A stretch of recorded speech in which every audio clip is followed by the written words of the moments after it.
Let's go to the last of the clips that we're going to be playing for this particular video file. It's interior camera 6, which is highlighted in blue. And this clip is going to last about 7 seconds.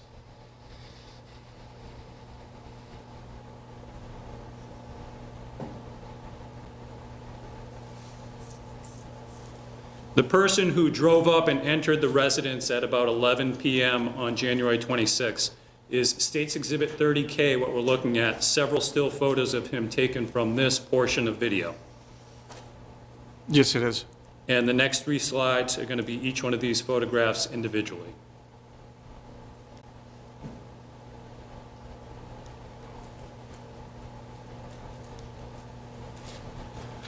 Does he appear to be wearing anything on his head? He does appears to be wearing a baseball hat. And from your review of surveillance footage, do you see this same man wearing a baseball hat and other footage as well? I do. Moving on to the next video file chronologically based on embedded time. It's file ending 120 F7 with a beginning and embedded time and date of 12 a.m. to 1 a.m. and now we're on January 27th of 2017. Before going over the video clips and still photos on the screen as a calendar, so again, we're now on to the early morning of Friday, January 27th. That's correct.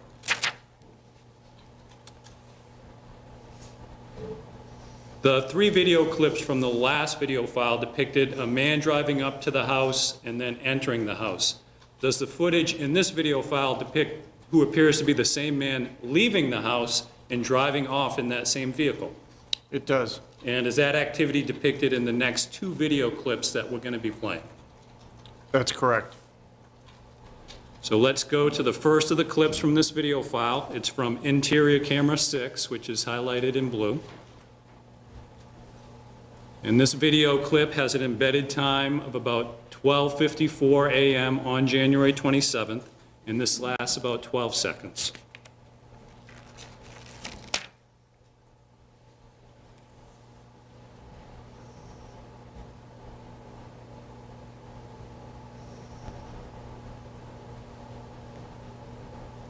We're looking now at State's Exhibit 30L. Are these 2 photos stills taken from the portion of video that was just played?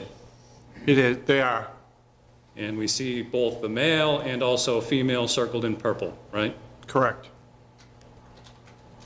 Does the next series of still photographs, which is State's Exhibit 30M, show that same female during that same time period in the video file? It does. Turning to the second video clip that will be played from this particular video file. From your viewing of surveillance footage, does this footage depict the same male and female that was just seen in the previous video clip from the interior camera? It does. And do we see the male and the female here with the laser pointer? That's correct.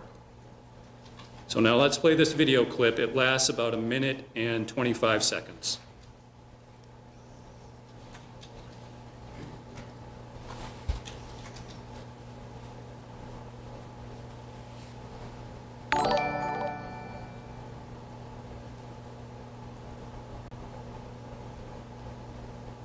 Again, the vehicle that the man had arrived in, that's off camera, off to the right, where the laser pointer is, right? That's correct.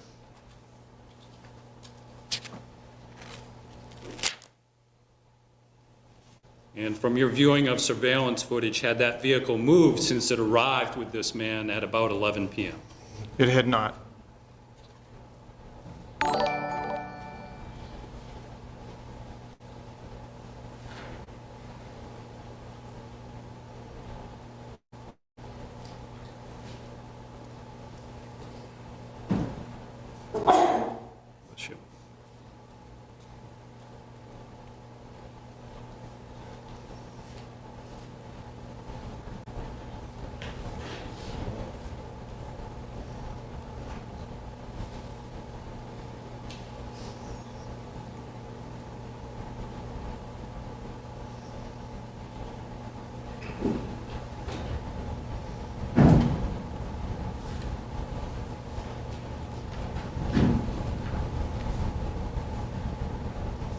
And the vehicle that the man had arrived in, what exterior camera viewed that vehicle? The best one would have been camera 2. Highlighted in purple. That's correct. And does footage from exterior camera 2 depict that same man as he walked to the vehicle towards the end of the video file that we just played, portions of? That's correct. Showing you the remaining photos from State's Exhibit 30L, are they all still photos taken from exterior camera 2 showing that same man? Bless you. They do. And the next 4 slides are each one of these 4 individual stills.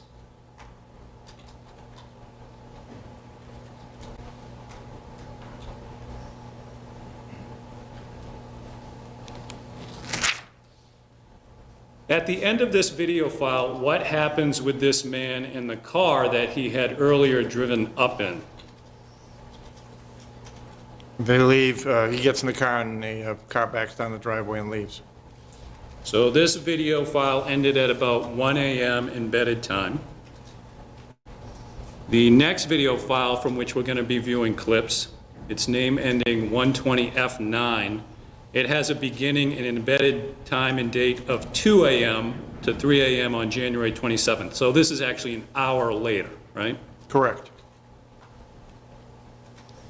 Looking at a still photo from the beginning of this video file, is this the same car that was seen on previous videos yesterday as well as we just saw earlier today?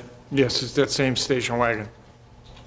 So did you review another video file with an embedded time of 1 a.m. to 2 a.m. that depicts another vehicle entering the driveway, a man leaving the vehicle and entering the house at the same entrance we've seen multiple people enter, indicated by the laser pointer? Yes. Sorry. Right here. Yes. And was that vehicle's arrival just before 2 a.m. embedded time on January 27th captured by external surveillance cameras, including camera 2, which is highlighted in purple? Yes, it was. With respect to the vehicle that arrived at just before 2 a.m. on January 27th embedded time, is that vehicle as well as the vehicle's driver depicted in still photographs in State's Exhibit 30N, which we're looking at now? It is, and if you note, the car is now parked a little further into the driveway than it had previously been parked. So a man in a vehicle left the residence at about 1 a.m. Man in vehicle on the right arrive at the, oops, sorry. So what we saw before, looking at 30L, the man on the vehicle on the left leave the residence at about 1 a.m., and the man in the vehicle on the right arrive at the residence at about 2 a.m., about an hour later? That's correct. And from your review of surveillance clips from which these 2 still photos was taken, as well as other surveillance footage, does it appear to be the same man in the same vehicle who left at about 1 a.m. and who returned at about 2 a.m.? It does. The next slide shows the same 2 surveillance stills on the left, along with phone record entries from State's Exhibit 17, which the jurors saw a couple days ago, and those records are on the right. When were the 3 phone calls on the right made in relation to the times on the left?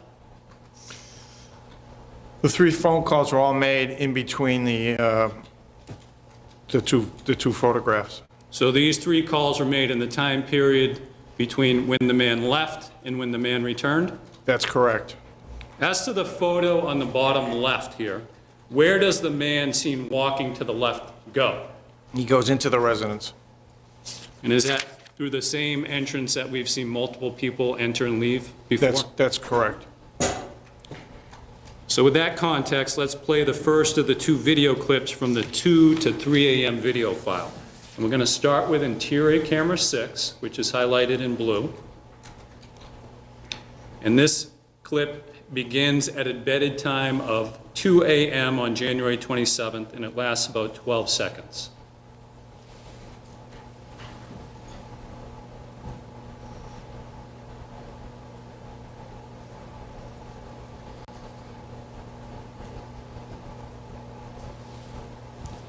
From your viewing of the video file for this period of time, again, 2 a.m. to 3 a.m. on January 27th, does that same male that we just saw in the video appear on this camera several times during this hour-long period? He does. Looking at still photos from State's Exhibit 30O, are these still photos the same man during this 1 hour time period? They are. And the next 3 slides will be 3 of these photos shown individually.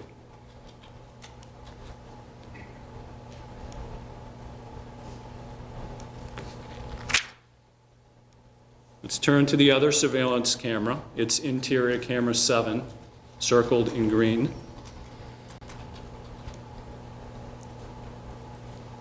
So yesterday, we saw a clip from this particular camera. If you could remind the jurors why there is a crooked and partially obscured view from this camera. If the jury recalls, there was a video where the 2 females had returned, apparently either from a shopping trip or somewhere where they were bringing in packages.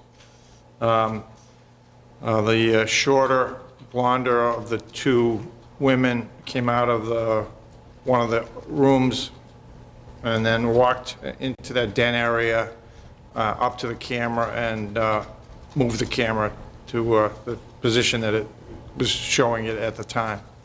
The male seen in videos and still photos from the other interior camera that we just saw, is he also seen in this clip from camera 7 as well?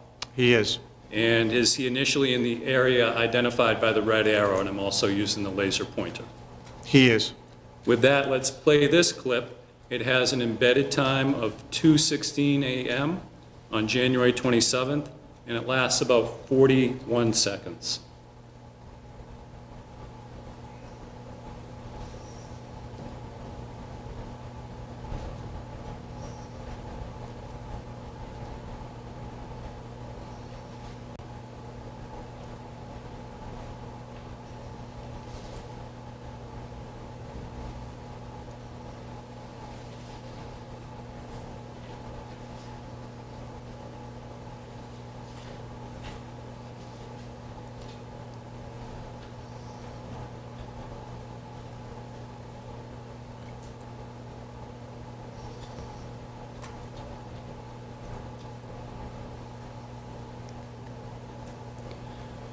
Next on the screen is State's Exhibit 30P. Are these various still photos taken from interior camera 7 from the video clip that we just played? They are. And the next 4 slides are the 4 individual photos showing the male circled in red.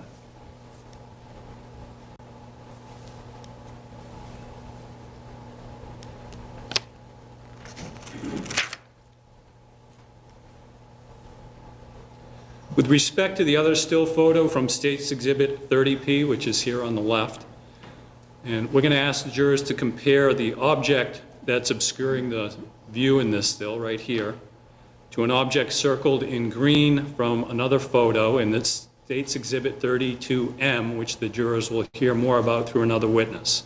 And this has been enlarged below.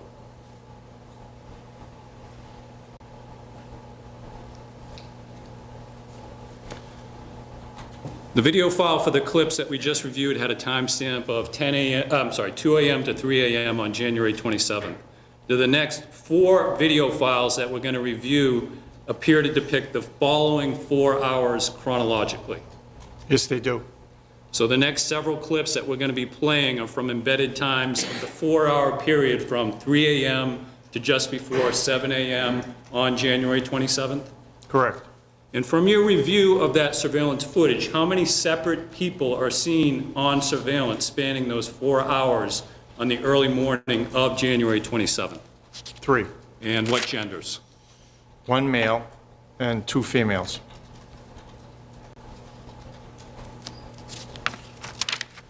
Let's turn to the first of those sequential 4-hour video files.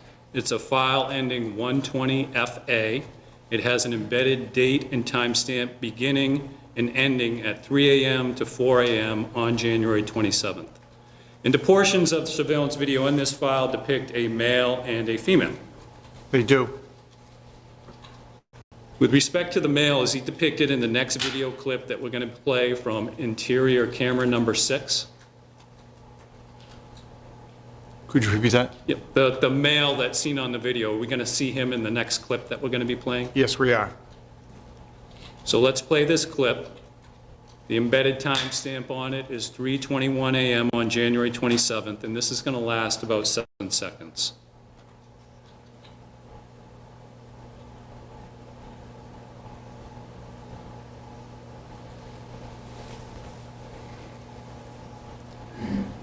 So from the video just played, it does not appear that the man is wearing anything on his head for this video. From your review of surveillance footage, does it appear to be the same man seen previously in photos and videos wearing the trucker-style hat that you described? It does. Does the other video clip that we're going to be played during this period depict one of the two females in the house with the man? Yes, it does. So let's play that clip. The embedded time now is 3:34 a.m., and this lasts about 37 seconds.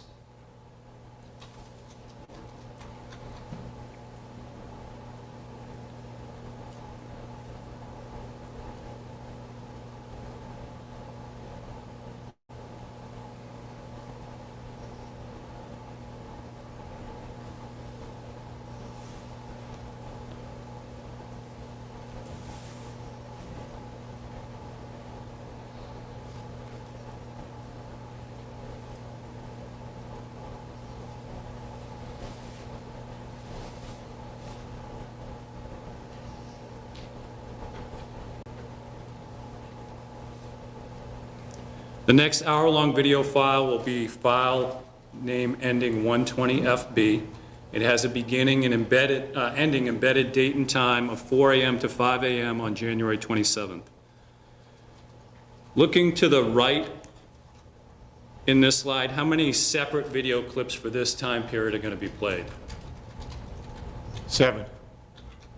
In the beginning of this video file, is there activity outside the residence that's captured by surveillance cameras? Yes, there is. And is some of that outside activity seen in the second of the next two video clips that we're going to be playing?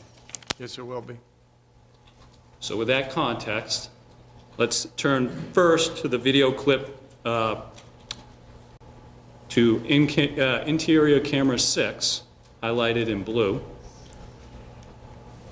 And with respect to activity outside the residence that's going to be seen in the clip after this one, where will that activity be generally in relative to this location? In the porch driveway area, as well as towards that garage, that's a barn-like structure with the 2 bays. And that location, again, is just outside this door right here that I'm indicating with the laser pointer? Correct. So let's play this interior footage. It has an embedded timestamp of 4:02 a.m., and it lasts about 35 seconds.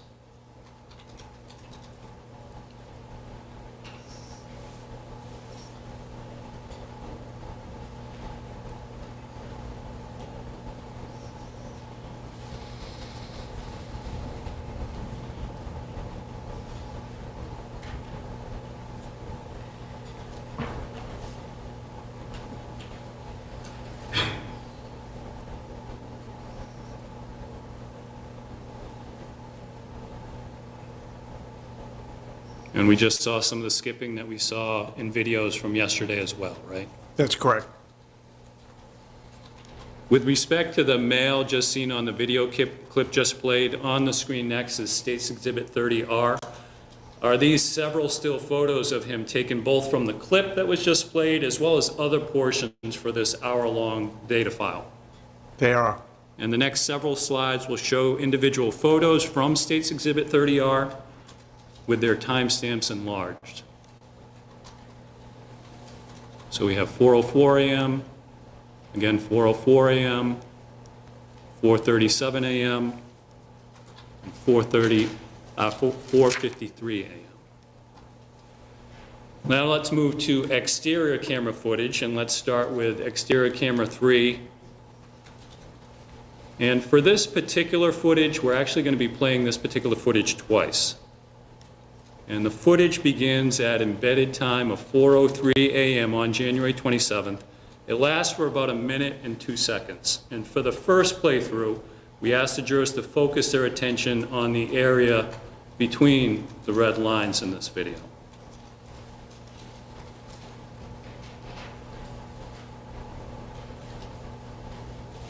And while we're looking at this, from your viewing of the video, is anyone other than the man that we just saw, is anyone other than him seen outside during this hour-long period? No one else.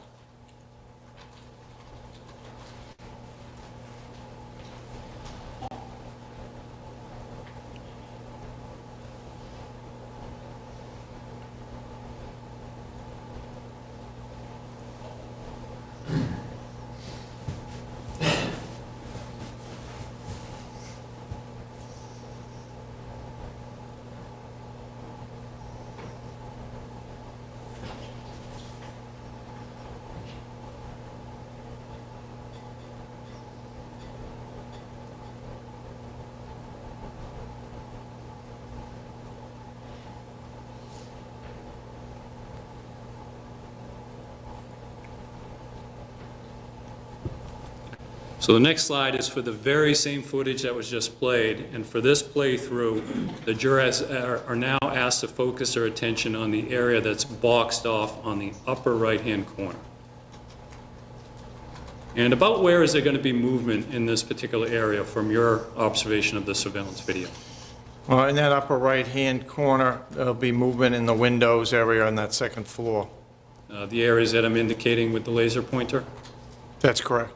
So with that context, let's play it, and again, it's about 1 minute and 2 seconds.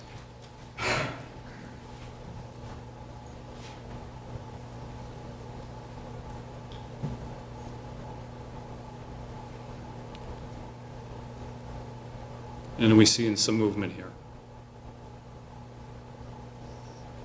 Mr. Johnson, I have a laser pointer, we're seeing some movement? That's correct.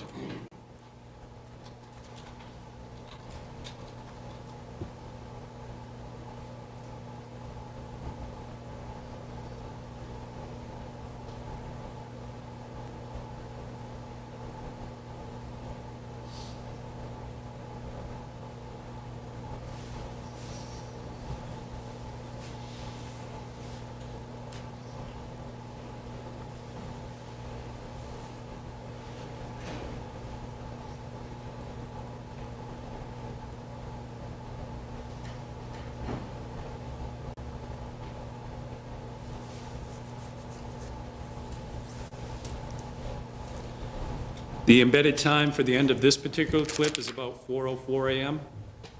That's correct. The next surveillance clip is from the same exterior camera. It's about 9 minutes later. And before we play this clip, in the last clip, a person was seen walking to the left. With respect to the overhead photo, towards what area would that be where the person was seen walking from the residence to somewhere? Be that large area to the back of the property. That's the barn garage area that has the 2 bays and a little bit of an extended shed that's on the lower part of the building. And am I indicating that general area with the laser pointer? That's correct. With respect to this video clip, it begins at embedded time again of about 4:13 a.m. It runs about 41 seconds. The jurors are asked to focus attention on the boxed-in area on the upper right-hand corner again. And with that context, we'll play the video.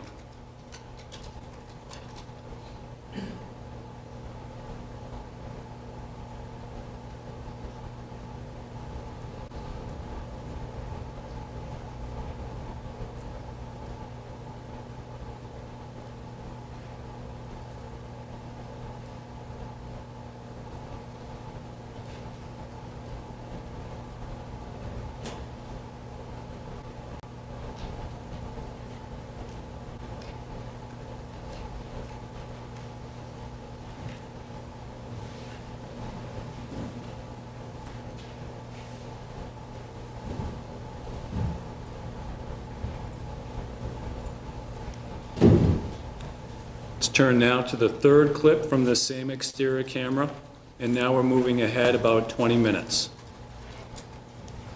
First, can a male be seen at the beginning of this video clip? I think I'm indicating him with the laser pointer. Yes. This video clip, it lasts about 1 minute and 9 seconds. This is also going to be played twice. For the first run through, the jurors are once again asked to focus their attention on the area between the red lines.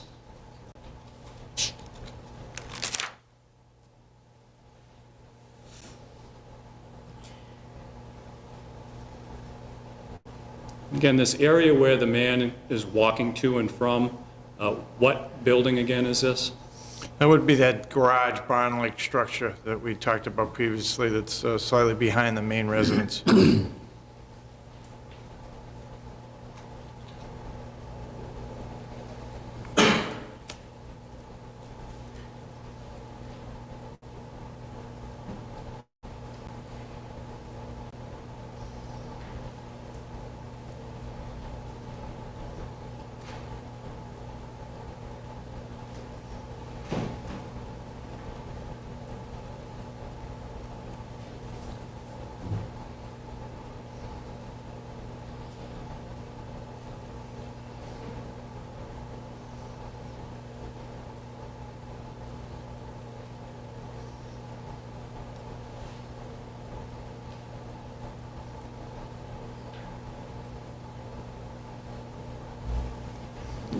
And for the second run-through, we'll ask the jurors again to focus their attention on the upper right-hand corner, the boxed-in area.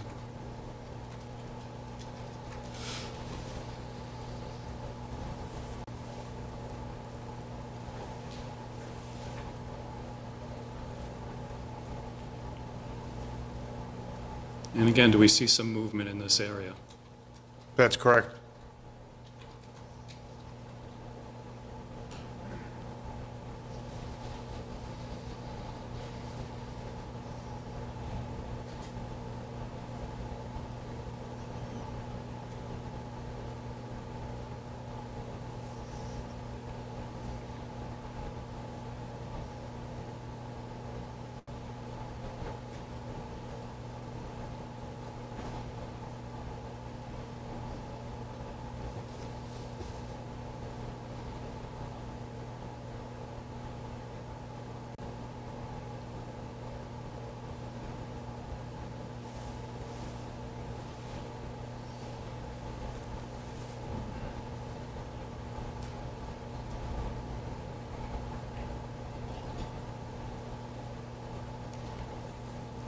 So this particular clip ends at about a bedded time of 4:37 a.m.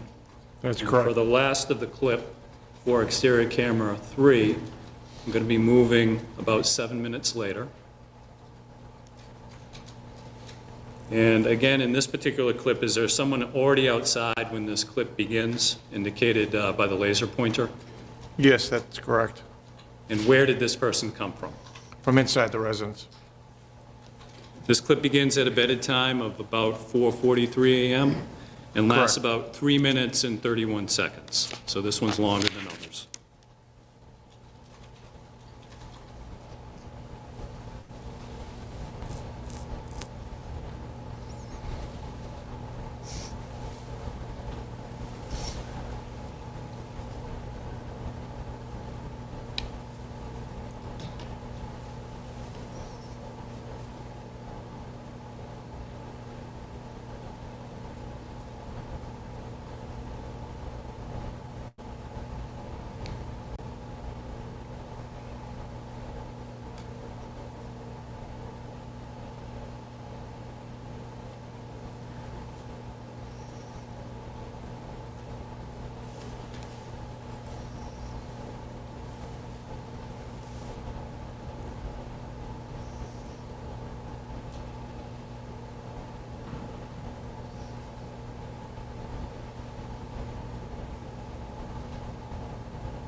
From these exterior clips, as well as your observation of interior clips, does he now appear to be wearing that hat again? He appears to be.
Where he's walking into, is that different than the entrance that we've seen both him and other people walk in before?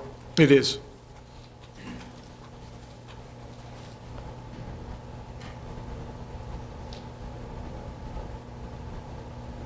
And the room that he's walking into, that's not covered by any interior cameras that we reviewed from yesterday, right? It is not.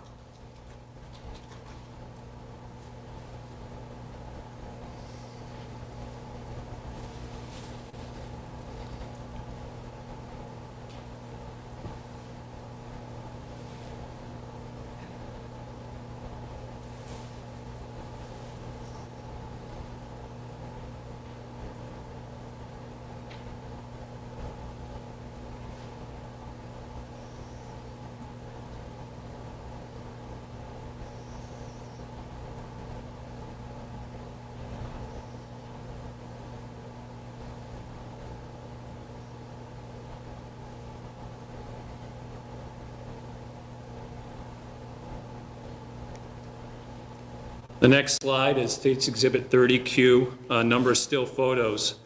Are these stills from the clips just played as well as from other times during this hour-long period in the data file?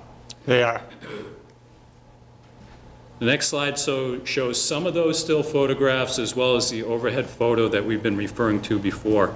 And at times in the surveillance video, the male walks not only to the left in this garage area, but also to the right off camera. And again, what's right off camera? It's the driveway area where his car is parked. And that area is indicated by the laser pointer in the overhead photo. That's correct. And that area is covered by exterior camera 2. That's also correct. So with that, let's view the last 2 remaining video clips from this file from exterior camera 2, which is highlighted in purple. The person seen on the still in the bottom right, from your review of other surveillance footage, is this the same person seen from the previous exterior camera footage from camera 3 that we saw just now? It is. Let's play the first of 2 clips from exterior camera 2. It begins at embedded time 4:46 a.m. and it lasts about 57 seconds.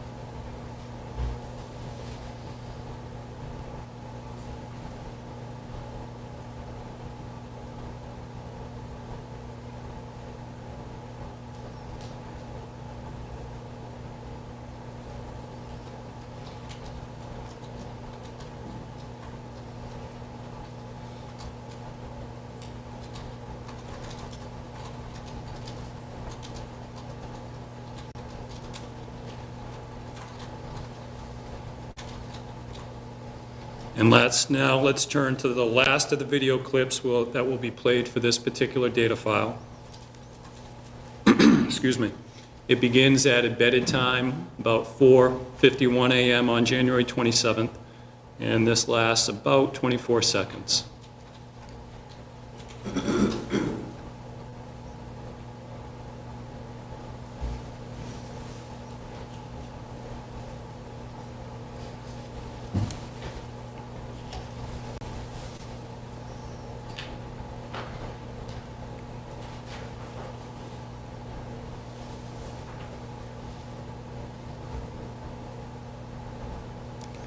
Returning to State's Exhibit 30Q, 3 additional still photos from 30Q. Are they still photos taken from the video clips that we just played from that exterior camera? And the next slide will focus on the photo on the bottom right here.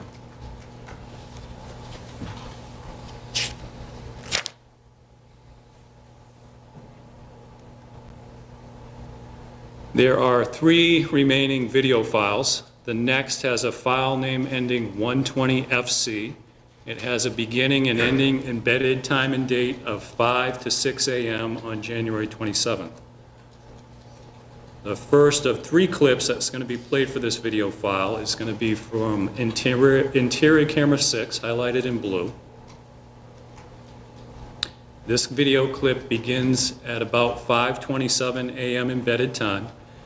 First, for context, will this video clip and subsequent clips show a female engaging in activity in this yellow highlighted area? It will. And again, from your observation of videos, what is in this particular area? The washer and dryer for the house. And looking at a photo that's part of State's Exhibit 32G that the jurors will hear about more through another witness, and is that a washer and dryer that's highlighted in yellow here that we're looking at? It is. So with that context, let's play the first of the video clips from 5 to 6 a.m. on January 27th. This one is a little longer. Again, it lasts about 3 minutes.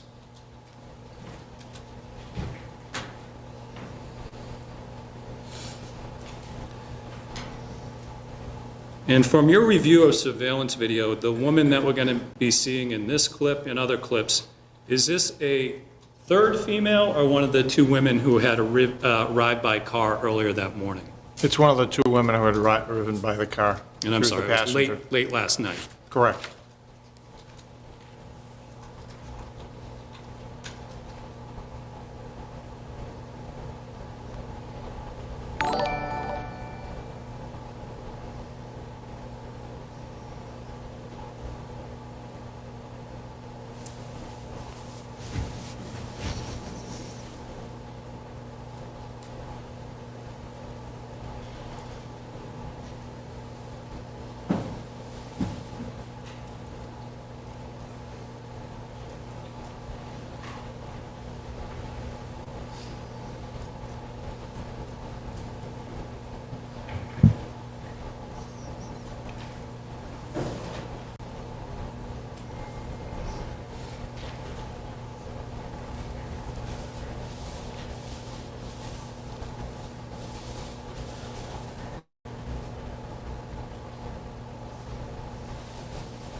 Is State's Exhibit 30S.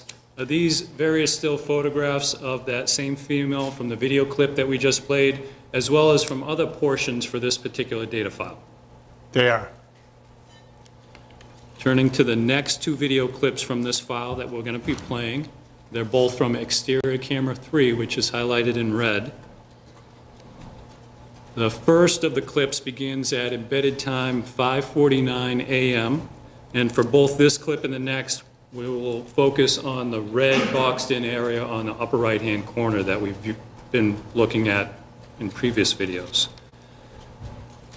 For either this clip or the next from exterior camera 3, is there activity documented outside below the red box, where earlier footage depicted a man going from the left to the garage area and also to the right to his car. There is no activity. So the only outside. activity is seen inside in this red boxed-in area? Correct. So with that, let's play the clip.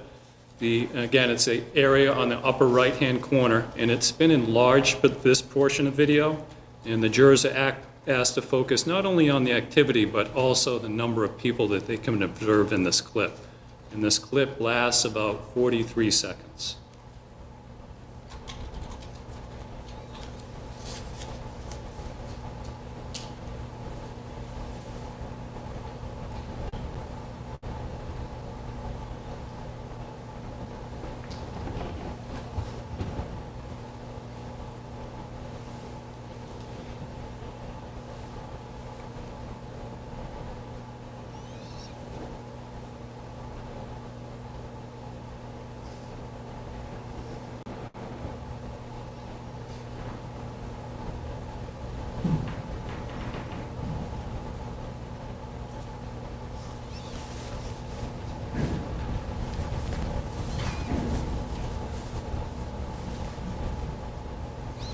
Moving on to the second of those two exterior clips. It begins at embedded time of 5:52 a.m. It lasts about 1 minute and 14 seconds. Again, it's going to be the area in the upper right-hand corner that's going to be enlarged.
So let's go on to the next to last video file. It's file name ending 120FD.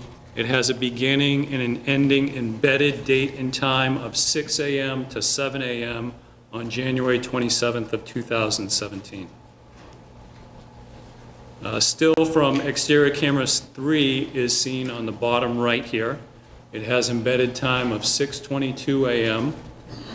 As embedded time gets closer to 7 a.m. on this particular data file, does the lighting change in the exterior surveillance footage?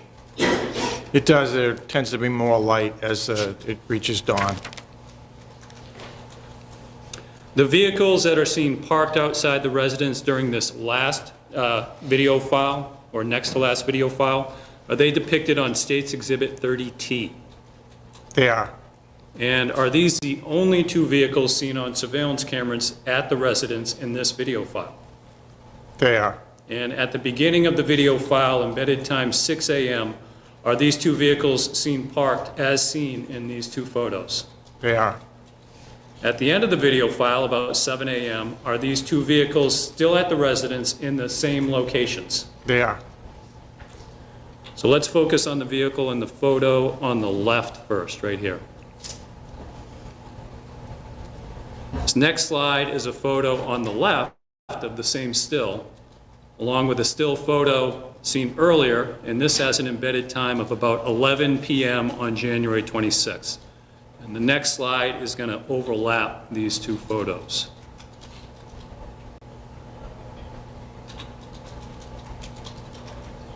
Does the car appear to have moved in the roughly 7.5 hours between the embedded times on those two surveillance stills? It does not appear to have moved. Going to the photo of the other vehicle, the other photo is, excuse me. The photo from this particular data file is on the left. The other photo on the right is a still seen earlier. It has an embedded time of about 2 a.m. on January 27th. And again, the next slide are going to overlap these two photos.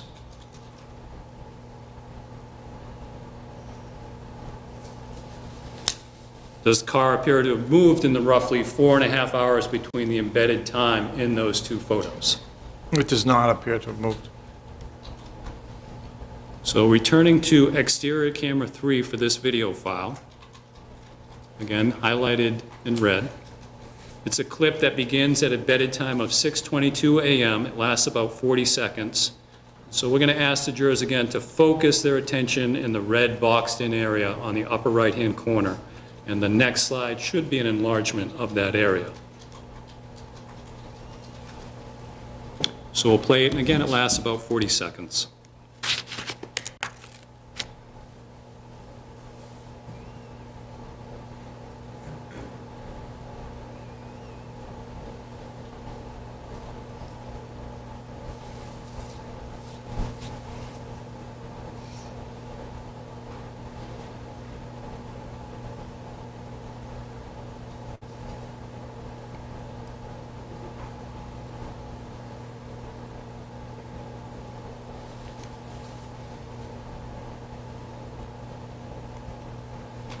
The next 3 video clips for this particular file, we're going to move on to interior camera 6, which is highlighted in blue. The first of those clips begins at a embedded time of about 6:33 a.m., and this one lasts about 3 minutes.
Moving on to the next clip from the same interior surveillance camera.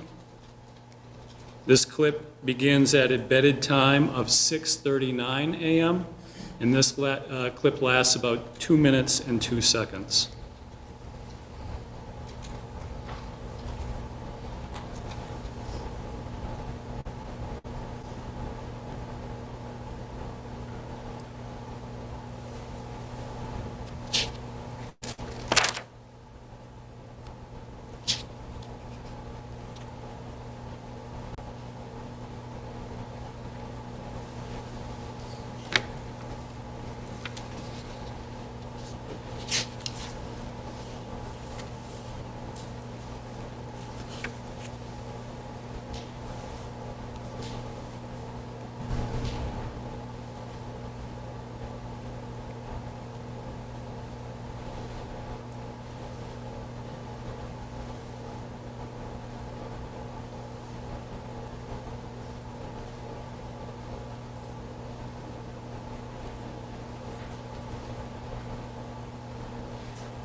The next slide has 4 photographs from State's Exhibit 30U.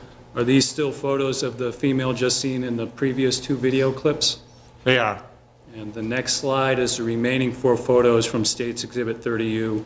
Are they more photos, more still photos of that same female? They are. Judge, we have about 15 minutes left. Do you want to take the break now or continue? No, we can go for about another 15 minutes.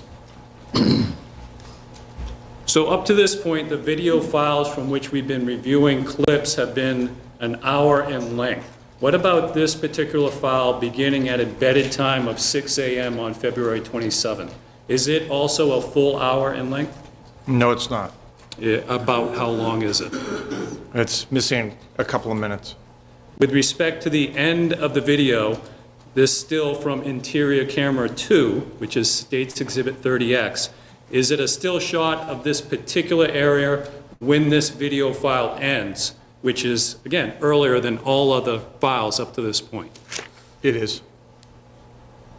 So with that, let's turn to the last of the clips that we're going to be playing from this particular video file. It is the very end of the video file, and right before the video file ends at just before embedded time of 6:58 a.m. This last video clip begins at embedded time of 6:57 a.m. and lasts only about 11 seconds.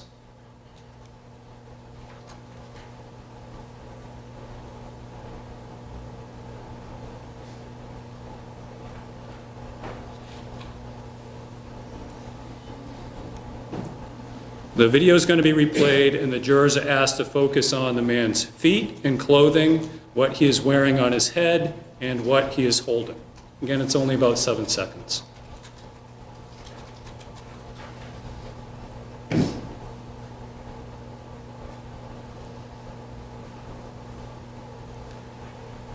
Does the video file end seconds after this? It does. And is anyone else seen other than this male on the video just before it ends? There is no one. The male seen immediately before the video ends, just before 6:58 on January 27th, is State's Exhibit 30W various still photos of him. They are. And the next 3 slides are 3 of the individual photos from State's Exhibit 30W.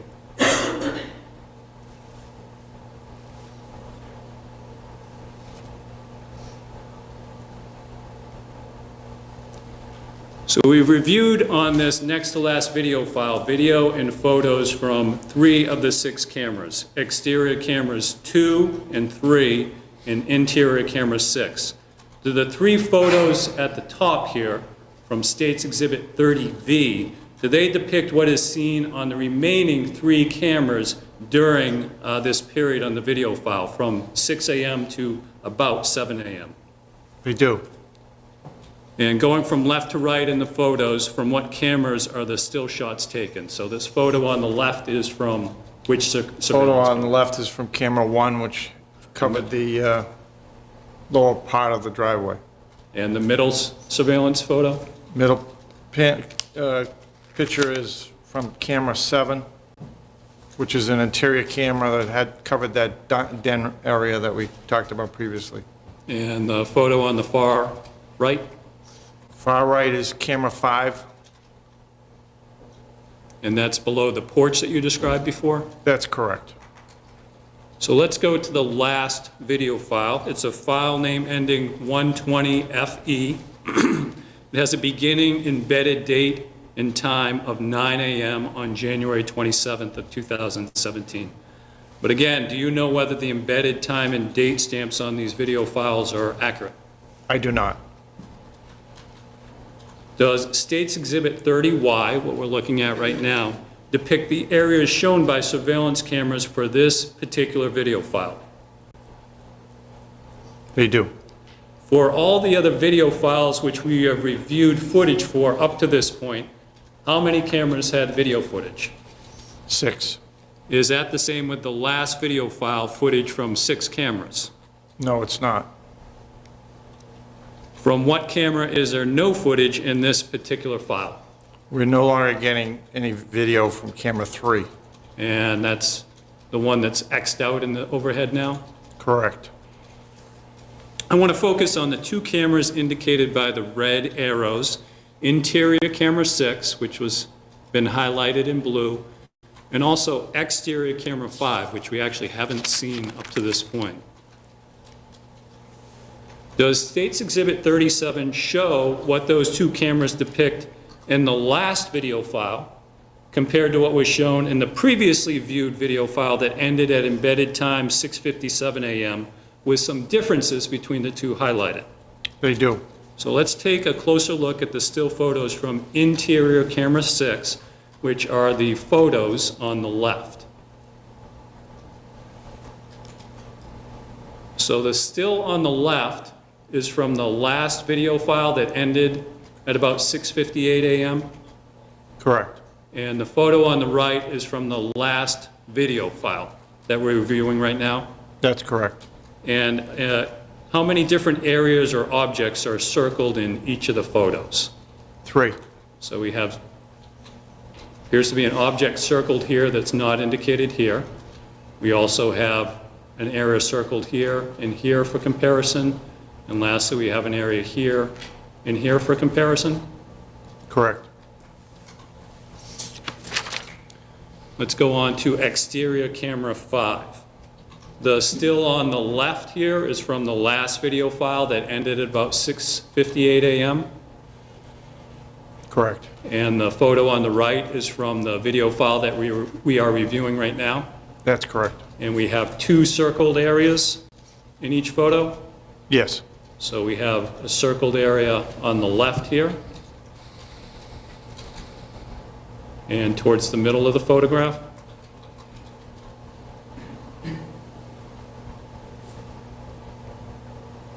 Let's go to the last video clip that we're going to be playing. It's from interior camera 6, and it's highlighted in blue. And is this clip going to show a male in the room? It is. And does the clip also appear to capture part of a second person wearing different clothes in this area off to the right? It will. And now let's play this last clip. It lasts about 1 minute and 25 seconds.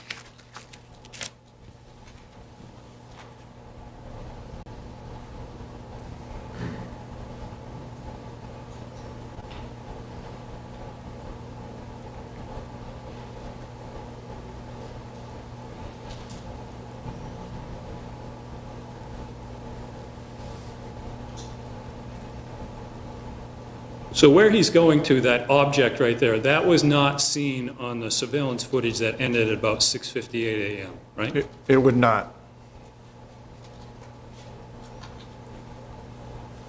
What does that appear to be to you? Excuse me? What does that object appear to be to you? A smaller size propane tank.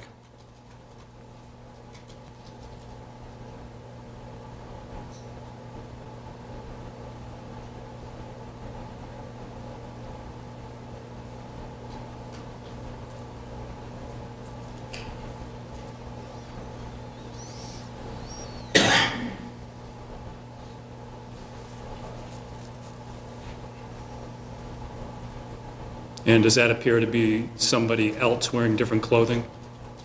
Does.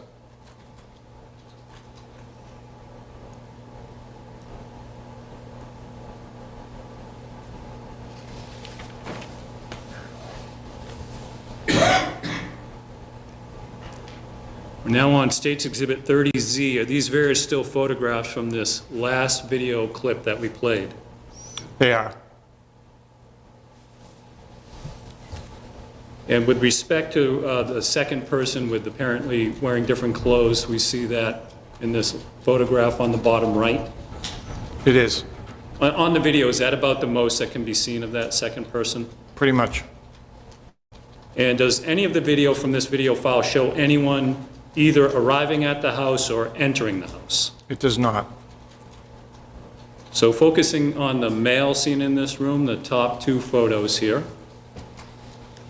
The next slide are the same two photos on the left, Yes. and on the right are portions of still photos the jurors saw much earlier in your testimony from State's Exhibit 30C. Is that, Correct. and again, focusing on the still photos on the left from the video clip just played. Moving on to the last slide, are those still two still photos also seen in State's Exhibit 35 in the middle? They are. One moment. I have no further questions. Thank you. All right, thank you. So ladies and gentlemen, we'll take our morning recess now, and let's try to return at about 11:30, and then we'll work until 12:15. Okay? Thank you.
Bring in the jury.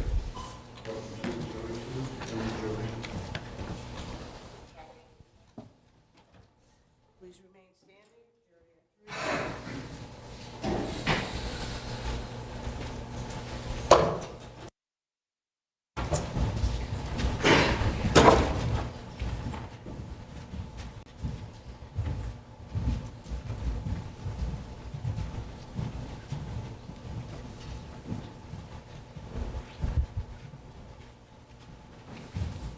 Please be seated.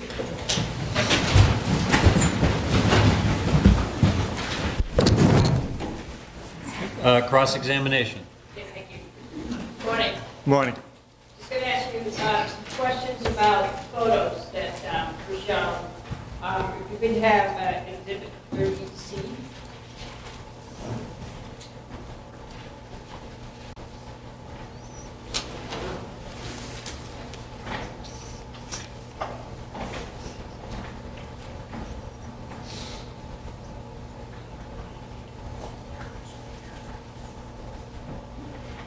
In the upper part of the photo, is that a depiction of a man with a plaid shirt or a jacket? Which picture are we looking The at? upper part of the photo, so I would say there's two photos on the top. Yep. Is that a depiction of a person wearing a plaid shirt or jacket? Yes, it is. We can go to, and just so that the jury knows the date, this is that date, the embedded date is January 25, 2017, at about 3:18 in the morning. Correct. We can go to Exhibit 30Z. In the lower right-hand corner, I think you earlier identified a person standing at the entryway into the other room. Is that accurate? This is second person? That's correct. Or what appears to be second person. Okay, so that person is also wearing a plaid jacket? It appears to be plaid. I couldn't tell right from that photo, but appears to be. Okay, if we can zoom out again and take a look at the photo in the lower left. That's is a person that appears to be looking at the canister. Yes. Is that accurate? The propane tank? That's the person looking at the canister, right? Correct. And did that person notice anything else about that corner? Well, objection, that's the speculation somebody stated on. Right, so that's sustained, you'll need to rephrase. In the video or in the photograph, does it depict the person looking anywhere else besides the canister? Yes. Where does it look? Looks below about where he's standing in that area. Looks down in that direction, and And where's his attention focusing in? As it's depicted? I couldn't really tell exactly what he's looking at, but it would be in the direction down below before the propane tank. So, it depicts him fiddling with the canister, correct? That current one would be. Okay. If I can direct your attention to Exhibit 30F.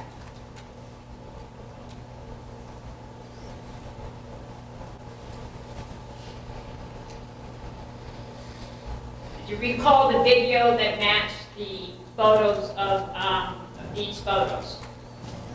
Yes. And this is the photo with the date embedded of 1/25/2017 at about 20:06, so that would bring it to 8 o'clock-ish. Correct. And this is the time when two women are entering the house. Correct. And in the video clip, we saw the woman in the white hat going back to the door to look what appeared to be locking the door. Is that accurate? Could you say that last part again? In the video version, there is a depiction of the woman in the white hat locking the door. Don't recall that? Don't recall it one way or the other. Part of your testimony? They were walking back and forth, in and out towards the car a couple of times, so Yeah. not sure which one you're talking about. Okay, yeah, yesterday was a long time ago. So the camera was shut off at some point on the 27th, the 27th in the morning, around 7 o'clock. That's fair? Well, I checked on several ones. First, I think the date is incorrect. Second, that goes beyond this witness's particular knowledge. I'll be free. All right, you can rephrase. So we ended your direct testimony with you showing that the last time the camera was on January 27th in the morning, Correct, I think it was at 6:57. about 7 o'clock. Correct. And so it doesn't depict anything happening later that day? No, it does not. There's no video that I viewed. Right, so we don't know if anybody came back that day, I don't know. and the camera didn't depict anybody going at 4 o'clock in the morning of Saturday? That I don't know. Okay. And it doesn't depict anything that happened later on the 28th, Saturday? There's just that one video after the shortened one. Okay. And the last video that we saw, the one that embedded 127 at 9 a.m., right? Correct. That's about when the homeowner, the person in purple returned to the home? I don't know what time he got there. Okay, and you don't know the individuals in the photos? I don't know any of the individuals in the photos at all. And you didn't create the exhibits? I did not. You didn't select the exhibits? I did not. You didn't see the full videos of any of the videos that we saw? I just saw the 15 that initially listed. Thank you for your time. Thank you. Thank you. Any redirect? Yeah, but those 15 video files, you saw the complete video files, not just the clips that were shown. That's correct. Any recross based on that? Do you understand how the video files work? I'm not sure I understand the question. Do you understand whether or not there are other video files? I would assume there are other video files. And do you understand how many others there are? I have no idea. Thank you. All right. Thank you. Sir, you may step Thank you, down. Ron. Thank you. May this witness be released? Yes.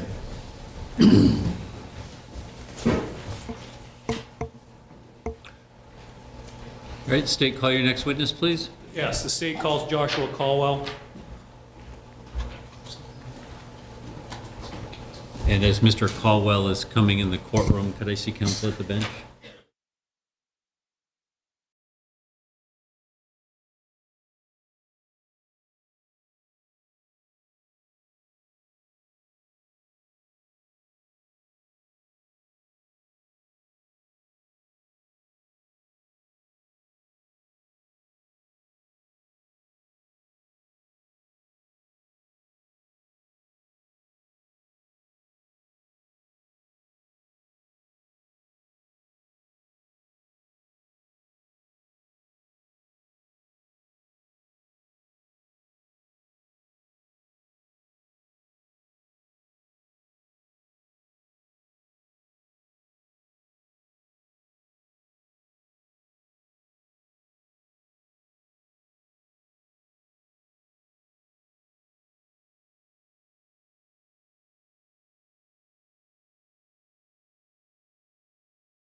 Right, good morning. So when you reach the witness stand, please come around the back. I am going to ask you to remain standing and raise your right hand. Do you swear or affirm that the testimony you give to the jury will be the truth and the whole truth under the penalties of perjury? Yes, sir. All right, please be seated.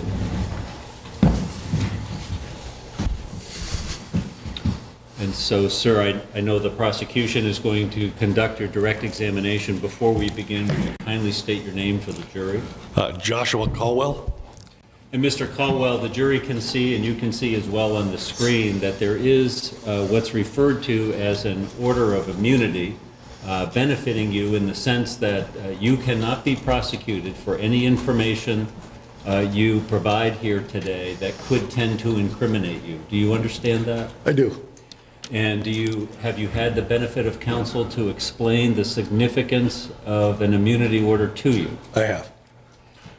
And do you understand that although there is an immunity order, you do have the obligation to tell the truth here? Yes, sir. And do you understand that if you do not tell the truth about a material issue, you could be prosecuted for perjury? I do.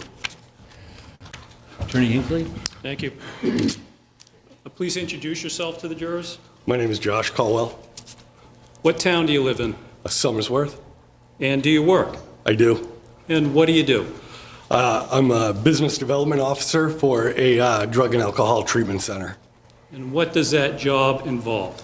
I work with different community members, different community resources, and I tell them about the program I work for. And then when somebody is in need of treatment, they'll call me up, and I'll help them get into treatment. And for about how long have you done that job for? About a year and a half. Did you have a similar job prior to your present position? I did. You're nervous, right? Very much so. Okay. You're a recovering drug addict, right? I am. Have you also been convicted of drug felonies in federal court? I have. What's the current status of that case? That case is over. About how long ago did it end? 2 years, I want to say, 3 years. I don't remember exactly. During your testimony, will you be testifying about your own illegal drug activities back in 2016 and 2017? Yep, we will. And for that, you're testifying under that grant of immunity? I am. The judge went over it with you, but I want to read it, and then I'll have some follow-up questions. Pursuant to RSA 51634, by letter dated September 13th, 2023, an accompanying motion, the Attorney General for the State of New Hampshire has requested an order from this court requiring Joshua Caldwell to provide testimony in the trial of State of New Hampshire versus Timothy Verrill, which testimony Joshua Caldwell may likely refuse to provide on the basis of his privilege against self-incrimination. In his request, the Attorney General has stated that in his judgment, the testimony of Joshua Caldwell is necessary to the public interest. Pursuant to RSA 51634, and based upon the Attorney General's request, the court orders that Joshua Caldwell shall testify in the trial of State of New Hampshire versus Timothy Verrill. Further, no testimony or other information compelled under this order, or any information directly or indirectly derived from such testimony or other information, may be used against Joshua Caldwell in any criminal case of forfeiture. However, Joshua Caldwell may be prosecuted or subject to any penalty or forfeiture for any perjury, false swearing, or contempt committed in answering or failing to answer, or in producing or in failing to produce evidence in accordance with this order. So you went over it with the good judge, but again, what do you understand this grant of immunity to mean to you? So it means that anything I say today can't be used against me in a current or a future investigation on me. And what is your obligation under that grant of immunity? To tell the truth.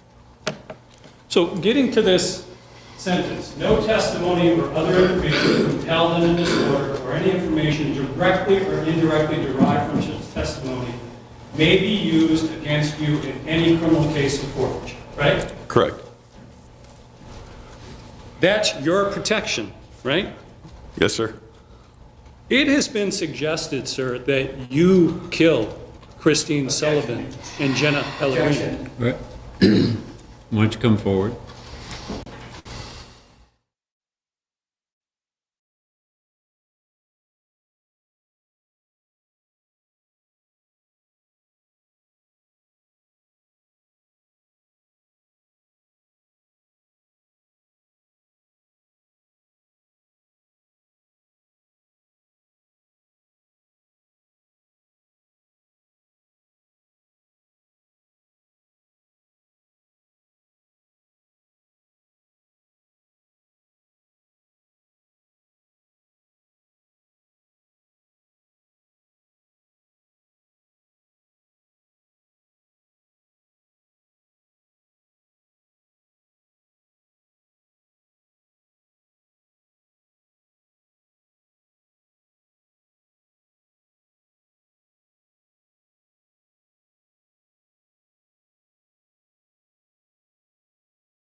Mr. Caldwell, it has been suggested or implied that you murdered Christine Sullivan and Jenna Pellegrini. Did you kill them? No. Did you stab Jenna to death? No. Did you stab and beat Christine to death? No. Did you have any role in the death, sir? No. Are you going to be testifying about your own illegal activities back in 2016, 2017? I am. Did you commit murder, sir? No. Before we discuss those events from late 2016, 2017, given sworn testimony in this same matter? I have. Have you also given earlier recorded statements to investigators and given sworn testimony before a grand jury? I have. Have you been given to review the trial transcript or any other transcripts from previous statements or testimony that you've been given? Have you been given the transcripts to review? No. What are you going to be testifying based on, sir? My memory? Would it be fair to say that at this time, some of your memories as to details such as telephone numbers, you may not remember that? That's correct. Are you going to be telling the jury the truth? I am. Did you kill those women, sir? No. I want to turn your attention to the beginning of 2017. In what town were you living?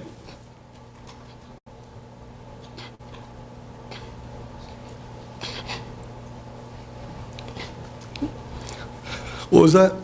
Let me ask this. You didn't know Jenna Pellegrini, did you? No. Did you know Christine? I did. What was your relationship with Christine? I knew her from selling drugs. Were you friendly with her? I was. Did you kill her? No. Did you slash her throat? No.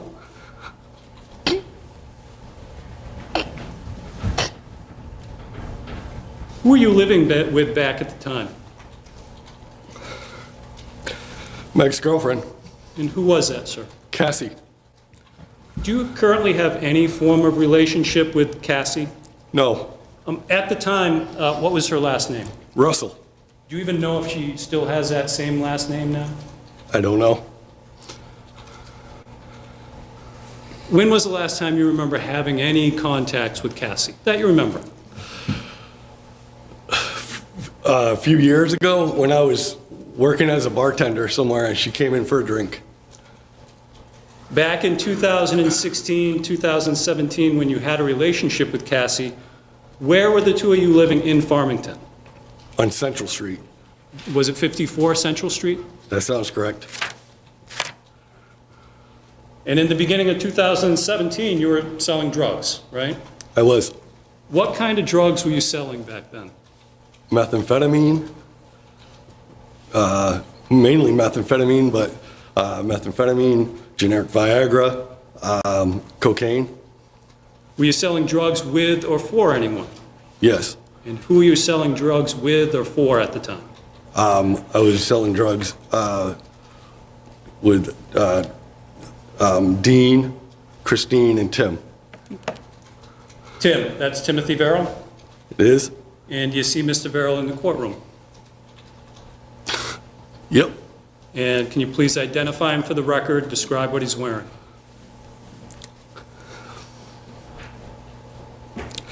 He's sitting over there, wearing a sweater vest, or a sweater, I don't know what, it's a sweater. May the record reflect that the witness has identified Mr. Verrill, the defendant. Any objection? It will. Mr. Caldwell, I see you get an emotional when you're pointing out Mr. Verrill. He's your friend. He's your friend, right? He was my friend, yeah. We're going to be seeing a lot of text messages. There were friendly text messages between you and Mr. Verrill, right? Yep. Testifying here is hard on you for a lot of reasons, right? Yes. It's one of those reasons because you're the killer. No.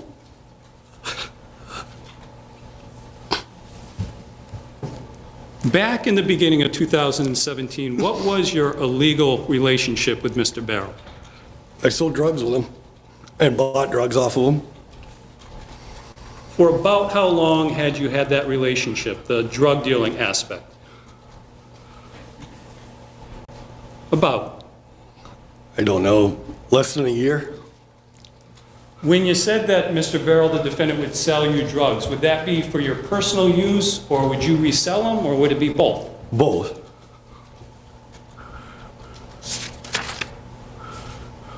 And you're also friends with the defendant at the time, right? I was.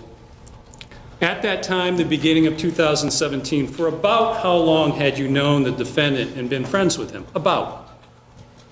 So off and on for a couple of years. And if you can explain that to the jurors, what do you mean by off and on a couple of years? So I knew him from before. He was roommates with another mutual friend of ours. And so I would go over to that house and Tim would be there. Was there a point in time where you reconnected closer in time to 2017? Yes. About when was it that you reconnected with the defendant, Mr. Verrill? About.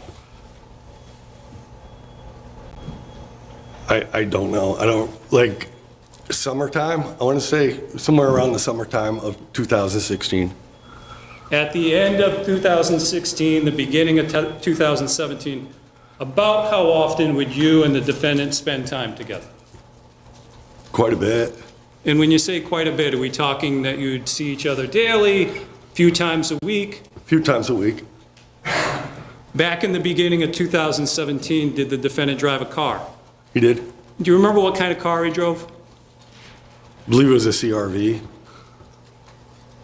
So up on the screen is State's Exhibit 71. Does the car that's depicted in these photos, does it look like the car that the defendant drove back in 2017? Yes. What were some of the things that you and Mr. Verrill did as friends together back in 2016, 2017? Hang out, listen to music, do a lot of art. You also talked briefly about your illicit interactions with the defendant, that he would sell you drugs that you would use or resell. What about the defendant in drug use? Did you see him use drugs as well? I did. And what kind of drugs was the defendant using in the beginning of 2017 that you remember? Cocaine, methamphetamine, DMT, heroin. Jurors probably know about cocaine, methamphetamine, heroin. They heard DMT from a witness yesterday. They may not be familiar with DMT. What is DMT? It's like a hallucinogenic. In the beginning of 2017, how would you describe the defendant's use? By that, from what you saw, what the defendant told you, was his drug use increasing, decreasing, or staying the same with respect to previous months that you'd been his friend? I'd say increasing. When you when you were not physically with the defendant, did he and you still maintain contact with each other, both as friends and as business associates? Can you repeat that question, please? Yep. When you weren't physically with the defendant, hanging out with him, would you communicate with him both as friends as well as Yes. business associates, drug Yes. dealers? And how would you communicate with the defendant? Through phone? You talked about how you and the defendant reconnected in 2016, began seeing each other as friends frequently. Where was the defendant living when the two of you reconnected? When we first reconnected? Yeah. Farmington, And where was the defendant living in Farmington? on Meterborough Road. That's the 979 Meterborough Road, the house of Dean Smoronk and Christine Sullivan that we'll be talking about? I don't know the exact number, but yes, it's the house that Dean and Christine were living in. And when the defendant was living at that house, was anyone else living there with him? No, I don't think so, no. What about Dean Smoronk and Christine Sullivan? Oh, yeah, yes. Okay, yeah.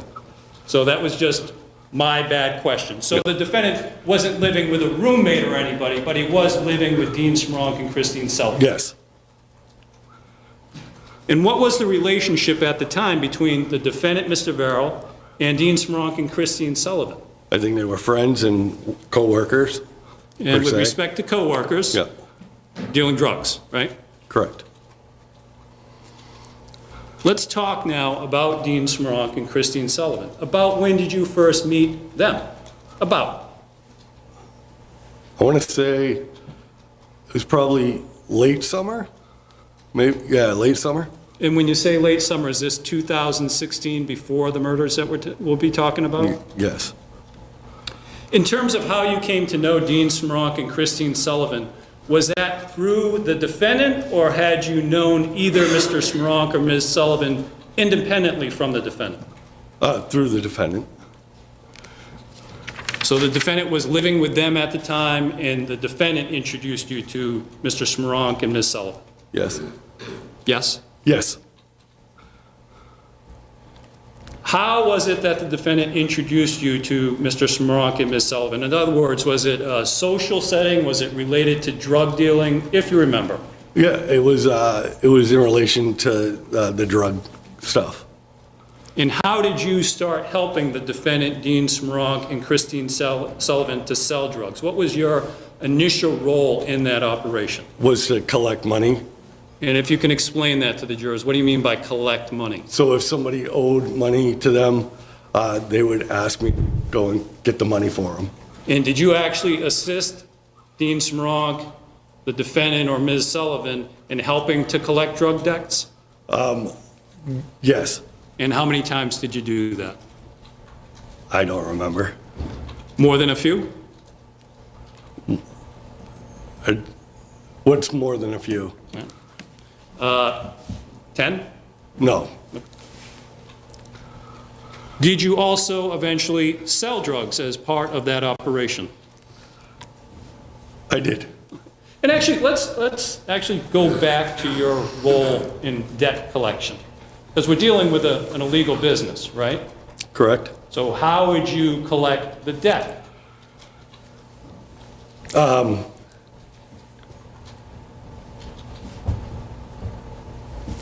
Just being aggressive. And you're a pretty big guy, right? I am. And that's what you did as part of the drug roll? Yep. You eventually started selling drugs as well? I did. What was the dynamics or the hierarchy of that drug selling operation involving the defendant, Smronk, and Ms. Sullivan, and you? What was the hierarchy for that? It would be like Dean, Christine, Tim, and then I would be underneath Tim. So in terms of who would get the drugs to sell, who would get the drugs?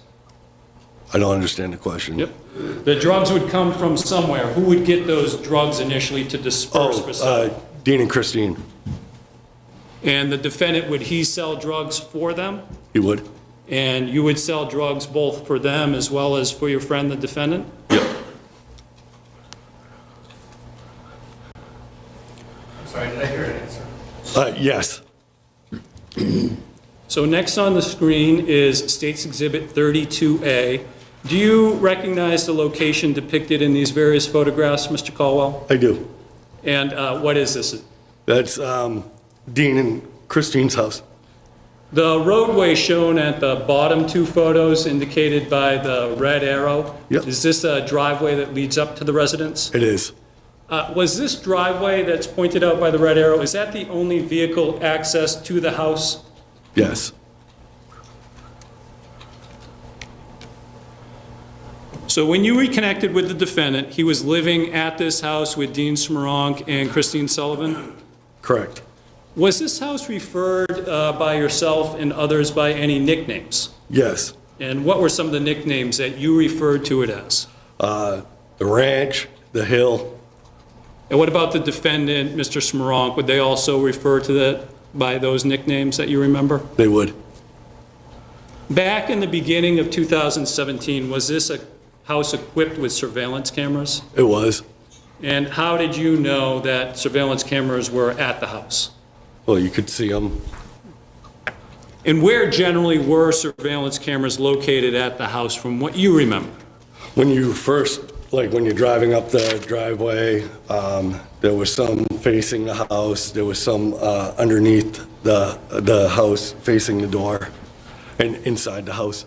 So there were both some exterior surveillance cameras as well as some interior surveillance cameras? Correct. And you knew about them? I did. What about Mr. Verrill, the defendant? Yes. I want to show you some still photos taken from surveillance video. This is State's Exhibit 30E. First, with respect to these particular stills and other video stills that we're going to be seeing during the course of your testimony, Mr. Caldwell, did you review the videos from which these stills were taken? Yes, Do you recognize the person who's circled in red in these still photographs? I do. And who is this? That's Tim.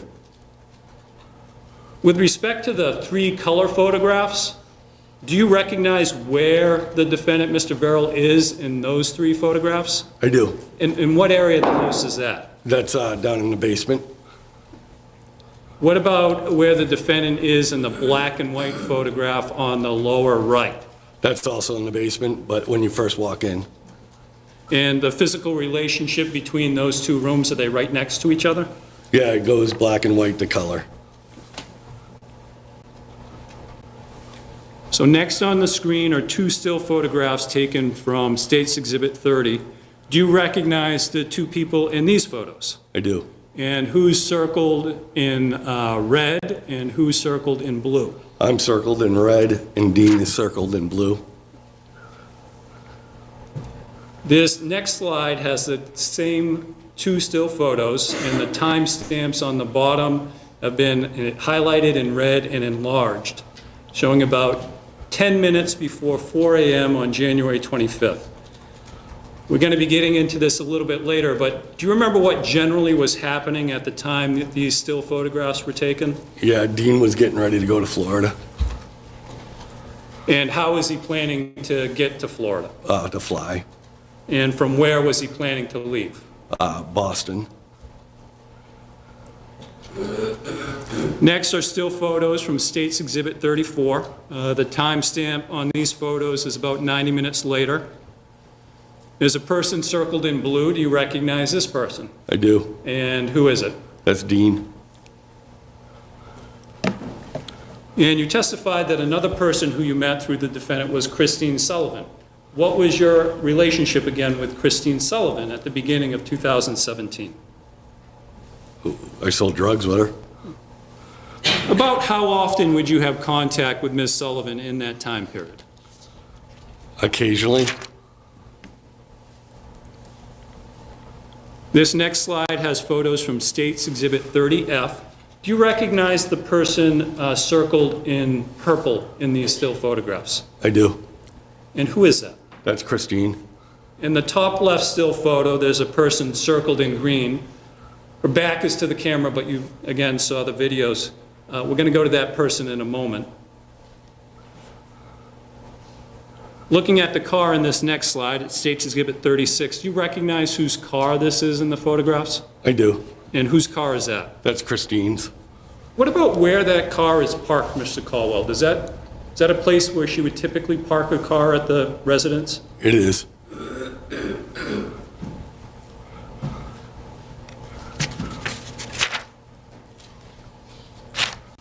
Let's go to that other woman who was circled. You recognize this person? I do. And who is it? That's Jenna. Okay. Back at the end of 2016, beginning of 2017, did you know a woman by the name of Jenna Pellegrini? I did not. How you came to know her, that's something that we're going to talk about later in your testimony, fair to It say? is. You spoke about this illegal drug dealing business that you were involved in with Dean Smoronk, the defendant, and Christine Sullivan. To your knowledge, was Jenna Pellegrini ever involved in that operation? I don't know.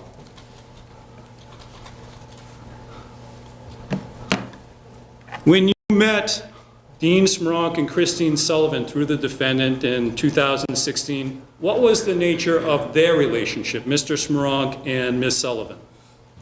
They were dating. And they were also living together at the Meterboro Road residence? They were. And to be clear, was anyone living with the defendant, Mr. Smoronk, and Ms. Sullivan when the 3 of them lived at the house? Not that I know of. And when they were living at the house, they were also selling drugs and using that house as a base of operations, fair to say? That is correct.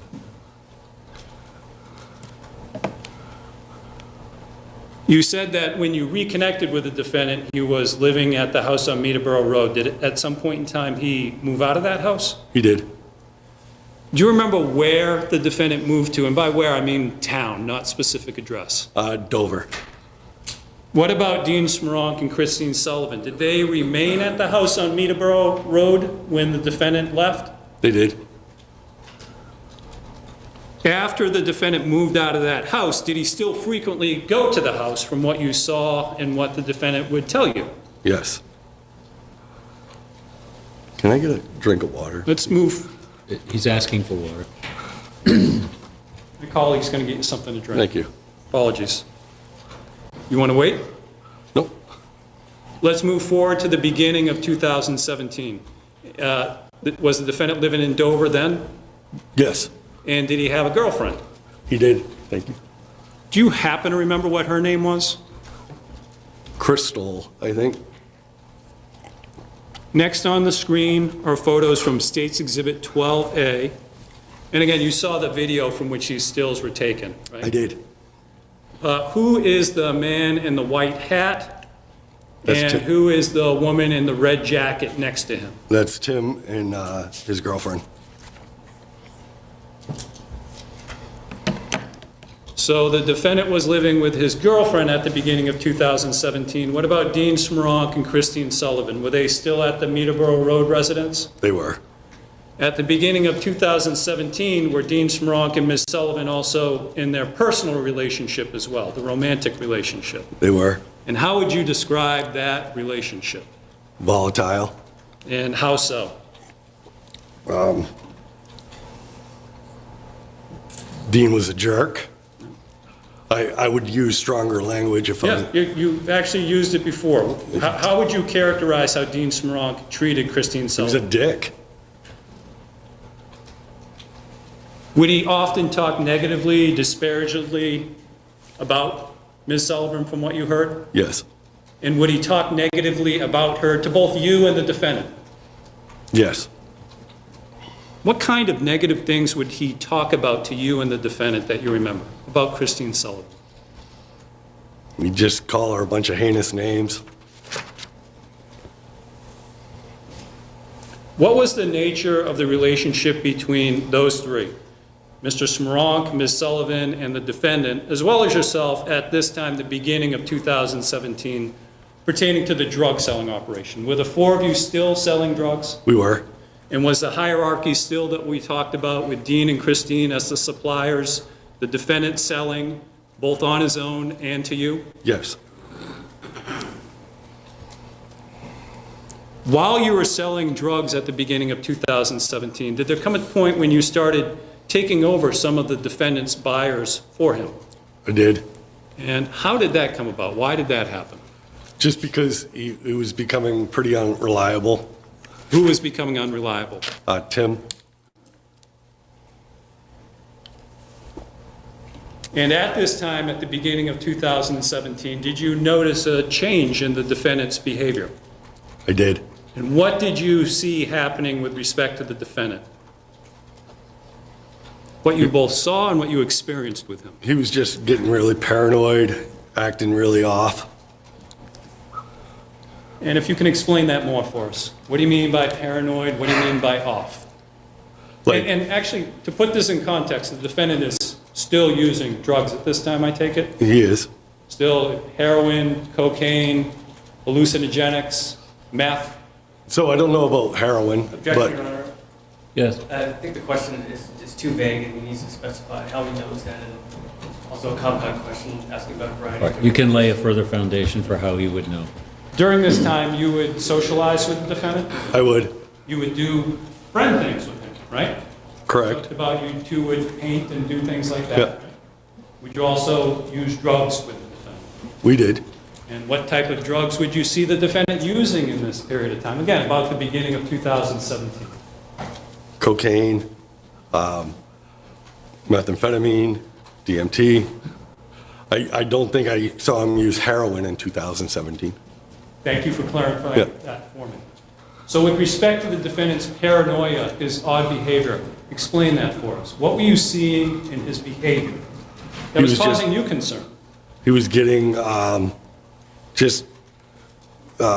like he was forgetting things. He was getting super paranoid. He was getting pretty delusional. If you can give some examples, let's talk about the paranoia, for example.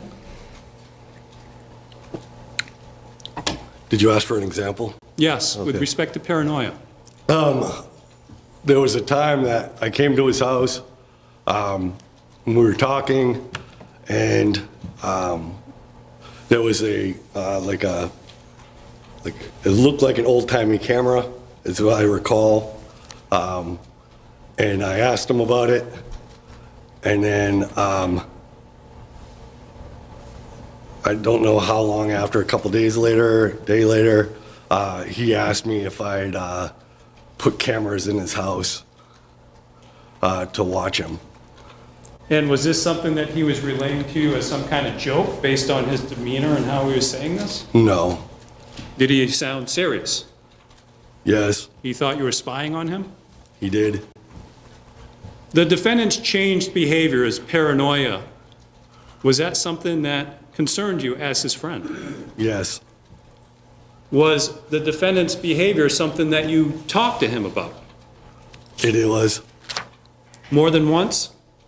Yes. And what were some of the things that you talked to the defendant about his changed behavior? Just that I was concerned. I offered to bring him to a doctor to get it checked, What kind of doctor?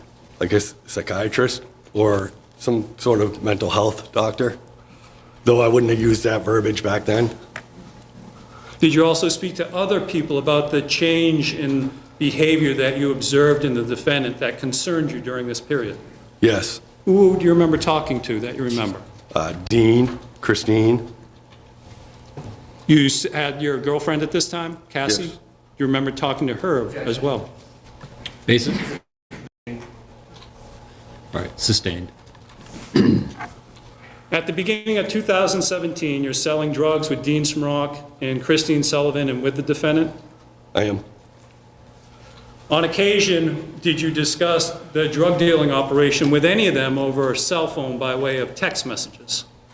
I did. And when doing so, were code terms used for aspects of that drug dealing? They were. And if you could give some codes or some examples of codes that we'll probably see later in some text messages? Like snowplow accounts.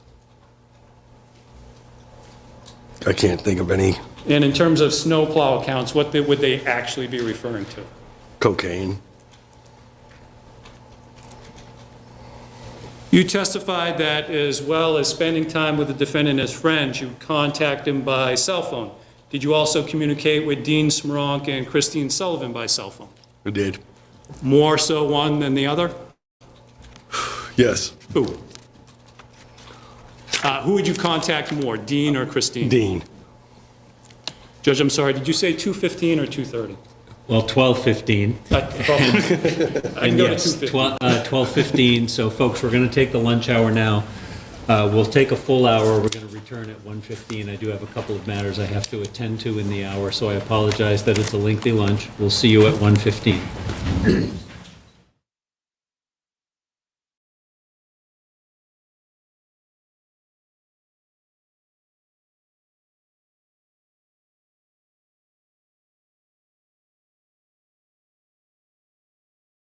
The final arguments could be prepared by, or closing arguments could be prepared by counsel, and then we'd have the jury get lunch and then start up about noon. Does that work for you, Ms. Prevett? Yes, Your Honor. Ms. Kirkhoff? Start up when? At noon.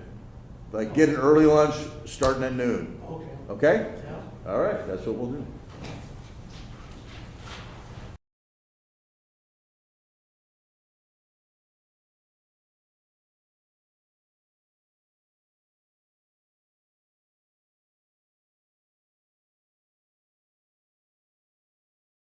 Had the material or the defects on her face consistent with being shot through the door. Because all the evidence shows that door was never opened and she was shot through it. Omar Dana, through the course of the investigation, talked to detectives. He talked about problems that he had with people, including the December 19th incident. And he told detectives, specifically Detective Wolf, that the bullet wasn't meant for Maya. It was meant for him. But regardless, And one legal concept that you will be instructed on by the judge is, of course, I think as I mentioned during jury selection, at the end of this trial, you are the experts on the facts, right? The decision is yours. You're the experts on the facts. Judge Quist is the expert on the law, and he will give you the law you are to follow. And I believe he will give you an instruction on transferred intent. So even if the bullet was meant for Omar, the crime is the same when it struck and killed Maya Kelly. The jury instruction reads, if the defendant intended to kill one person, but by mistake or accident killed another person, the crime is the same as if the first person had actually been killed. The crime is the same.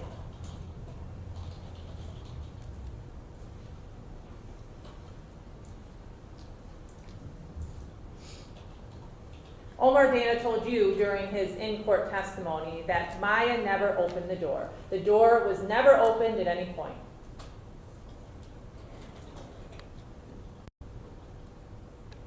His conversation with Officer Van Vliet was captured on body-worn camera. And Omar Dana gave his statement to Officer Van Vliet about what happened.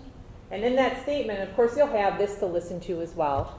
Because Mr. Kirchhoff was asking some questions about, well, didn't you say the door was open? Didn't Maya say, she went over to the door and you said the door was open? Nowhere on this video does Omar Dana say that. He says Maya went to the door. He never says she opened the door. And of course, you can listen to that as well. But in the video, it says she went to the door. He never says that she opened the door. So even though Officer Van Vliet testified to that, the evidence shows that he was mistaken, because this video speaks for itself.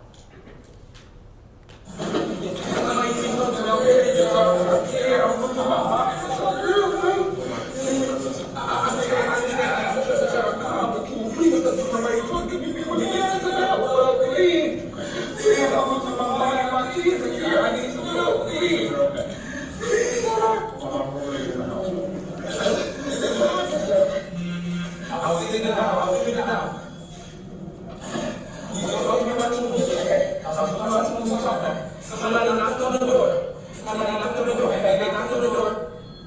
And the door. And she went to the door. She was close to it, so she went to the door. Somebody said something like, so if I'm not mistaken, I promise you got something like a minor voice or something like that. I don't know, like they made a funny voice. It's just like somebody playing. And she turned to me and said somebody was playing, and then shots just went off. She fell. I dove over and got my kids. I dove over to the ground with my kids. I ran. I called the police, but I was scared because I heard a lot of rumbling, and I didn't know if it was what it was. But I had my kids, and I was scared. And I was on the phone with the police trying to get them there, and I didn't want nobody to hear me, so I could have on the police. And I got the neighbors, but the neighbors, I was so scared. The neighbors begged me for help. I yelled out the window, "Who is it?" I tried my I did everything I could for her. I tried, bro. I'm scared, bro. So, did you see who it was? No, nobody saw it through the door. You can see the shots. So I promise you, please, somebody hear us. Help me. I quit. Yes. Remember last week Yes. with Mr. Verrill? Yes, that's my cousin. That's my cousin. Verrill had any meetings? Huh? Verrill had any meetings? I don't know. He's in jail to my knowledge. I don't know. I don't know. That's why. Sir, can you please, can we do this, sir? Can we do this? Is there any way possible where I can get like, her parents, my parents are downtown, and we just talk? Please, yes, can we please, sir? I need the comfort. I need some comfort. Yes, those are our kids. Are they okay with staying with your neighbors? Just to hang this for summer safety. Tonight? No, I don't know. I don't know. I didn't do it. I don't know. Who's involved. I'm scared, sir. Okay. Please. Where do their parents live? They stay in Cedar Springs. What's her mom? Angela Arnold. Yes, her father's name is Robert Kelly. Sir, please, I'm so scared right now, sir. Please, can you please give me like some type of security? Is there any way I can, sir, please give me somewhere where I can talk to her parents, my mom, everybody, please, sir. I'm scared right now. Arnold. Her father's name is Robert Kelly. Oh my God, I'm losing my mind, bro. I just witnessed my girl get her bro. Please help me, something, sir. Please keep my cousin, bro. I'm scared, bro. I'm scared.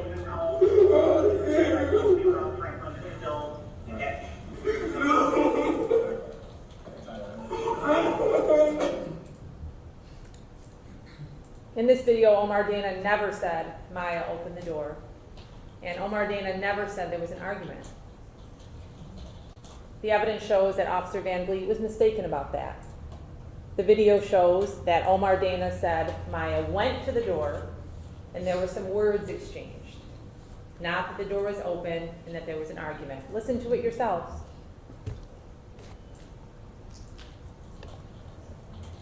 So after the officers arrive on scene and speak with Omar Dana and try to save Maya Kelly, the officers continue with their investigation and speak with neighbors on scene. Forensic personnel arrive to process the scene. We hear from the Erica Atkinson, both of them, both Ericas, that they hear approximately 3 to 4 shots. They did not hear any argument or any real discussion, and they did not hear or see anything unusual before the shots were fired. They did not see the shooter. Forensics found a bullet perforation of the front door. Forensics also found 3 9mm Luger casings in the snow. No prints were obtained from those. And officers continued to canvass the area for suspects, evidence, and video.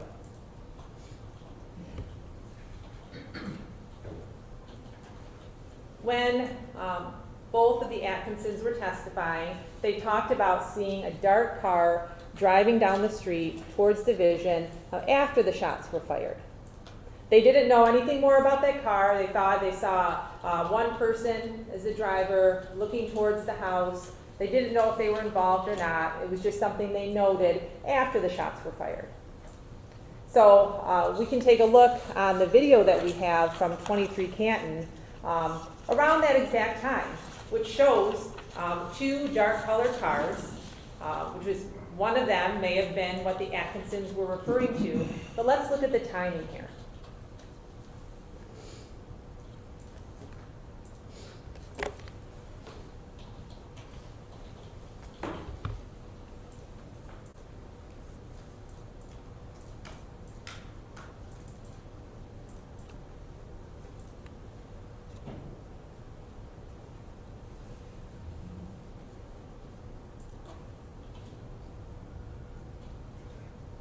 Yes, please, thank you. So we're gonna push play now. In about 5 seconds, you're going to see the defendant enter onto the screen running away from the shots. The shots had already happened.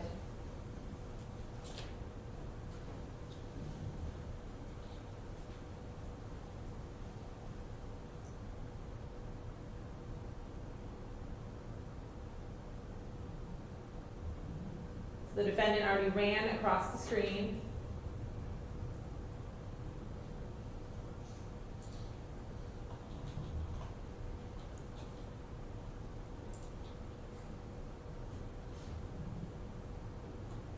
The one black car that already went across the screen, they came into view after the shots were fired.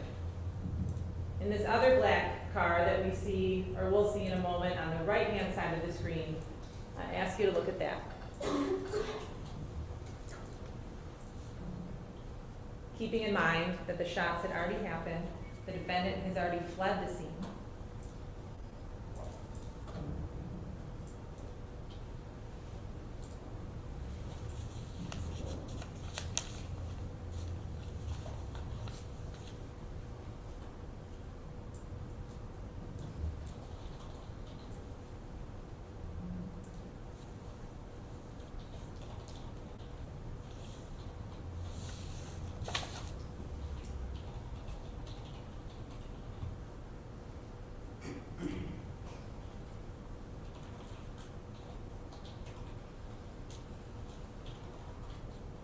And now we start to see that there's a dark colored vehicle going towards Division, right? After a lot of time had already passed from the shots and from the defendant when he was fleeing the area. I mean, wouldn't you think if that car was involved in any way, why would it be sticking around? If that car was involved in any way, it would have fled, just like the defendant did.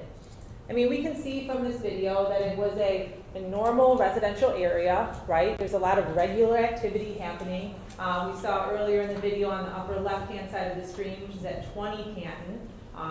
There was a truck there with headlights on. You can see in the back of the video that there's cars kind of traveling around the block.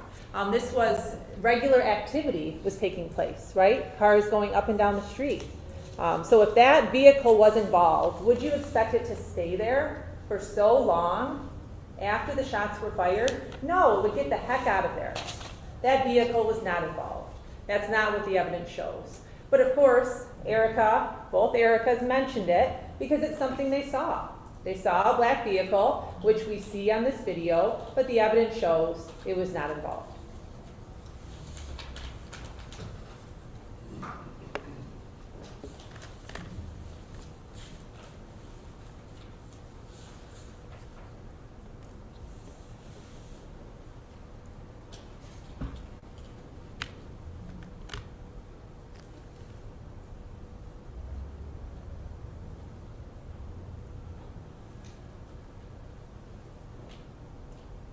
Just have a moment.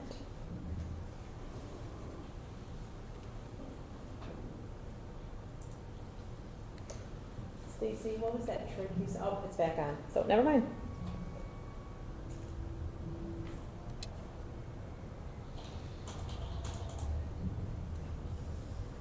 So you heard from the officers and witnesses on scene that day, on December 26th, right? From Officer Middleton and Van Vliet, who were investigating. Officers canvassed the area, tried to collect video surveillance, but they didn't find any other pieces of evidence or suspects then.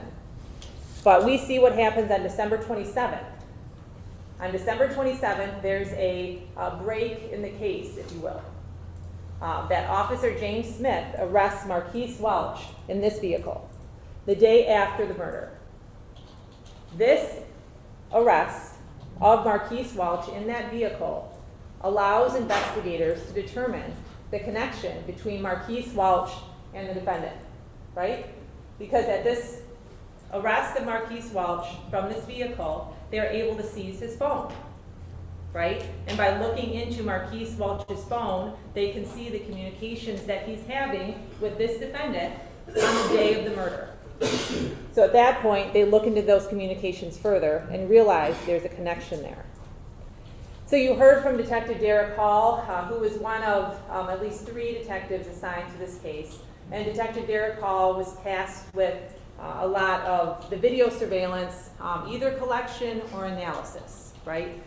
He also analyzed some of the text messages. He was able to get some records related to the transaction at the Big Top store, and he was able to obtain a lot of video surveillance. And thank goodness he did, right? Because a lot of those businesses had a lot of good surveillance video from December 26th, so that the defendant and Marquise Welch couldn't avoid detection, because the officers did a thorough investigation of obtaining that video surveillance, and there was some good video, and it was able to tell them a lot about this case and a lot about what happened.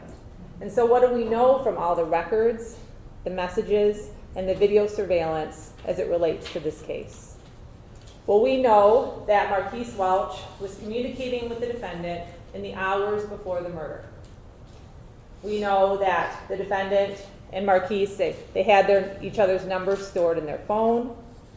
Marquise Welch told the defendant, who was identified as K-Man in these records, that he was about to be outside. And through the analysis of these records, the detectives were able to determine that that was at the Big Top store. Marquise Welch tells the defendant about to be outside. He tells him, I'm here around 4:36 p.m. So we know they're with each other earlier in the day, around 4:30. The defendant in his text messages says, I'll be there in a minute. I'm in checkout now.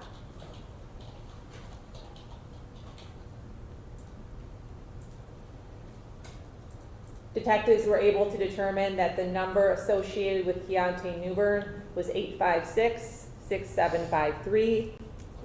And the defendant later confirmed that phone number, that it belonged to him, and that he absolutely had his phone on him on the day of the murder. He had that phone for approximately 4 years, and he confirmed the number. Do you have a cell phone? Yes, sir. What's your cell phone number, sir? 616-856-6753. And is that phone in your name? No, it's not. Whose name is the phone? My fiance, What's her name? Arfan Sharif. Okay. And you guys have, So we know it was the correct phone number. We know it was the defendant's phone number. He admitted to that. We see in some of the video surveillance from the big top, you can actually see him on that video surveillance with his phone in his hand texting. And all of that matches up that at that very time, he's texting Marquise Welch, who is about to pick him up outside. We know that from his phone records, and that also matches up with the financial record that we see here from the big top market. That the defendant used a card to conduct a transaction in the amount of $20.24 around 4:38 p.m., consistent with all the other evidence in this case. You see in this photograph from the big top interior surveillance that the defendant is wearing a very distinctive coat, dark on the top, white on the bottom, and he has a Michigan hat on. He also has a hood up. You saw and heard from the officers involved in the search at 36th Street in the city of Wyoming, which was the apartment of his fiancee. That Michigan hat was found there. No question that the person in the big top photographs and video surveillance was the defendant. We know this is Marquise Welch's car.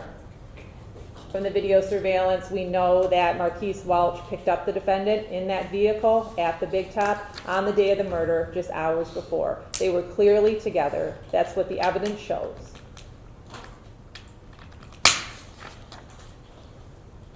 So we know that Marquise Welch and the defendant were together in this vehicle on that date.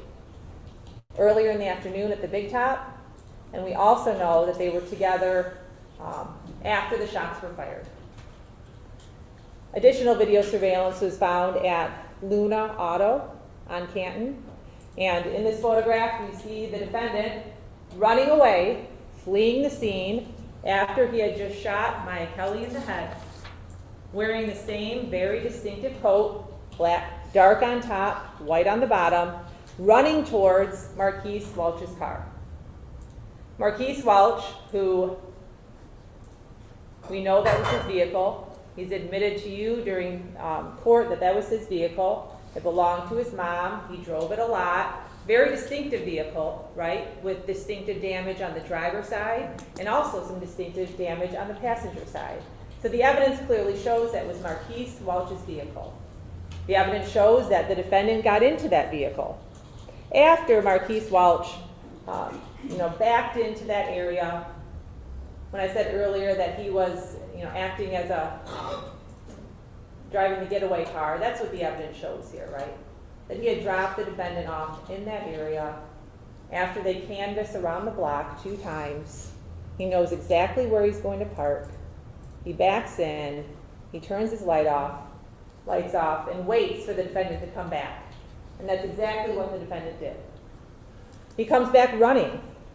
He runs back to the car, gets in the vehicle on the passenger side, just like they had planned.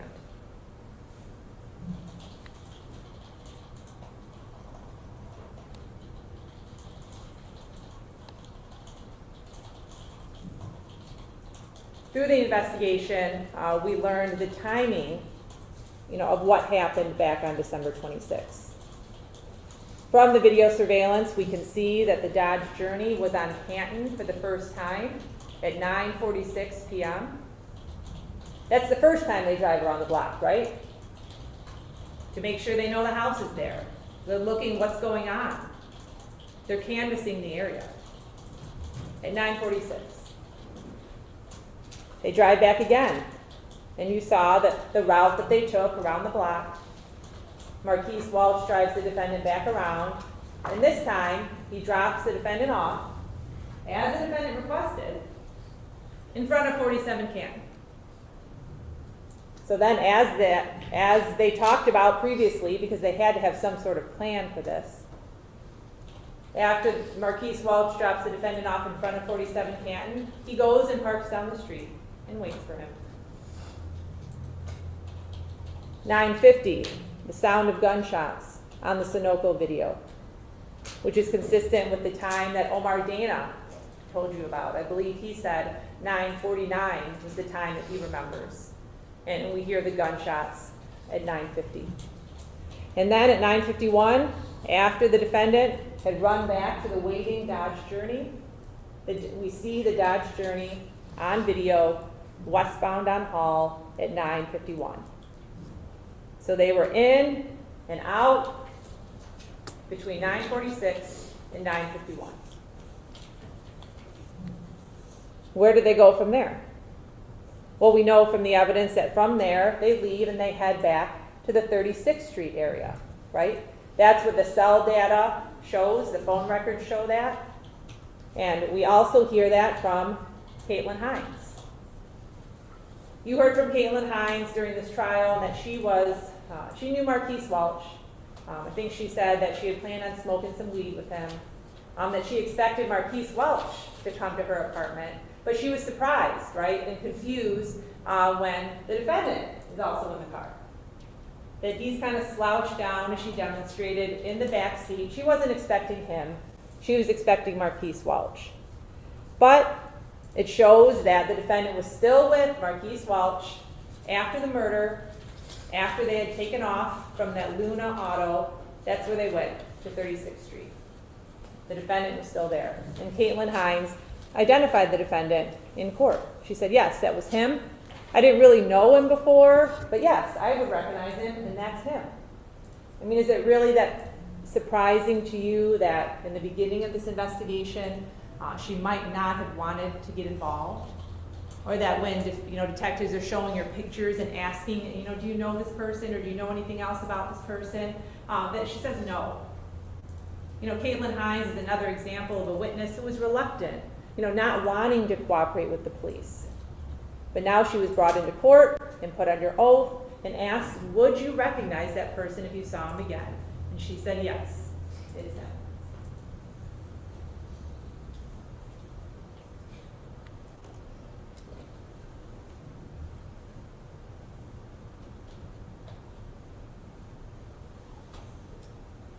So you also heard from Marquise Welch, of course, during the course of this trial. He told you many things. The majority of things, if you recall and think back to what he admitted to, he told you about things that he really couldn't get away from, that he couldn't deny, right? Things like the text messages, things in black and white that can be shown to him, right? This is your phone, this is you. Yes, it is. He couldn't get away from that. Or the cell phone location data, or the fact that his car was on video, backed in, turning his lights off at Luna. So he couldn't get around that. So of course he's admitting that to you. So I ask you to compare that, when you're deciding at the end of the day who to believe and what to believe, because of course that's your decision, as it is in every case, right? You have to decide as a witness, are they telling the truth, are they lying or mistaken? I ask you to consider all the facts, look at everything. And for any witness, and I believe the judge will instruct you, that you can choose to believe all, none, or any part of what a witness says. So when it comes to Marquise Welch and you're debating, what do I believe? Well, how do I do this? I submit to you and I ask you, believe the parts that match up with all the other evidence in this case, right? He's telling you many things, and the majority of those things are corroborated by other pieces of evidence. Because of course, any witness can say anything, right? A person can take that stand and say whatever they want. So corroborate it, look back to all the other pieces of evidence that match up to what Marquise Welch said. There were some things he couldn't get around. But he tries to lie about other things, right? He's asked during this trial and by detectives during the investigation, why were you going there? Why were you going to 47 Canton? Why are you taking the defendant to 47 Canton? Marquise Welch says, I have no idea. Do you really believe that? No. Do you really think that he had no idea why he was taking his friend to that street? That they weren't talking about it, whether it be the week before, or the hours before, or at the video shoot, or in the car? Of course they were. That's what makes sense. And I ask you to use reason and common sense, and I think everybody does in this trial. And to make reasonable inferences from the facts you have. These guys are friends. They're hanging out all day. And the defendant's not going to say anything about why he wants to be dropped off in front of 47 Canton? Well, of course he did. But Marquise Welch isn't wanting to tell you that. So he's trying to get around that. What else does he try to lie about? He also tries to say, well, the defendant didn't say much when he got back into the car. Really? After the defendant comes running back, after he's just dropped off in the middle of the street, he comes running back, and he doesn't say much about what happened to Marquise Welch. Does that make any sense? Well, no. I mean, even when we heard from Marquise Welch, well, yeah, there was some kind of argument. The defendant was saying I wasn't going fast enough. And, don't you think Marquise Welch is going to ask him, well, why? What's going on? Of course they're going to have a conversation. But Marquise doesn't want to tell you about that. Marquise Welch tries to say that he was threatened and coerced into saying that he heard the defendant say, I shot that bitch. You heard from Detective Bayless, who was involved in the proffer interview, that no threats were made to Marquise Welch. Of course, there might have been some pressure put on in an interview like that, right? Which is probably pretty understandable when you have witnesses. We heard about from Detective Bayless, witnesses aren't always eager and wanting to come forward to the police. And so often detectives have to deal with reluctant witnesses. So no threats were made, but maybe a little pressure to get to the truth, right? Because Detective Bayless said, we had all this other evidence and we knew it wasn't matching up, so they're trying to get Marquise Welch to tell the truth. There were no threats, but Marquise Welch is trying to get you to believe that now. So do we think that Marquise knows more than he told us? Absolutely. Do we think Marquise Welch knows more than he told you? Well, absolutely. That's what the evidence shows, and that's what common sense and reason would dictate, that he would know more because he was with the defendant before and after. But as Mr. Faber alluded to in jury selection, that and in his opening, I believe, he talked about this will be a study in human nature, right? You're going to see the complicated dynamics associated with balancing self-interest, Marquise's self-interest, versus loyalty to a friend who just committed murder. And how far is Marquise Welch going to go in acknowledging his involvement in the murder? So Mr. Faber was absolutely right that you are going to see this study in human nature and that complicated balancing act, weighing the self-interest versus loyalty. And that's what you saw play out in the different statements of Marquise Welch.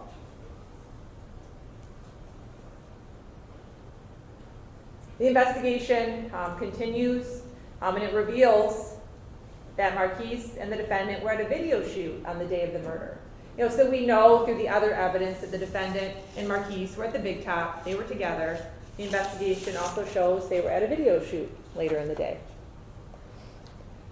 We know from Isaiah Smith himself, and also the rap video itself, that there was a video shoot that took place on December 26th, and it took place on College Avenue. During the investigative subpoena interview with the defendant, although we knew it from other means, right, from the video and from Isaiah Smith, the defendant also confirmed he was at the video shoot that day. Yeah, well, leaving from where party was a little get together, and he was having a little video shoot. My friend was, like I said, and he about locked up because he was going through something. He was having a video shoot, got the time to get it there, and I left from here, and I went home. I was drunk, so I was drunk. Where was this video shoot? It was on the north side. It was at a BRB, is like one of them when they rent out the little townhouse, but it's on the north side, say college. It was like on college. How did that be nowhere? That was on college. Like closer going towards, like by the highway. You know, college go past, like a little audio mark. It's like a little bit, like before that, like a little bit before that. And that's. You were filming like a rap video? My friend is a rapper. So the defendant, in his own words, is confirming what the other evidence already showed. Because the evidence from the video shoot, from the portion of the music video that we had, it showed that the defendant was there. It showed that he was wearing that distinctive coat, dark on the top, light on the bottom, a black ski mask on his face, and that the defendant was in possession of a gun on that day. At various points, it's hard to determine, exactly the type of gun that he had on that day because of the lighting, but the defendant was clearly in possession of a gun. We see that from the music video itself, and Isaiah Smith also told you. Yes, the defendant had a gun. Numerous people handled the gun at the video shoot, but yes, the defendant had it. Either the defendant or Marquise brought it because it wasn't there before they got there, but when they arrived, then the gun was there. And at the blue laser sight had been on it the whole time, and the gun arrived when Marquise and the defendant arrived.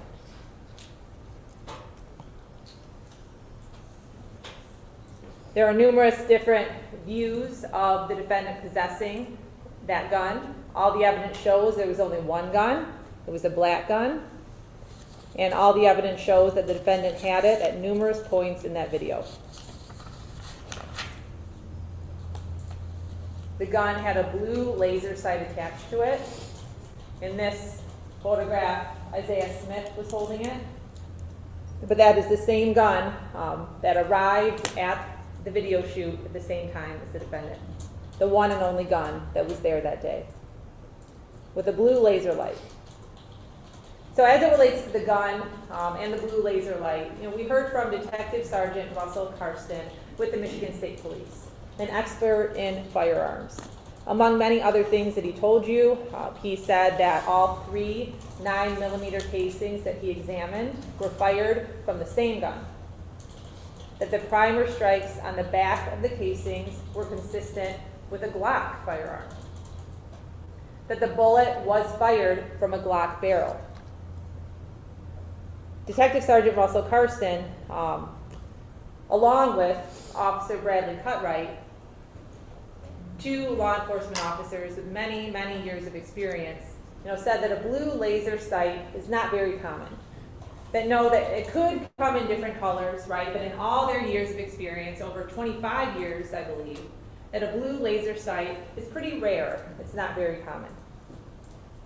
That the more common colors of lasers are red and green. When he was saying that, it was interesting because the lasers even that we used here in this trial, the laser pointers, red and green.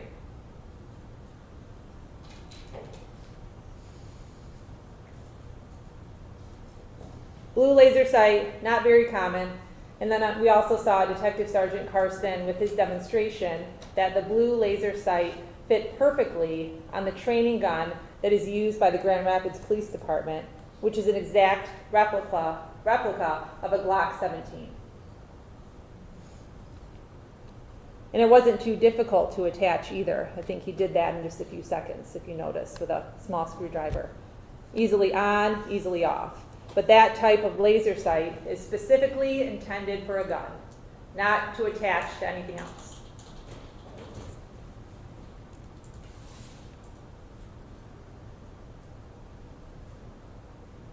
So the evidence in this case just shows more about the time frame or the timeline involved. After the video shoot, we know that they go directly to Canton Street, right? So from the video shoot, directly to Canton Street, because of course the defendant wants to go there. We know that the last outgoing call, which I believe we heard from Mr. Heikola, not officer, the last outgoing call from the defendant on his phone was to Marquise Welch at 9:34 on December 26th. Last outgoing call. They leave the video shoot around 9:35. They head directly there. The cell data puts their phones off the towers near Canton around 9:47. The time of the gunshots, again, was 9:50. And in my previous slide, that, you know, they were already heading westbound on Hall at 9:51. And interestingly, and I'm sure you took note of, that Marquise Welch, you know, when you're considering, is he telling us everything he knows? You know, consider this fact. That Mr. Heikkila told us that from 9:44 to 10:04, there was no cell data for Marquise Welch. He turned off his phone or put it in airplane mode, because we know that there was activity before and after, right? But during the exact time of the murder, between 9:44 and 10:04, no cell data for Marquise Welch. Why? Because he knew what was going on. He knows more than he's telling you. He turned off his phone. He didn't want to be associated with it. He didn't want anyone to be able to detect that. That was an intentional act on his part of turning off his phone or putting it in airplane mode.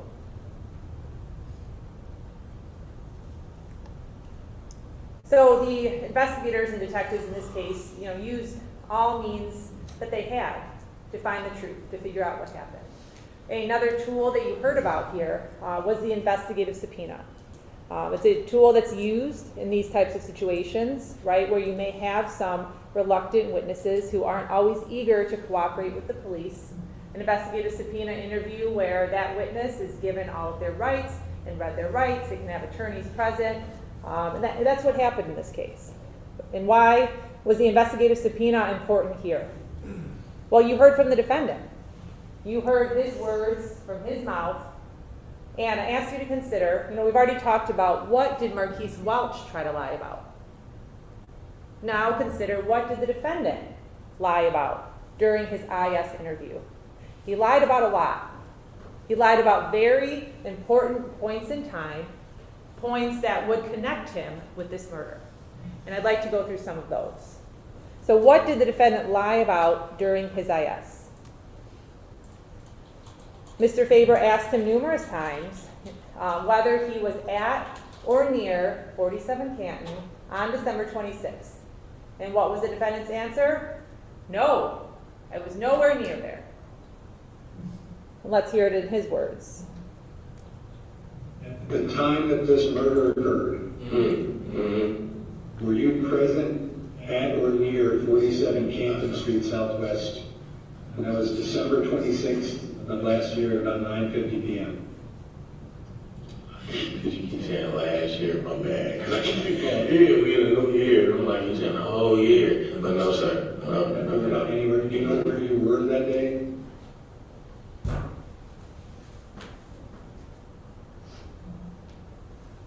Of course, he's trying to distance himself from the murder, right? He's asked those specific questions and denies being at or near 47 Canton. He's asked numerous times, and he lied numerous times. Let's hear his words again.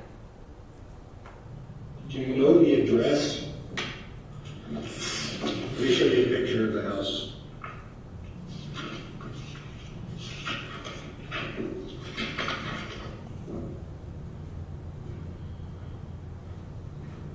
I'm going to do it 15, and then it's the same answer, but it's also color. You recognize that house? I ain't never been on Canton, the street. I don't know. Where is that? Where's the line? Division, Oh, I don't I ain't never seen. I never been over there before, though, boss man. So, that house, 47 Canton, on Exhibit 15, you've never been to that house? I've never been to that house. When you say you've never been, you mean never been inside? Or never been at the house outside or inside? I ain't never been by that house. I've never been. I don't.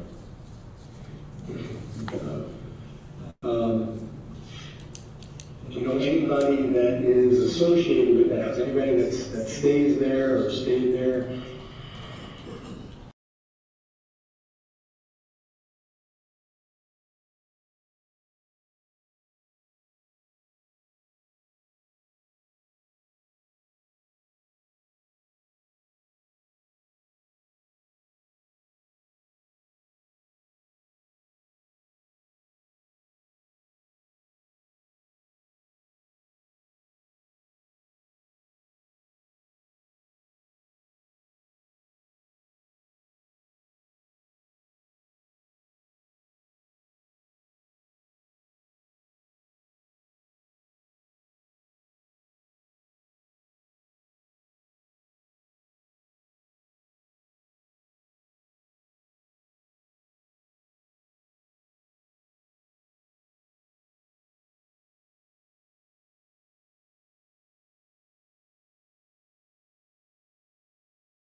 Jury will be in just a moment. Mr. Caldwell, if you want to come back to the witness stand.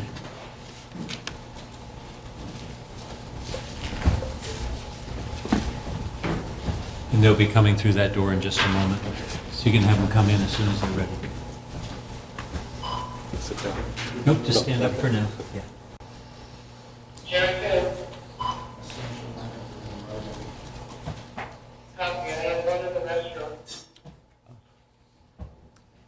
Guess we all heard that. You can go ahead and have a seat then. We'll wait until they're...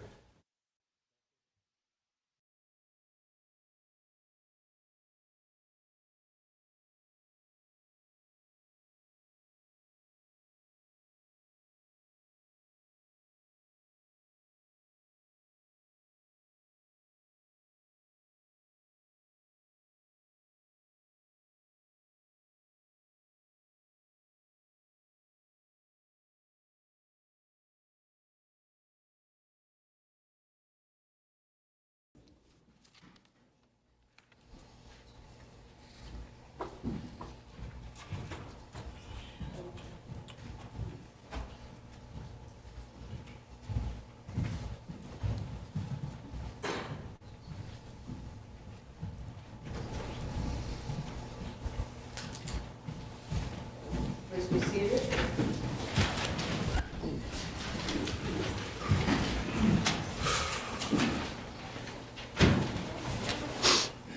All right, Attorney Hinckley, when you're ready. Thank you, Judge. Mr. Caldwell, before the lunch break, we were talking generally about cell phone communications, and we're going to go into specific communications. Up on the screen is a chart, states Exhibit 24, that the jurors have seen many times before. There's an entry on the chart with your name followed by a telephone number, 603-509-8673. Sitting here today, do you remember whether that was your cell phone number at the beginning of 2017? I couldn't honestly tell you. Okay. Could reviewing prior testimony that you gave closer in time perhaps refresh your recollection? Perhaps.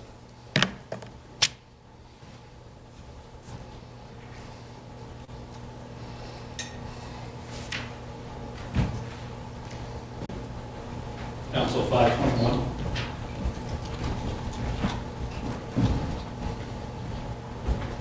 So, Mr. Caldwell, I'm just going to ask you to read from 1 to 6, lines 1 to 6.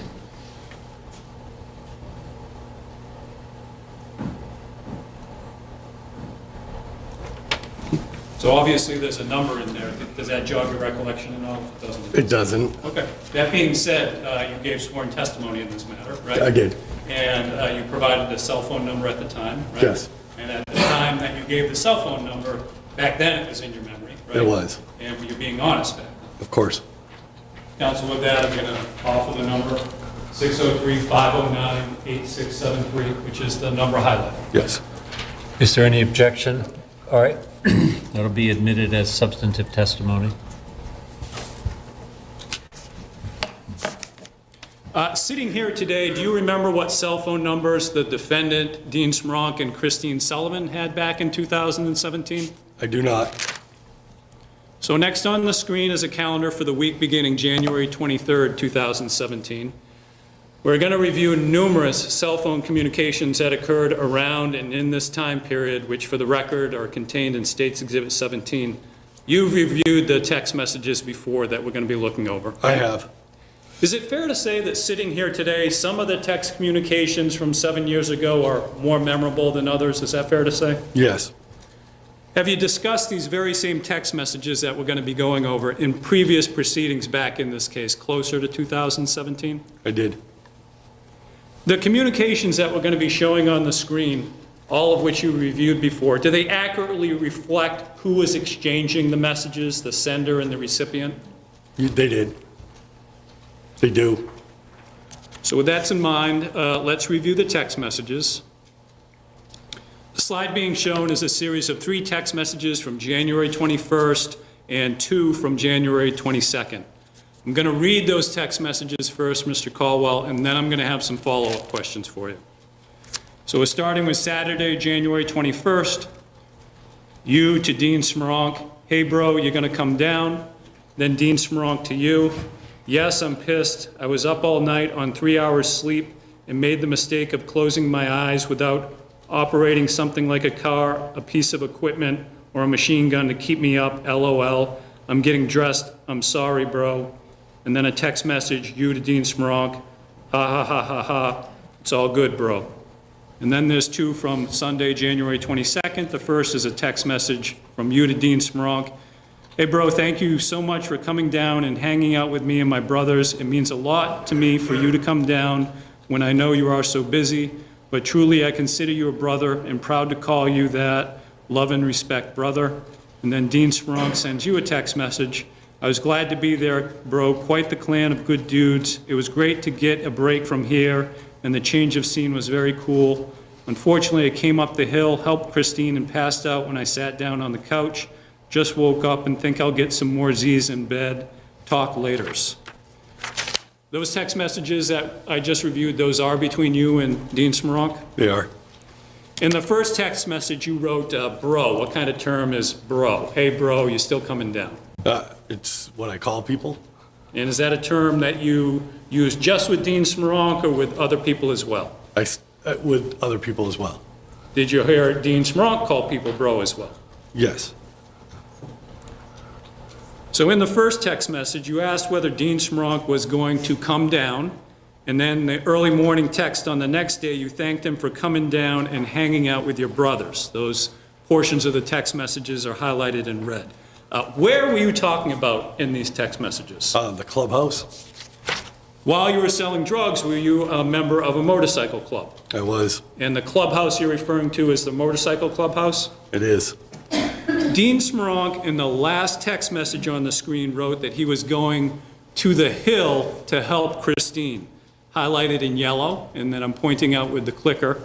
What is the reference to hill? The house up in Meterborough Road. And that, again, is a term that you would refer to it as the hill? It is.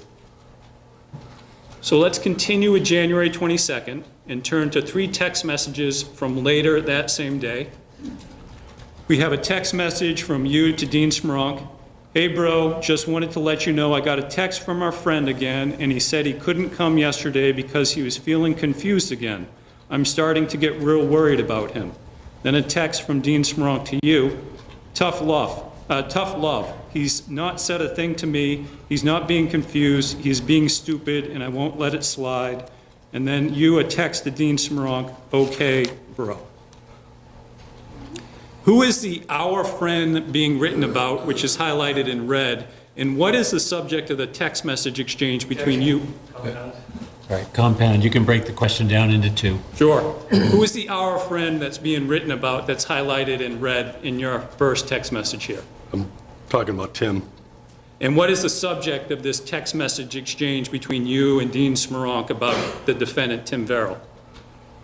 About him getting confused and... Who told you that he was feeling confused again? Tim did. And what do you remember about the defendant telling you that he was feeling confused? What do you remember about that? If you do.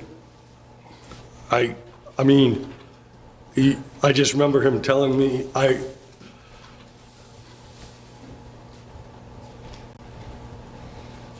he would tell me that he was getting confused, and that he would also tell me that he just needed to get some sleep.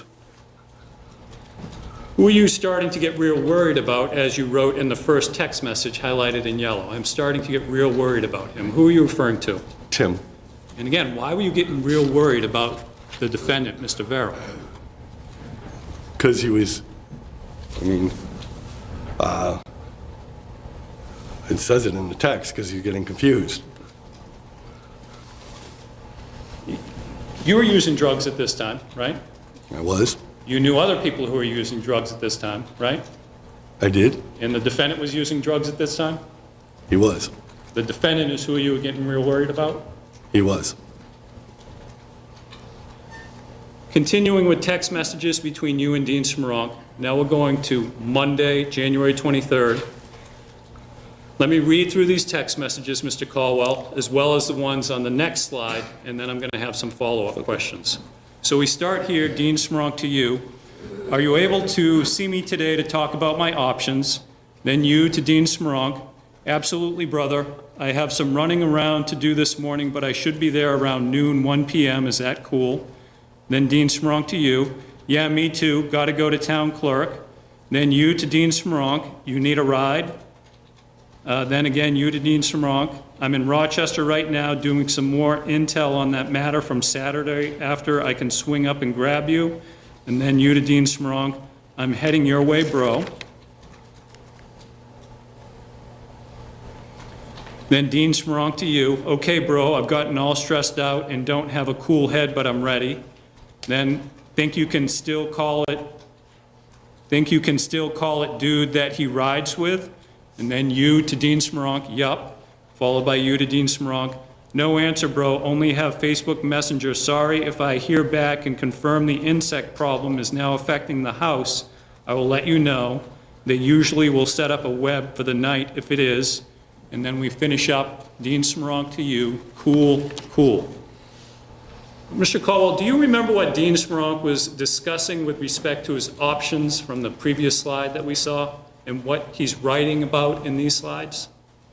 Talking about an individual that had beat up Christine, and options on how we could, like, what we were going to do about it. The individual, is that relating to the insect problem and setting up a web? Overruled. Go ahead. It is. Who was that person?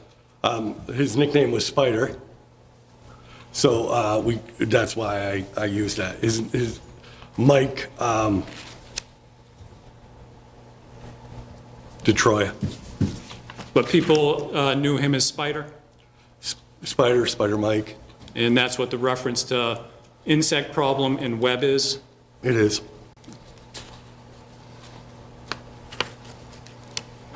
Let's continue with January 23rd. The last text message ended at 7:03. This next exchange begins about 4 hours later, that same evening of the 23rd. Again, let me read them, and then I'm going to have some follow-up questions. And here we're starting, you to Dean Smronk. Hey, bro, so I was told from my friend that they don't think he was at the spot, I thought. Sorry it wasn't better news. Also got a call from my brother, and he was pretty upset with the waiting and lack of communication. He said he, and then it follows another text message, you to Dean, wouldn't like to deal with him anymore. And then Dean Smronk to you, have you talked to Tim? And then you follow up, I have not yet. In the first text message, you refer to speaking with a friend as well as getting a call from your brother. With respect to your brother, is that an actual blood relative, or you were referring to somebody else? Talking about somebody else. Who was the subject of these several text messages between you and Dean Smronk? The person who was not at the spot and who your brother did not want to deal with anymore? The first one, that they don't think he was at the spot, talking about Spider. And then in the second one, it's, you don't have it highlighted, but that's continuing on talking. It says, also got a call from my brother. I'm talking about my brother, quote unquote, right? That wouldn't like to deal with Tim anymore. So what I'm pointing out with the clicker, Okay. This is a conversation, a separate conversation. The first one is about Spider. The Yep. second, starting here, continuing to here, is about Tim. So got a call from my brother, wasn't talking about Tim, it was talking about somebody else. But wouldn't like to deal with him anymore, that's talking about Tim. And what was that about? About buying drugs off of him anymore. And why wasn't the person wanting to deal with the defendant anymore? Because he was not showing up on time, not taking his calls. And when you say he wasn't showing up on time, not taking his calls, you're talking about Mr. Verrill, the defendant? I am. Continuing with the next two text messages from later that same night, let me read them first. First is a lengthy text message, you to Dean Smronk. I can, that's no problem. I feel bad, really, but I also know that he told him a time, and he counted on that time because in turn, he told others that same thing, and he ran out of time. Don't mean to add stress onto you, brother. I will just explain to Tim and hope he understands. It's starting to freezing rain right now. Be careful if you plan on going out tonight at all. I will update you after I've spoken to him. Love and respect, my brother. And then a text message, Dean Smronk, to you. Okay, well, he didn't answer my comment a little while ago, and I'm starting to get things finished that were critical items. Then I'm going to pack and crash for a little while, but I'll be back in touch. Love and respect. Do these texts appear to be a continuation of the text conversation that you had with Dean Smronk earlier that day about the defendant, Mr. Verrill? It does. And what do you mean when you wrote, I will just explain to Tim and hope he understands, highlighted in red? What was that a reference to? I believe it was like picking up the money and doing the transaction for him. So you were actually going to take his place because of the issues that he was having, communicating with people and meeting with people? Yes. The text messages that we've been discussing up to this point are between you and Dean Smronk. Was the defendant another person with whom you had regular contact by cell phone, including text messages? Can you repeat that? I'm sorry. Sure. So the text messages that we've reviewed up to this point, it's between you and Dean Smronk, right? Correct. Was the defendant somebody who you also had regular text message communication with? Yes.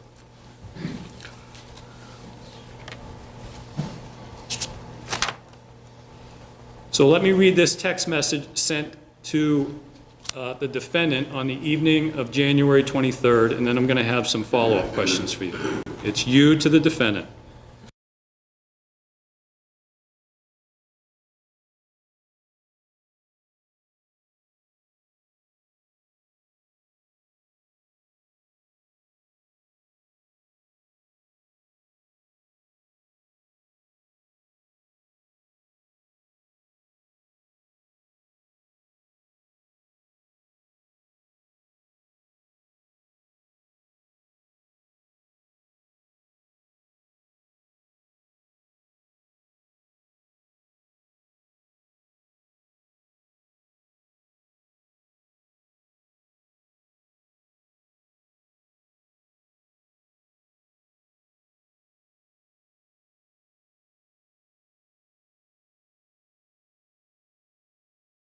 Up on his toes.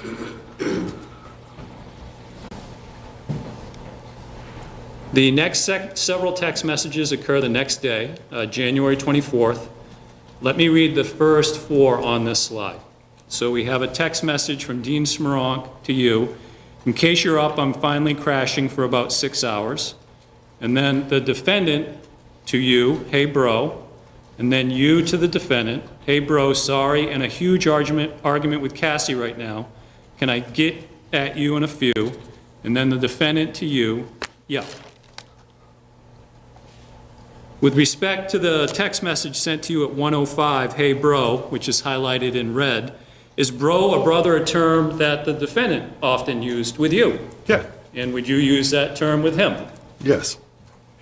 In your response, you reference an argument you had with Cassie, highlighted in yellow. Again, who is Cassie, or who was Cassie at this point in time in your life? At that point in time, she was my girlfriend. Let's go on to the last text message from this slide, Dean Smronk to you. I'll read it first. Well, I got up on time, but I was haggard as hell, so I took a piss and laid back down, and CV said, fuck it. When I woke up, I was supposed to be leaving. Tim showed up, though, had breakfast with us about an hour ago, then he left. I mentioned the stuff with Rob, and he said he needs to get his schedule in order or something like that. Just keeping you in the loop. Love, respect. The Tim referenced by Dean Smronk, who is that? Tim Verrill. And what about the stuff with Rob and the defendant's schedule needing to be kept in order? Is that a continuation of the text messages from earlier and the defendant's issue and not meeting with buyers, basically? Correct.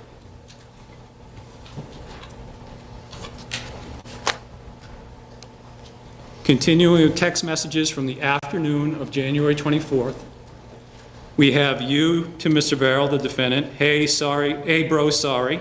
And then the defendant to you, it's okay, I'm in Dover now. And then you to the defendant, shitty, were you able to get a hold of my brother yet today?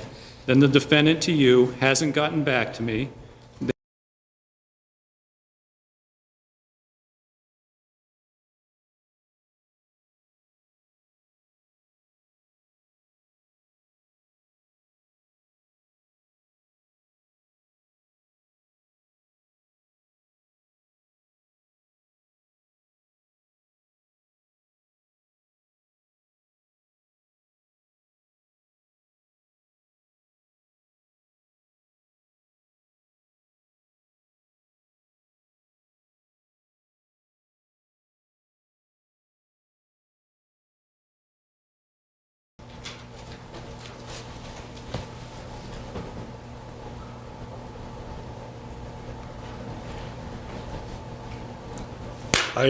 Just talking about, like, how it will be handled, I don't remember, to be honest.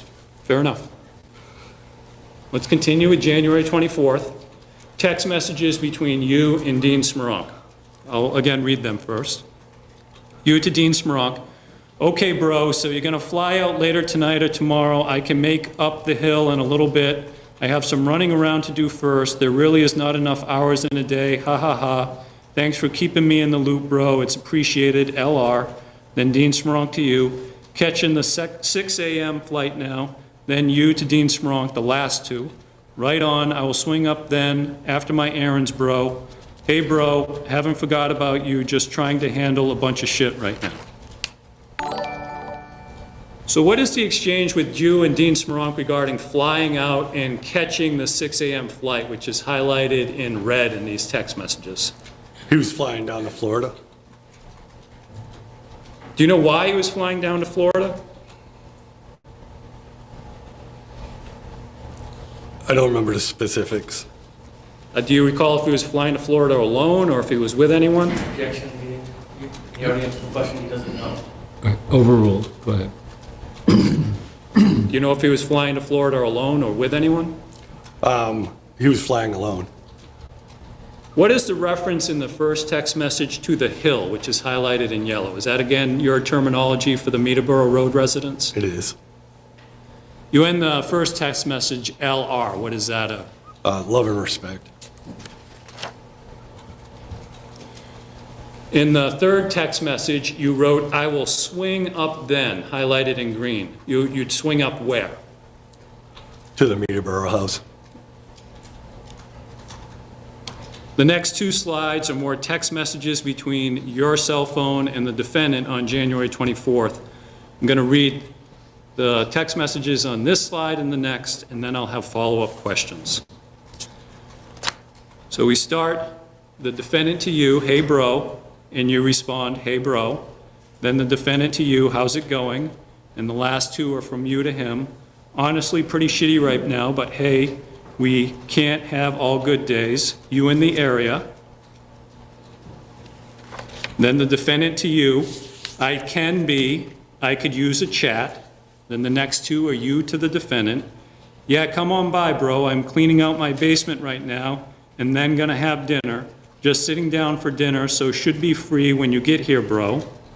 And then the defendant to you, OMW, on my way, Correct.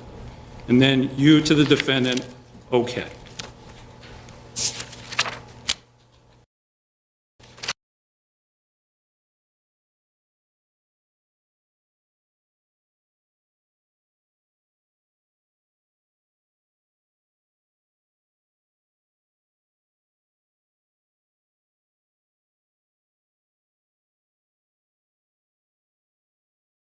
I was at home.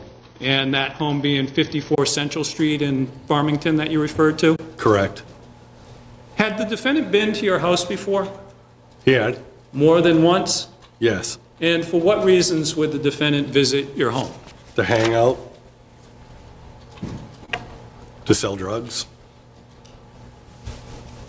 In the second message on the screen, the defendant wrote to you that he could use a chat. Did the defendant that Tuesday evening meet at your house? He did.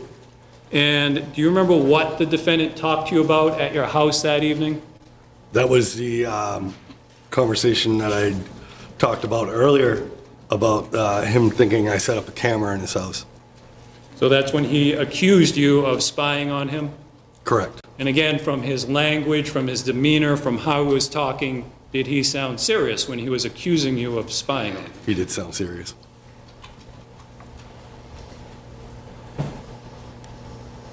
We're going to complete text messages on January 24th with a late-night exchange between you and Dean Smoronk. And for reference, on the left are the text messages between the two of you from earlier that day, in which you, in substance, relayed that you'd meet up with Dean Smoronk up at the Hill, right? Correct. So let me read the remainder of the text messages on the right. Dean Smoronk to you, no worries, I'm rested and up until I travel at 3 a.m. Then there are two exchanges between Dean Smoronk and the defendant, and a call between the defendant and Dean Smoronk's cell phone. And then the last two text messages between you and Dean Smoronk, you to Dean Smoronk. Heading your way, bro, in 5. Hey, bro, knock, no answer. You might have passed out. Have a safe flight, brother. Love and respect. Again, what's Dean Smoronk's reference to travel at 3 a.m., which is highlighted in red? Flying down to Florida. And what is the reference in your two text messages at the bottom at 10:45 p.m. and 11:16 p.m., the last two that we see on the screen? Heading your way in 5, knock, no answer. Heading to the house on Verrill Road. So you went there, you knocked, nobody answered, and you left? Yes. Did you have keys to the house in Meadowborough Road? I did not. Next on the screen is State's Exhibit 32G. Do you recognize this area of the house? I do. Where is this area of the house generally, and where does the green door that's circled in red, where does this door lead to? So that's in the back of the house, and it leads into the basement. Back in the beginning of 2017, did that door have a lock? It did. And what kind of lock did it have? It was like I think a punch lock, like a code or something. Could you access the house using that lock? I could not. Why not? Because I didn't have the code. What about the defendant? Could he access the house using the lock? He could. The next series of text messages between you and Dean Smoronk occurs early the following morning. So now we're early in the morning on January 25th. Let me first read them, and then I will have some follow-up questions. So Dean Smoronk to you, no fucking way. Oh man, I was in the shower. Did you come down back? Chris was here. Then you to Dean Smoronk. Yeah, I was knocking on the back door. I could head back up if you want. Would like to talk before you leave anyways. Then Dean Smoronk to you. Bro, I would really appreciate that. I'm trying to deal with a few loose ends here. And then you to Dean Smoronk. Okay, cool, heading up, bro. Dean Smoronk wrote that he was with Chris, highlighted in red in that first text message. Who did you understand that to mean? Christine. You indicated in substance to Dean Smoronk that you wanted to speak to him and that you'd return to the house. Did you go back to Meadowborough Road that early Wednesday morning before he flew off to Florida? I did. And you talked about how you went up there initially, you knocked on the door, nobody answered, you left. What about this time? You go back up to the house, does anybody answer this time? Yeah. And who was at the house? It was Dean and Christine. Do you remember what you wanted to talk to Dean Smoronk about before he left for Florida? I don't remember.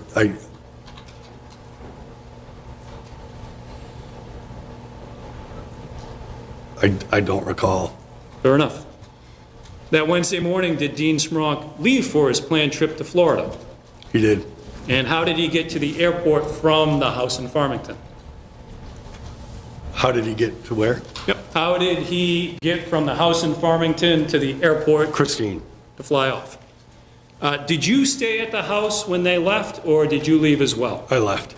Was anyone in the house when the three of you Dean Smoronk, yourself, and Christine Sullivan left the house early that Wednesday morning, January 25th. Not to my knowledge.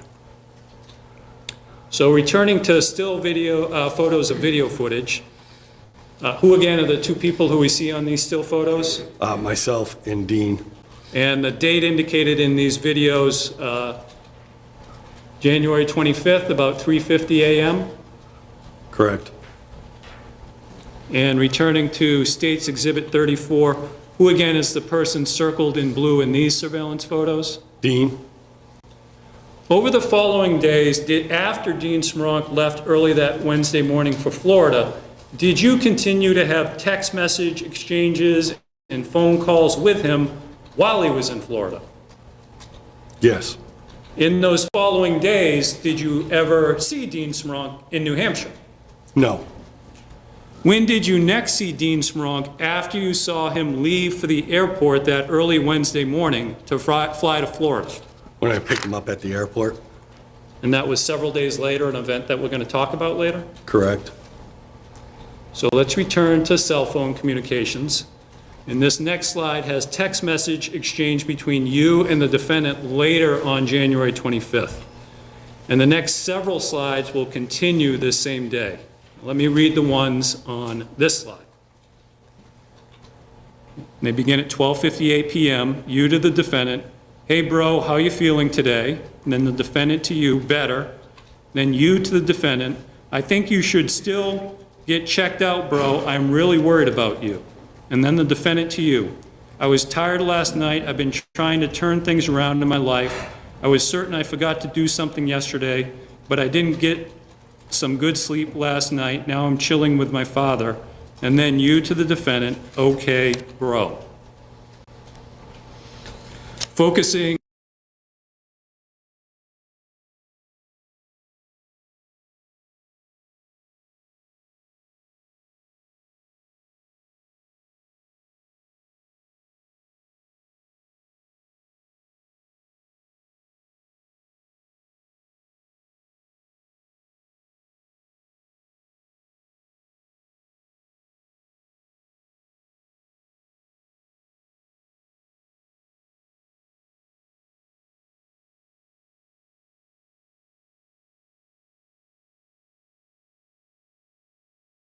really worried about him, the text highlighted in red. Is that more of the same that we've been talking about? Yes.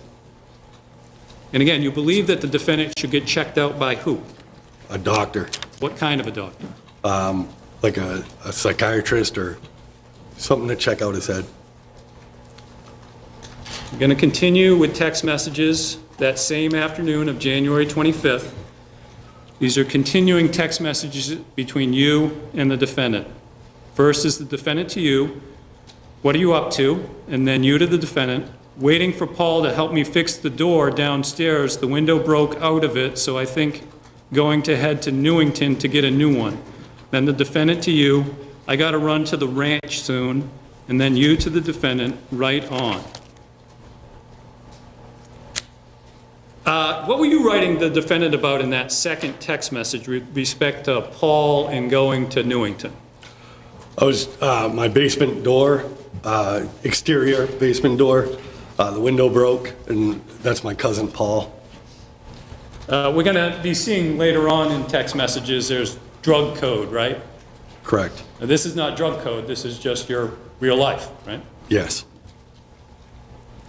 The defendant wrote to you that he wanted to run to the ranch soon, highlighted in red. What did you understand that term ranch to be a reference to? Meadowborough Road. What was the defendant going to the house to do based on conversations that he had with you? If you remember. I don't remember. Pick up drugs, I'm assuming. Well, we can't assume, but let me re-ask it, and I'll ask this. Would the defendant typically go to the house to pick up drugs for sale? Yes. Continuing text messages between you and the defendant on January 25th. Again, let me read them. First, the defendant to you is Chris up there, and then you to the defendant in the next two text messages. "She should be. I know that she brought him to the airport this morning." And then the defendant to you, "I figured." And the last two are different conversants, so I will not ask you about them. The first text message, who did you understand the defendant's reference to Chris and up there to be? Is Chris up there? Oh, Christine, sorry, I was looking at the highlighted, I got confused. I'll get to the highlighted in a second, but the first one is Chris up there. So Yeah, talking about Christine. And Meterborough Road? Meterborough Road, yes. What about that statement that's highlighted in red? She brought him to the airport. Is that a reference to the trip to the Boston airport to Florida? It is.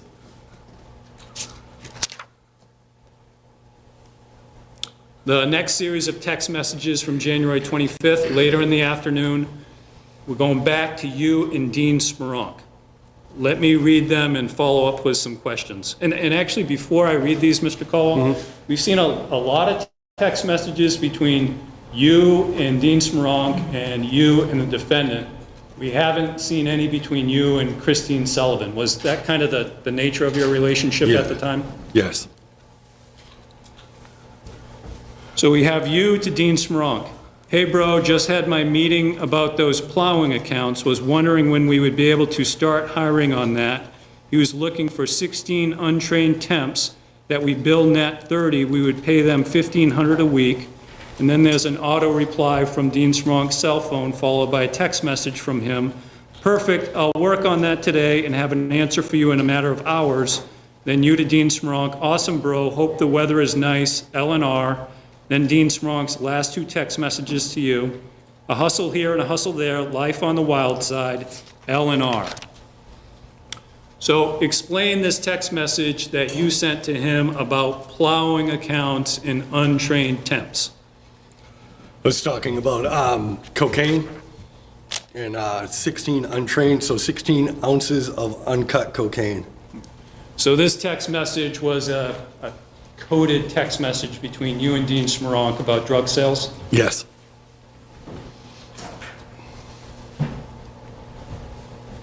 That same afternoon of the 25th, right after the exchange that we just reviewed, there's this exchange between you and Dean Smoronk. We have Dean Smoronk to you. Did Tim go to the doctor? And then you to Dean Smoronk. No, I told him I wanted to bring him, and he said he had a good night's sleep, so he didn't want to go. But that was through text because he never came by this morning. Oops, sorry. Dean Smorank's question to you, did Tim go to the doctor? Is that a continuation of text messages that we've seen up to this point about some concerns about the defendant, Mr. Verrill? It is. From what you remember, was Dean Smoronk also trying to get the defendant to consult with a doctor about his mental issues? Yes. With respect to your response to Dean Smoronk asking whether or not the defendant went to a doctor, no, I told him I wanted to bring him, and he said he had a good night's sleep, so he didn't want to go. Was the defendant supposed to meet with you that morning, if you remember? If you remember. I don't remember. Yeah, I can't assume, right? Yeah, I don't remember. Fair enough.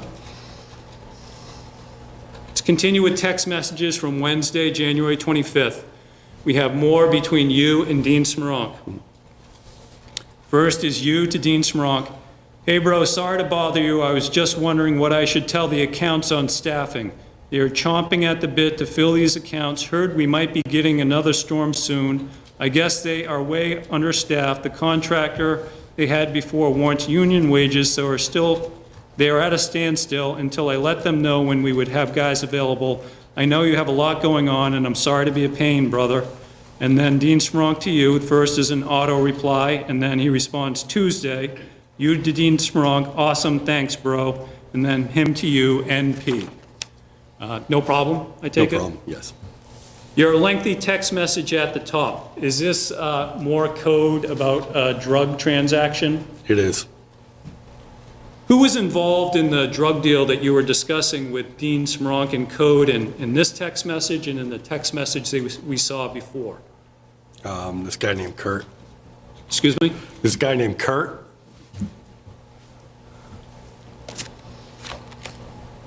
Do you recall if the defendant and Ms. Sullivan was also involved in this deal? If you remember. I don't remember.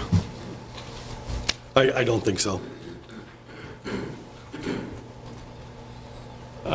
You talked about during this period, before lunch, you talked about the relationship between Dean Smoronk and Christine Sullivan. What about the relationship between Christine Sullivan and the defendant, Mr. Verrill? Was there friction in that relationship too that you remember? Between Christine and Tim? Yeah. Yes.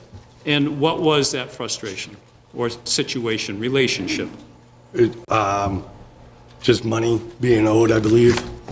And who owed who money from what you understood? Tim owed Christine money. Let's turn to the last of the text messages from January 25th. And those text messages are that evening between you and Dean Smoronk. They begin at 9:28 p.m., Dean Smoronk to you. I take it there was a good impression made, and then you to Dean Smoronk, Verri, my brother, Verri, and then Dean Smoronk to you. I'm committing each and every resource to this, and it's going to be one hell of a trick, brother. And then you to Dean Smoronk, I think it's going to be a hell of a year, bro. Do you remember what you and Dean Smoronk were discussing in these text messages? The cocaine deal. And that's the deal that was referred to in coded messages that you sent to him at least twice before? Yes. So now let's turn to the next day, and we're on Thursday, January 26th. We're going to be going over 10 separate slides of text messages for this day. And they start with 4 slides showing a series of text messages between you and the defendant beginning that morning of the 26th and continuing into that afternoon. So I'm going to first read them all, and then I'm going to have some follow-up questions for you, okay? Okay. So they start with you at 10:23 a.m., you to the defendant, hey bro, what your email, and then do you have a Google Calendar? The next 2, the defendant to you, yo Jimbo 451 at Gmail. Then the next 2, you to the defendant, thanks bro, I'm going to set up that Google Calendar and let me know if you receive anything on it. Name of calendar is Hill Ranch Installations. You to the defendant, let me know if you can see it, bro. The next 2, the defendant to you, not yet, where can I add it? And then the last 2 are you to the defendant, Google Calendar app. The first 3 on this page, the defendant to you, got it last time, I checked, it wasn't there, got it, I had the calendar on my phone, needed to app from store, then you to the defendant, cool, so I figure what we would do is you add something, all your invoice numbers will start with 01, mine 02. The defendant to you, cool. Then you, in description, we put what needs to be installed, if it is going to be billed net 30 or if paid for at end of job. Then when invoice is paid, we put another event up with invoice, paid in full or partial. And if partial description, how much was paid. I picked the color blue, and you can change your color to something also. Just all installs will be clicked on as an all-day event, and we will just add what needs to be done. Do you think will work? Is it too confusing? Him to you, not at all. I like it a lot. Last 2, you to Mr. Verrill, the defendant. Question. Also, are you going to the Hill today? I need to get up there at some point. I'm going to be leaving soon for a haircut, though no probs. Need to go around 8-ish. Would I call up there or would I need you? Okay, awesome. I will delete this one, get a hold of Florida, and see what his email is, and also get Christine so I can put it all together. So what is the subject of this lengthy text message exchange between you and the defendant on the morning and afternoon regarding Google Calendar and what you wrote to the defendant? So I was trying to develop a system where when we did drug transactions, everybody would be able to see, Dean and Christine mainly, would be able to see what was going out, how much money was getting paid, and then if money was being owed. So the references to Google Calendar and whatnot, they're all drug-related, drug sale-related? They are. In your last text message in this exchange with the defendant, you made references to getting email addresses from Florida and Christine, highlighted in red at the bottom. Who were you referring to, Florida and Christine? Florida would be Dean, and then Christine's Christine. In the preceding text message, you asked the defendant whether he was going to the Hill, and you relayed that you needed to get up there, which is highlighted in yellow. The Hill, again, that's a reference to the Meterboro Road residence? Correct. And do you remember why you were planning to go to the Meterboro Roadhouse this particular day? To get drugs. In that same text message you wrote, would I call up there or would I need you, which is highlighted in green. Why would you need the defendant? To be able to get the drugs. And what about to get into the house? Yes. That same text message about going up to the Hill is on the left for a reference. Continuing with text messages between the defendant and you on January 16th, I'll first read them. The defendant to you, I don't know what Dean want to do, but Chris is up there and she knows more than me right now. Then you to the defendant, right on, bro. The defendant to you, I'll meet you there if you'd like. And then you to the defendant, cool, that would be awesome. With respect to the first message, the defendant's statement, Chris is up there, who and where did you take the defendant to mean? Christine up at Meterboro Road. What about the defendant's statement that Ms. Sullivan knew more than he did? Do you remember what the defendant was talking about? Just about the business. And that business being selling drugs? Correct. The last text message here has a timestamp of 3:22 p.m., and that's when the next series of text messages start. You to the defendant, around 8 tonight work for you. The defendant to you, yes. You to the defendant, cool, I will text you when I'm ready, bro, thanks. The defendant to you, no problem. And then you to the defendant, do me a favor, bro, and set up an event and see if I can see it. Starting with the last first, do me a favor, set up an event and see if I can see it. Does that refer back to the Google Calendar, drug calendar that you were preparing? It is. The first text message, you to the defendant, around 8 o'clock that evening working for him. What's that a reference to? Of going up there?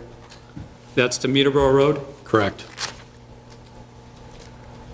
Moving to additional cell phone record entries from Thursday, January 26th. First, we have a call, Dean Smoronk to you. And then 3 down, we have a call, you to the defendant. And then a text message, you to the defendant.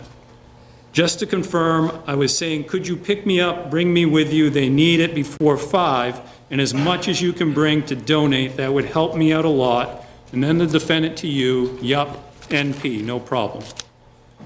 Do you remember receiving a call from Dean Smoronk on the afternoon of January 26th?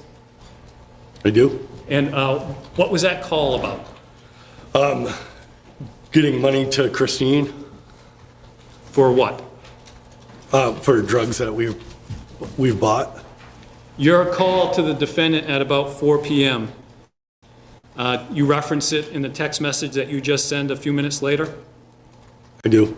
Just to confirm, I was saying, could you pick me up, bring me with you? Is that a reference to the call that you had just made to him? It is. What was the topic of that text message and that brief call between you and the To defendant? pick me up and bring me with him to go see Christine to pay up, to give her money. And again, the money was for what? Drugs. And both you and the defendant were going to supply money for this? Correct. Turning to additional cell phone communications from January 26th is a series between you and Dean Smoronk. You to Dean Smoronk, hey, just a heads up, talked with Tim. He should be at my place in the next 10 minutes. Then we are running up to the Hill. And then Dean Smoronk to you, there's an auto reply and then a call that lasts about 72 seconds. And then the last one is a call with other conversants.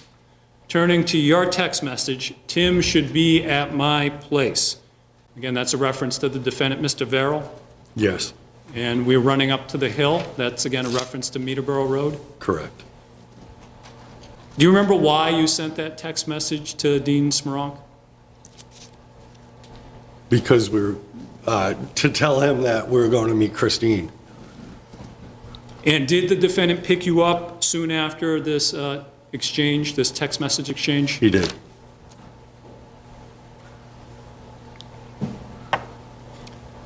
The call from Dean Smronk after you sent him that text message about you and the defendant going up to the Meterboro Road address, do you remember what Dean Smronk's call to you was about?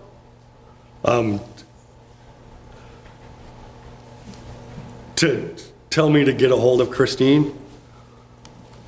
And that call was followed by a call from your cell phone to Ms. Sullivan's cell phone. Did you make that call? I did, And do you remember why generally you were trying to get a hold of to Ms. see Sullivan? where she was. Do you remember if you actually spoke to her? I don't remember. At some point in time, did you and the defendant arrange to meet Ms. Sullivan somewhere? Yes. And where did you arrange to meet with her? We ended up meeting at the Holy Rosary Credit Union in Farmington. And in terms of how you were able to do that, seems like you don't have a recollection. It could have been your call with Ms. Sullivan. It Yeah, could have been the call with Mr. Smronk. Yeah, she must have told me that she was at. And what was the purpose of the meeting between you and the defendant and Ms. Sullivan? To give her money for drugs. And did you and the defendant drive to the bank together? We did. And what do you remember happening at the bank?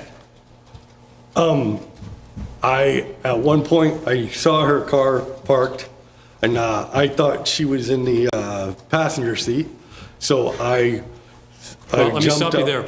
Yep. Why'd you think she was in the passenger seat? Did you? Because I saw somebody sitting in the passenger seat. And was this person's back to you? You parked behind them? I don't remember where we were parked. Fair enough. Sorry to interrupt. Yep. Continue, please. And so I got out, and I opened the driver's side door, and I remember, I think I was trying to get in, but I recognized that it wasn't Christine sitting there.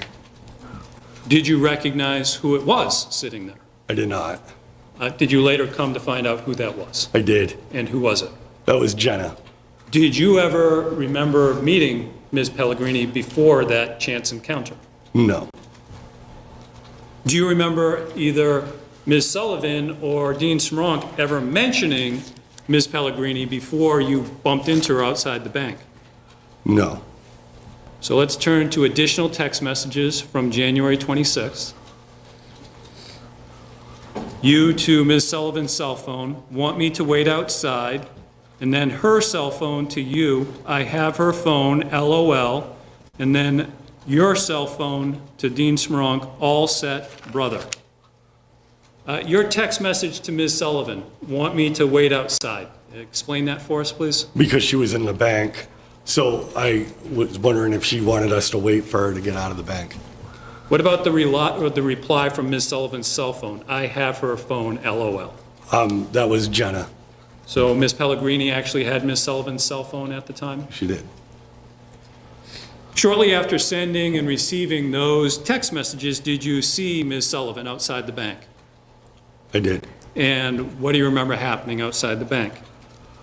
I remember coming up to her and hugging her and putting money into her purse as I was hugging her. What about the defendant? He did, I believe he did the same thing.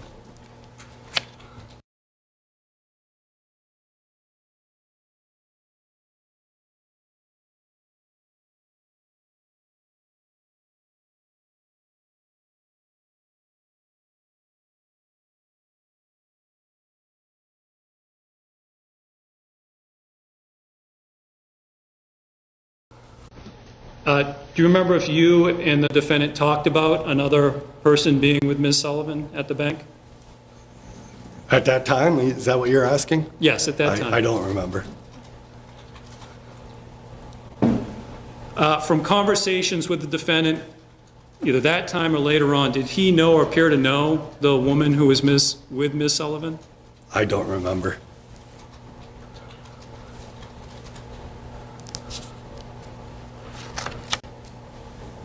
Did you ever see Christine Sullivan again after seeing her outside the bank that late Thursday afternoon, January 26th? I did not.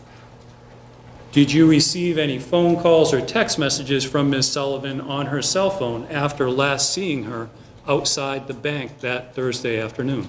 I did not.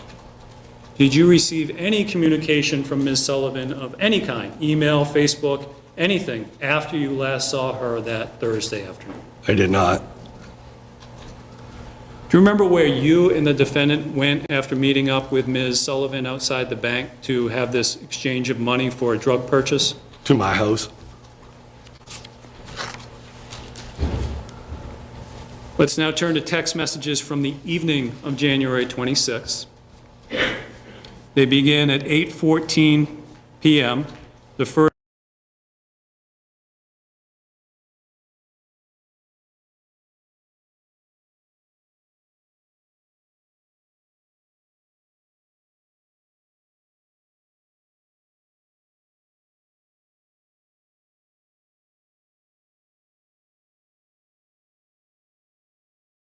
messages that the defendant sends to you at 8:14 p.m.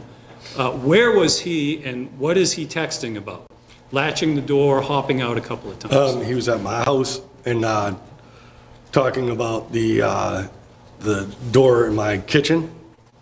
And he's talking about a dog that Cassie and I were dog sitting, who was a pain in the butt and kept running out. So this is not drug code. This is, again, real life. Correct. Were you at the house at the time or you were elsewhere? I was in the house. I was just in the basement. The text message that the defendant sent to you at 10:38 p.m. on January 26th, I'm heading up the hill, highlighted in red. Where was the defendant going at that time based on this message? Going to Meterborough Road. Your response, I'm in Dover with Ian. Who was Ian and what were you doing with him in Dover? Ian was a good friend of mine and we were drinking. And with respect to timing, the first two at around 8:14 and the one where you're saying you're in Dover is closer to 11. So at some point in time, you left the house? I did.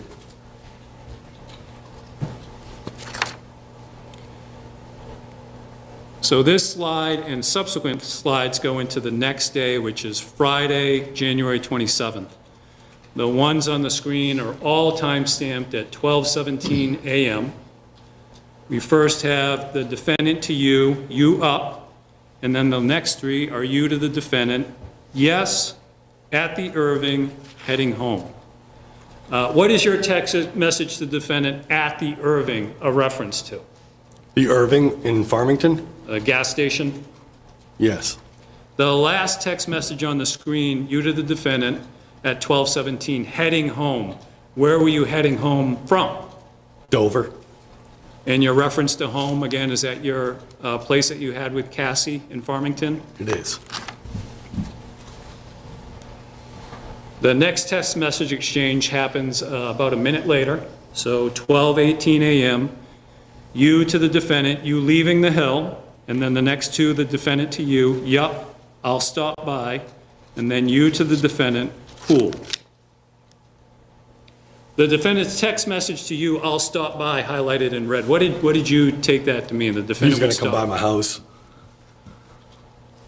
From the preceding two text message, you leaving the hill, yup, where was the defendant coming from to come to your house? Meterborough Road. May I please get some more water? Yeah.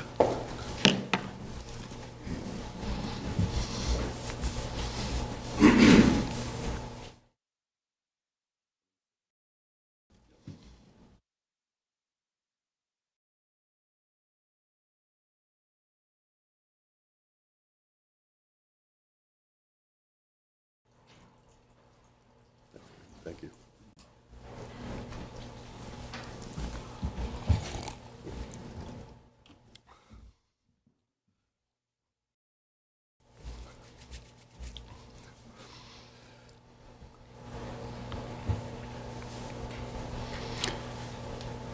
The next series of text messages between the defendant and you occur about 15 minutes later. I'll read them and have follow-up questions. So we're starting at 12:33 a.m.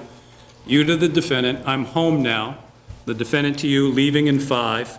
And the last two are you to the defendant. Can you pick me up something while there? I left there. What were you referring to when you asked the defendant to pick you up something while there? Pick up what and from where? Drugs from me to Verrill Road. Continuing with text messages between you and the defendant that early morning of January 27th. And it's going to be the first 3 text messages on this screen. The defendant to you, yup. Then the next 2 are you to the defendant. I know I will be up for 4 hours anyways, but will probably need to straighten up a butt and then bit. What were you referring to in your text message to the defendant about staying up 4 hours to straighten up? I was asking for 4 ounces of methamphetamine. You were asking for drugs to use? I was. After your last text message to the defendant, which is about 12:36 a.m. on Friday, January 27th, do you see the defendant at your house at 54 Central Street? I do. Do you remember about what time that was when the defendant was at your house on January 27th after that exchange of text messages that went past midnight? I don't. Is that a detail that reviewing your past testimony in this matter perhaps may refresh your recollection? Yes, perhaps.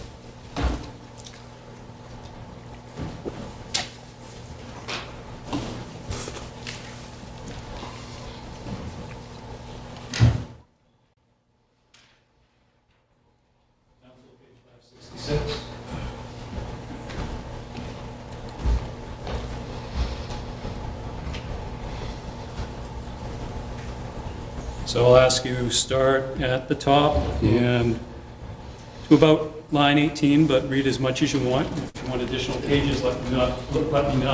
And when you're done reading, look up.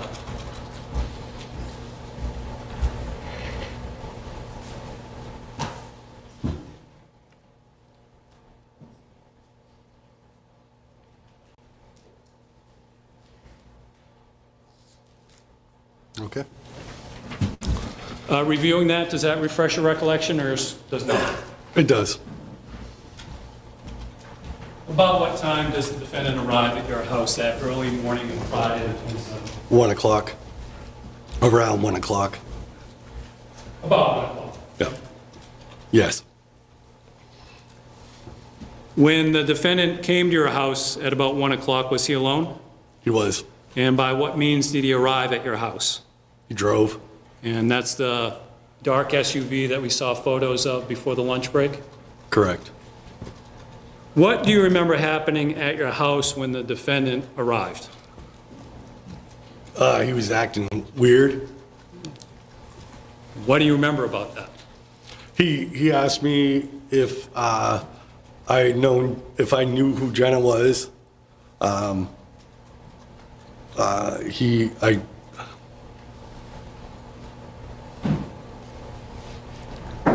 I remember, him asking me if I knew who Jenna was. I remember telling him I don't. He asked if I thought she was an informant. And I think I said, I don't know. And then, he was pretty worked up about it, so I suggested him call Dean. So we called Dean. The defendant comes to your house, asks about Jenna. Does he use the name Jenna? He does. When the defendant asked you if you thought Jenna might be an informant, what did you take the defendant to mean by informant? Like if she worked for the cops. And you described the defendant as worked up as he was talking about Jenna and the possibility that she might be an informant? Yeah. Objection. It's not what he testified to. Overruled. I don't believe he used those words. Overruled. Are those the words that you used? He appeared worked up? He did. I did, yeah.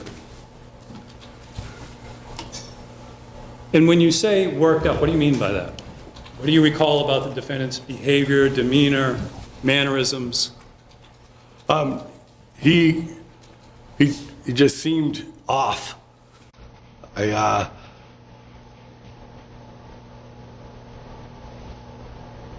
I can't really, like, I don't know. Like, he just seemed off. Had you ever seen the defendant acting like that before, when you saw him that early Friday morning asking you about Jenna and whether you thought she was an informant? I mean, I can't recall exactly if I've seen him like that. I've seen him acting off before, but I don't know if, like, that particular, like, how he's acting. And you remember giving sworn testimony in this case, right? I do.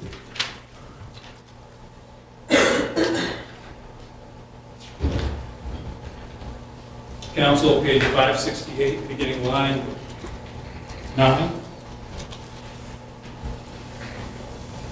Question, so does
Yeah. the defendant comes to your house, expresses concern to you that a woman named Jenna is at the house and might be a police informant. You tell him, in substance, call Dean. Does the defendant call Dean from what you see? He does. And what do you remember hearing the defendant say during that call? I remember him talking about Jenna and him mentioning not the Jenna down in Florida.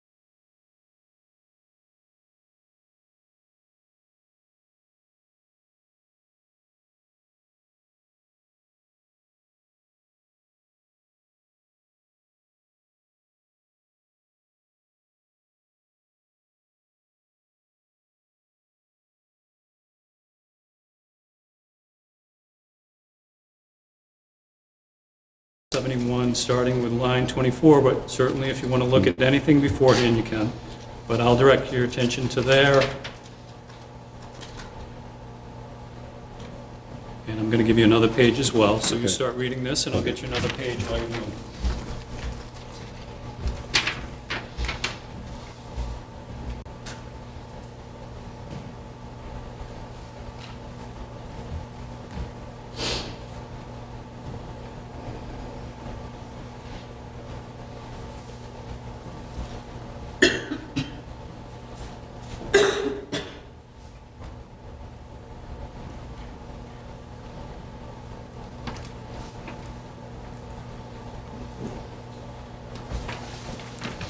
And I'll ask you to continue 573 to line 4.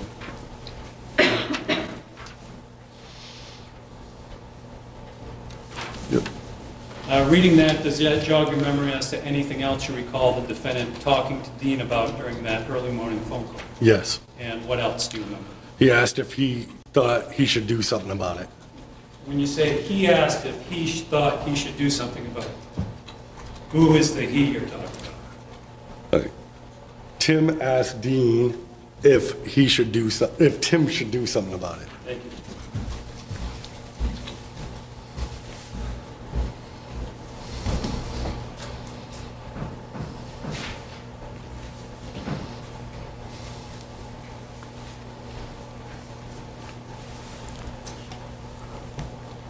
Looking at this chart, phone records indicate a call between the defendant's cell phone and Dean Schrunk's cell phone, 1:34 a.m. on Friday, January 27th. It lasts only about 7 seconds, which is indicated by the red arrow. Up to this point, Mr. Caldwell, we've gone through various communications between you, the defendant, Dean Schrank, coupled with Christine Sullivan, using what I call regular telephone calls and text messages.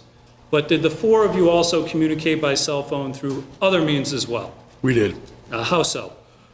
We used different apps, Can you give some examples, if you recall? Signal, Confide. And why would those apps be used instead of regular cell phone calls and text messages? Because they're encrypted. And what does that mean? It keeps the records to being seen by law enforcement. The call between the defendant and Dean Schrank that you heard at your house that early morning of January 27th, do you know whether the defendant made that call through the cell phone itself or through an app that he and you and others used? I have no idea. Yeah. So, ladies and gentlemen, it's 2:30. We'll take our afternoon recess. We'll resume at 2:45 and then work until 4 o'clock.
again bring in the jury.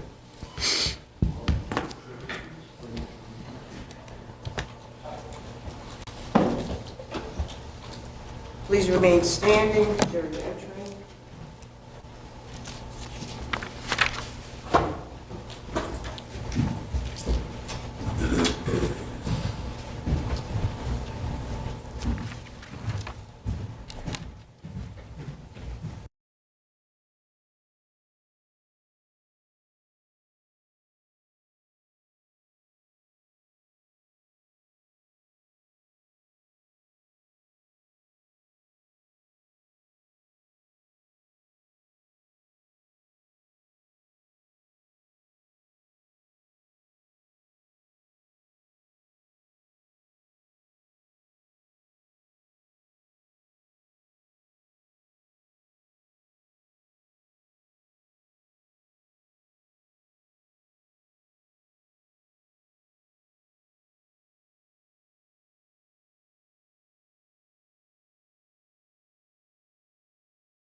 What did Dean say?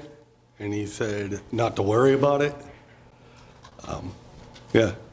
And what else you remember defendant, Mr. Verrill, talking about before he leaves? He said that he was going to set up some cameras just to check on him. Set up some cameras to check on who? Christine and Jenna. And how was the defendant going to set up cameras to spy on the women at the house? So sustained, that was not his testimony. How is he going to set up cameras to check up on the women inside the house? He was going to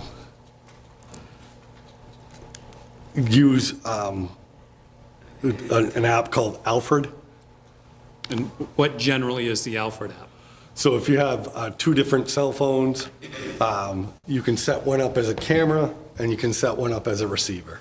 And these were plans that the defendant was telling you that he was going to do once he left you? Yes. You talked about when you saw the defendant that morning, he was acting weird. You discussed some of your observations of him. What else do you remember about the defendant's demeanor when he was talking about his plans to go back to the house and to set up cameras to check up on the two women? I don't understand the question. Yep, the question is, what else do you remember about the defendant's demeanor, behavior, when he was talking about his plans to return to the house? Just the same behavior that was before we discussed. Do you remember anything else? Not that I can recall. And would reviewing a transcript of your former testimony possibly jog your memory as to that aspect? Yes.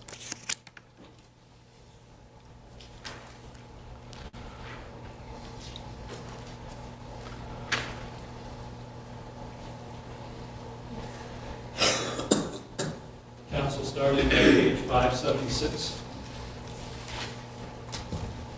Actually, 575. Line 24, so I'll ask you to start at line 24. Okay. Read through the rest of the other page.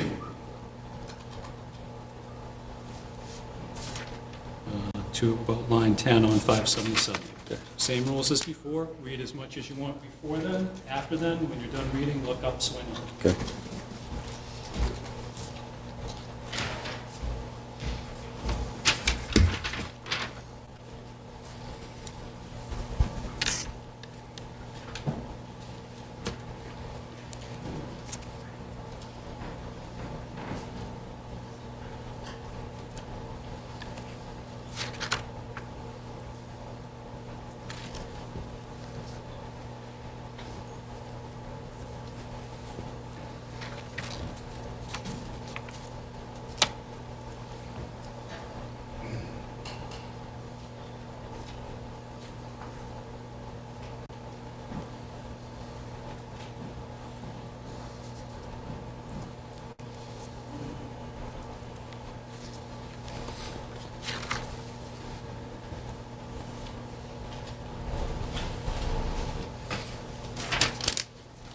Does that jog or refresh your memory as to any other aspects of the defendant's demeanor that early Friday morning? It does.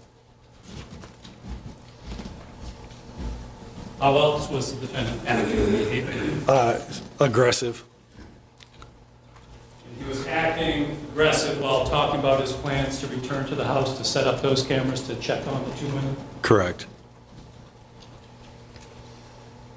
And at some point after he discusses those plans with you, does the defendant actually leave your house? He does. And where was he going based on his conversations with you? To the Verrill house.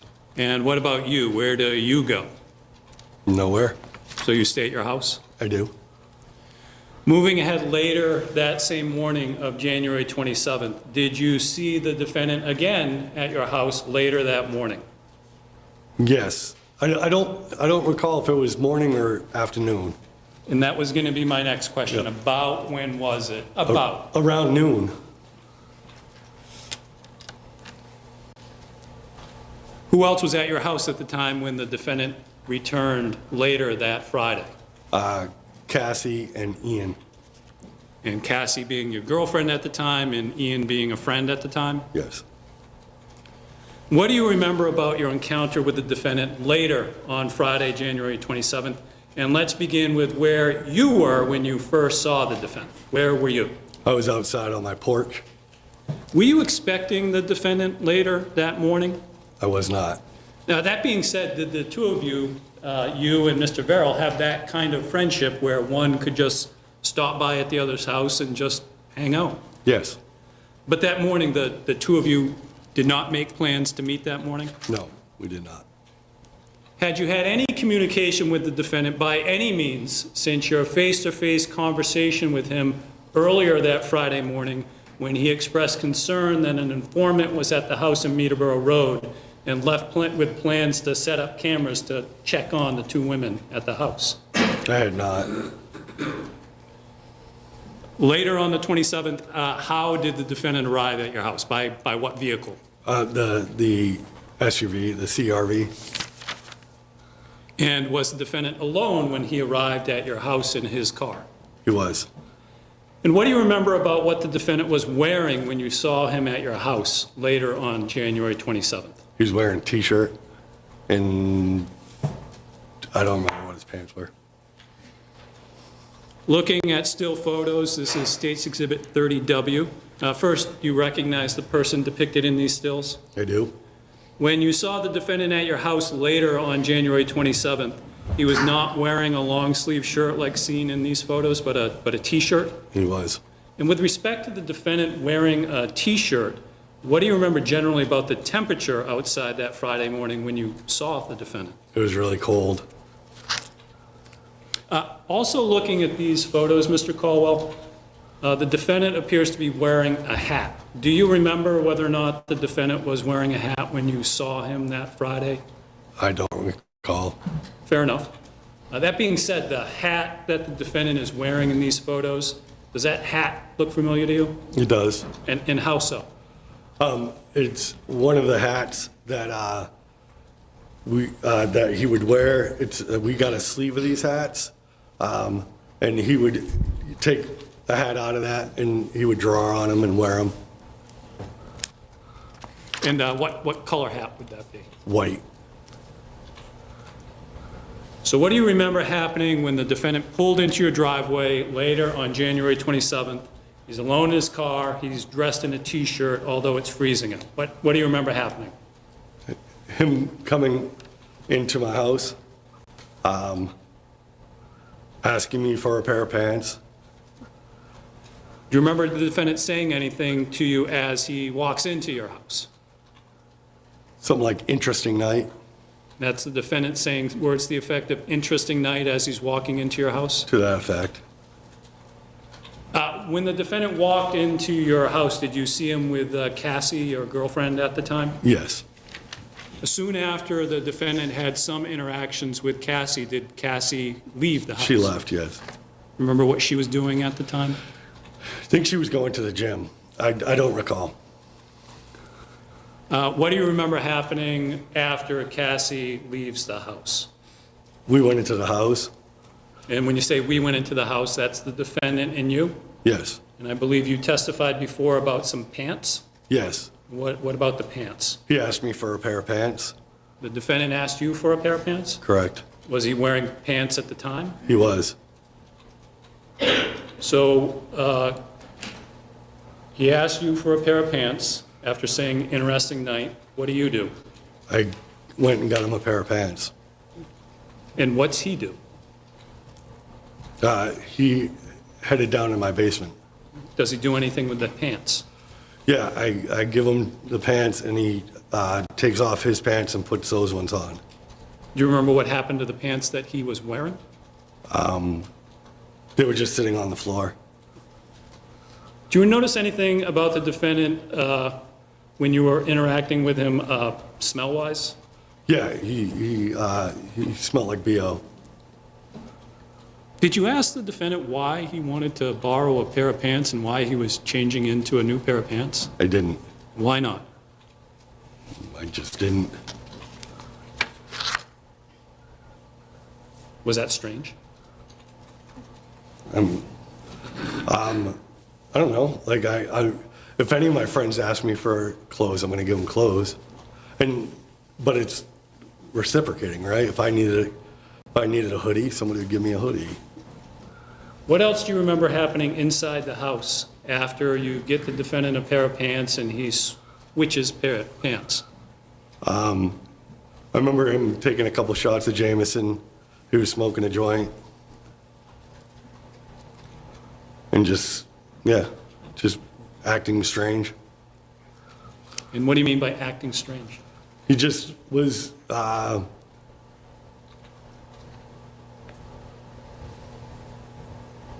just acting weird. I don't know. I know it's maybe difficult for you to put it into words. You talked before about the early morning Friday, January 27th encounter that you had with him and tried to describe his demeanor, how it seemed stranger than you'd ever seen him before. Was it similar later in the morning? Yeah. Were you talking with the defendant while inside your house? I was. What do you remember about conversations that you had with him? I don't remember the specifics of the conversation. I just remember saying to him, man, if you did something up there, Dean's gonna be pissed. And then he looked at me and said, really? And that's when I was like, I'm out. And I just walked outside. And what do you mean at that point? I'm out, I'm outside? Like, I don't want part of this conversation. Why? Because I didn't know and I didn't want to be implicated. How are you feeling at this point? Uncomfortable. Soon after you left the defendant inside in your house, did he join you outside? Yes. And what do you remember happening outside? He just, I believe he gave me a hug and he just said, and then he left. And he said, I gotta go tie up some loose ends.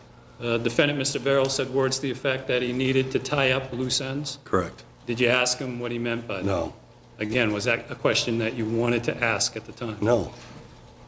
What about the pants? Were the pants still there? No. The pants that he had taken No, off? he grabbed the pants and took off with them. Did the defendant leave in his car saying, after he said he needed to tie up loose ends? Yes. Did you ever speak to the defendant again after he left that morning wearing a T-shirt, a new pair of pants, and saying that he needed to tie up loose ends? No. Was that the last time when you saw the defendant outside of court appearances? Yes. So you just recounted interactions that you had with the defendant that morning of the January 27th. Again, how did you feel about those interactions? Uncomfortable. Did you do anything at the time, such as check out the house, call the police? No, I didn't call the police. I got a hold of Dean. What about check the house out? So I drove, not inside, I drove by the house at one point because I went to the hardware store And I saw, So, Mr. Cole, let me cut you off there, because we will get to that. okay, But I mean, when the defendant is at your house, he's wearing only a T-shirt, even though it's freezing out. He's Yeah. smelling a body odor. He asks for a pair of pants, swaps into a new pair of pants, talks about how he had an interesting night, and then says he needs to go tie up loose ends. At that point, why didn't you call the police? Why didn't you check out the house?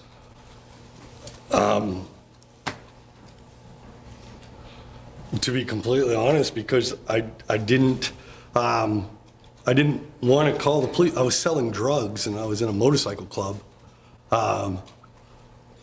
If I didn't call the police, right? And You didn't want to get involved. yeah, That's a failure on your part, right? How do you feel about that now? horrible. What did you do at your house after the defendant left, talking about having to tie up some loose ends?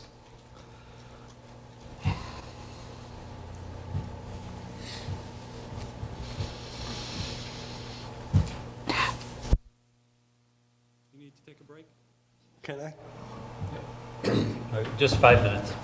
All right, folks, we'll just retire to the deliberation room. You don't need to go all the way back to the assembly room. We'll be back in 5 minutes. Rise, jury.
All right, you may resume.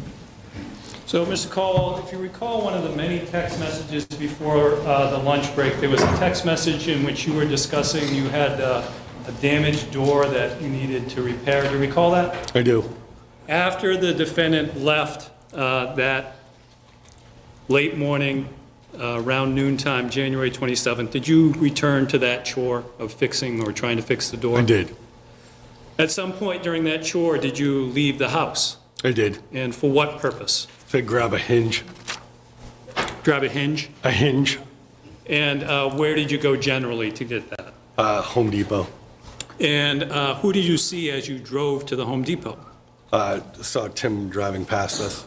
And as the defendant was driving past you, would that be towards or away from Meterboro Road that he was driving? He was driving towards. After you went to Home Depot, where did you go? I went home. Did you stop by or drive by the Meterboro Road house first? I did. And did you actually drive into the house or just drive by? I just drove by. And what did you see outside the house as you drove by? I saw Tim's car parked there. Why did you drive to the house and not enter the driveway to see what was going on with the defendant?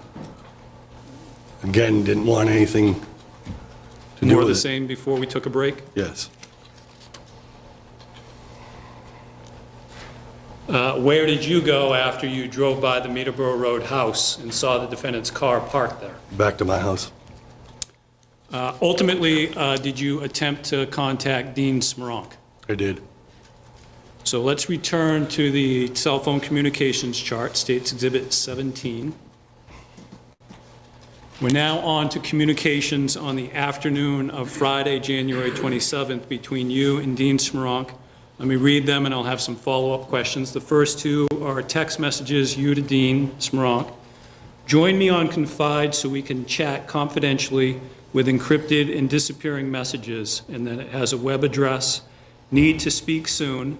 These text messages begin at 3:30 p.m. And then Dean Smoronk has an auto reply from his cell phone. And then you follow up with a text message at 3:52 p.m. Very soon, bro. If you can explain that first text message that you sent, That's the Confide and the web address. Yeah, it's an app. And again, what is the Confide app? It's an app where you read the text messages, it's encrypted, and then you gotta scroll on it to be able to read it. And then the message disappears. Why did you want to communicate with Dean Smoronk on Confide rather than regular cell phone text messages or calls like the many that you had exchanged with Dean Smoronk up to that point that we reviewed? In all honesty, I didn't want to get pulled into something like this. And I really just wasn't thinking. About 38 minutes after you sent that Confide invitation, you followed up with the text message, need to speak soon, and then a couple minutes later, very soon. What did you want to speak to Dean Smoronk about? What was so urgent to you? Talking about Tim and all of that. And all that being, do you know what happened at the house? I don't. Repeating him, he needs to ask him the question. No, the question wasn't leading. You can go ahead. The last text was sent at 3:52 p.m. The next series begins about a half an hour later. Dean Smoronk to you, do I have a couple minutes? Then you to Dean, yes, but please on confide. Dean Smoronk to you, how bad is the news? You to Dean Smoronk, 10, and then Dean Smoronk to you, boy. Whoops, excuse me.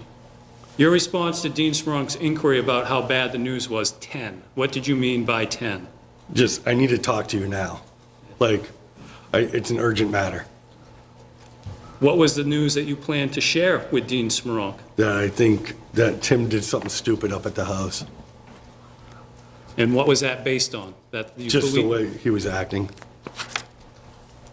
The way that the defendant, Tim Verrill, was acting? Yes. So that last text message was sent by Dean Smoronk to you at 4:22 p.m., going on to additional communications. We have first 2 attempted calls, Dean Smoronk to you, and then we have you, a text message to Dean Smoronk, I don't want to talk over the phone, bro, and then a text message, Dean Smoronk to you. Dean Smoronk just sent you a confidential message with Confide, view your message here, and then it has a web address. As to the first 2 entries on the screen, Dean Smorank's cell phone tries to contact your cell phone. Do you remember, did you pick up the calls? I don't remember. And you do send a text message, I don't want to talk over the phone, bro. Based on that text message, would you have picked up calls? Probably not. And why not? Because I thought that the calls could be recorded and then could be used in court.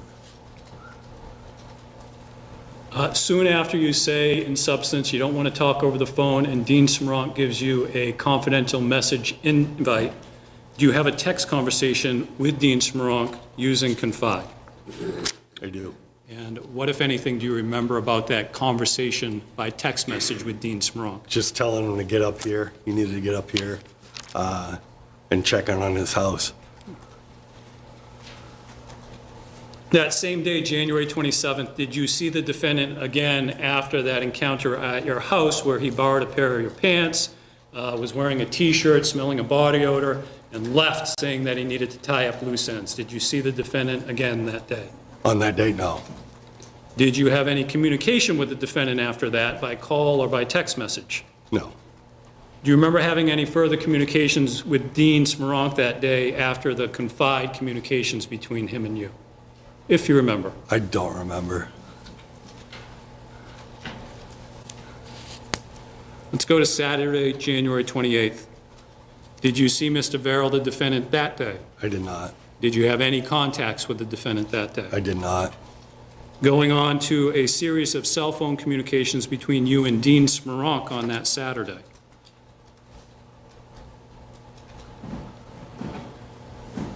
They begin at 11:35 p.m. Dean Smoronk to you. It's a forwarded text message, Tim's new number.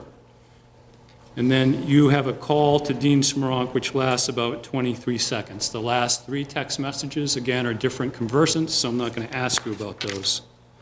As to the first text message, you being forwarded Tim's new number, that was a reference to the defendant? Correct. Had you known that the defendant had changed his cell phone number from the one that he had used with you just the day before in those many text message conversations that we went over? I did not. Had the defendant had any communication with you beforehand indicating that he was changing his cell phone number, getting a new phone? No. The last text message from, and I'm sorry, this last one is between the two of you. Yep. The last text message, Dean Smoronk to you, and I believe that's 11:59 p.m. on Saturday, January 28th. I'll be right there. What's that a reference to? Picking him up at the airport. And had you arranged with Dean Smoronk to pick him up at the airport? I did. And what airport would that be? Logan. And about when did you pick Dean Smoronk up at the airport? About? Around midnight. And when you picked Dean Smoronk up at the airport in Boston at around midnight, were you with anyone? I was. And who were you with? I was with Cassie. Where did the 3 of you go? You, Cassie and Dean Smronk after you pick up Dean Smronk at the airport? Back to my house. Given Cassie's presence in the vehicle, were you talking to Dean Smronk about your concerns about the defendant and the women at Meterboro Road? No, Why not? because he just didn't talk around women about stuff, and I didn't know if she'd go talk to the cops. That sounds horrible, I know, but And again, where did the three of you go initially from the airport? to my house, our house, Cassie and I's. Do you pick up anything when you go to the house? I do. And what do you pick up? My firearm, And why did you pick up your firearm? because I didn't know what I was going to be walking into at the house. And when you say, I didn't know what I was walking into at the house, that's the Meterboro Road? Correct. Had you and Dean planned to go to Meterboro Road after dropping off Cassie? Correct.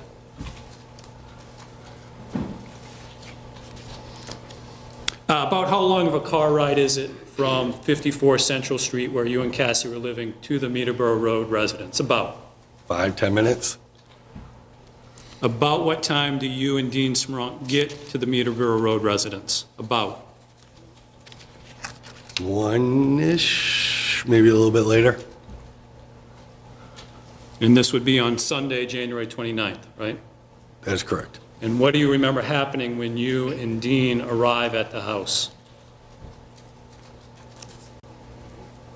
I remember we pulling up to the house. I parked the truck. We went into the house. And he had, when I got in, he went in first. I went in behind him.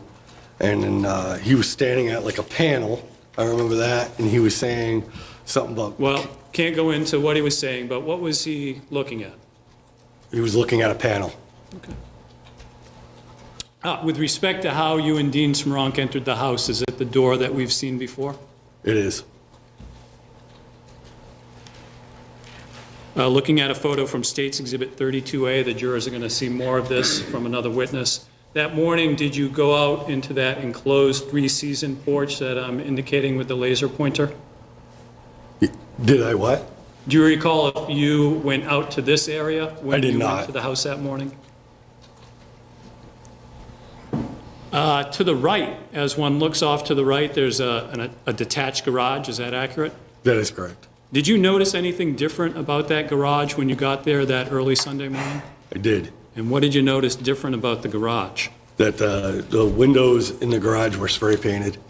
From your previous times at the address, had the garage windows ever been painted over? No. When you and Dean Smronk initially were inside the house, were the lights working? If you remember. Downstairs, yes. Upstairs, no. Does Dean Smronk do anything with respect to the lights that weren't working upstairs? Yeah, he ran back downstairs and flipped the panel. So at least part of the power was turned off. You talked before the lunch break about there were surveillance cameras at the house. Yeah. Was the surveillance system working? I don't know.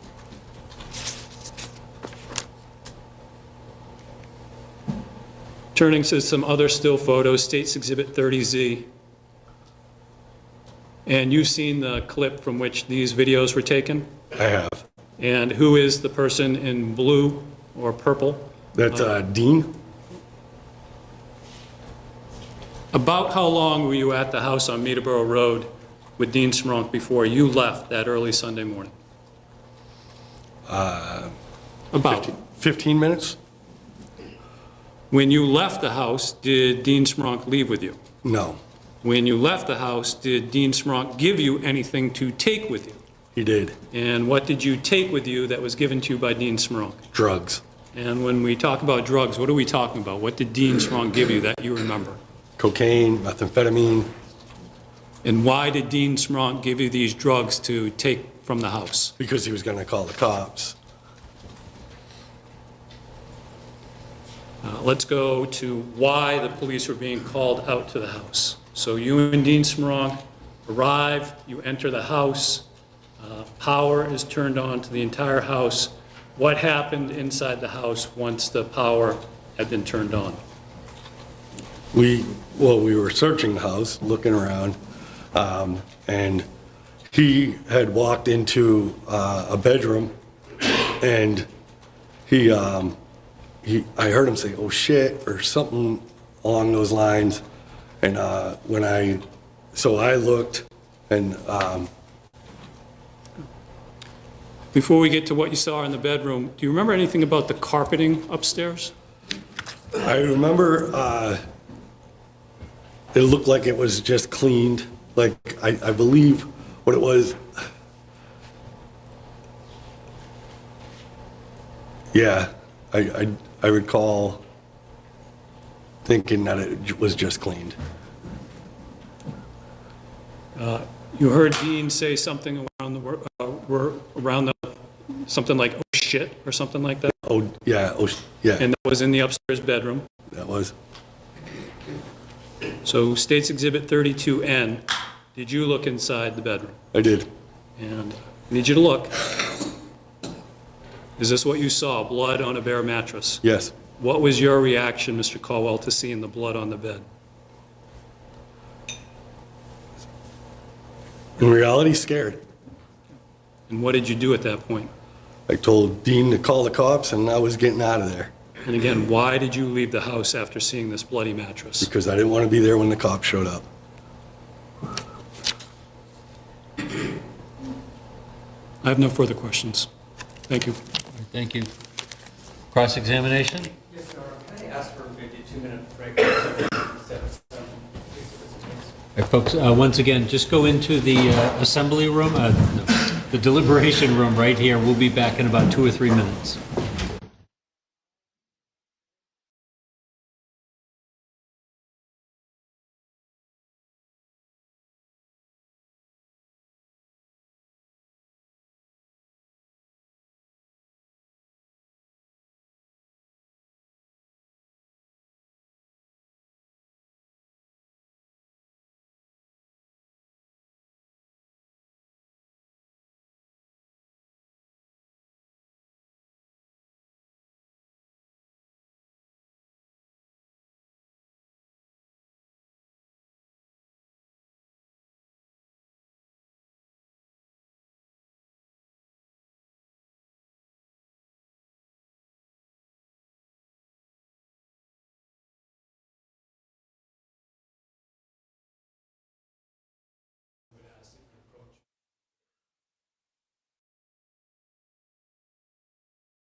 to just pick up and run away with no trace of anything.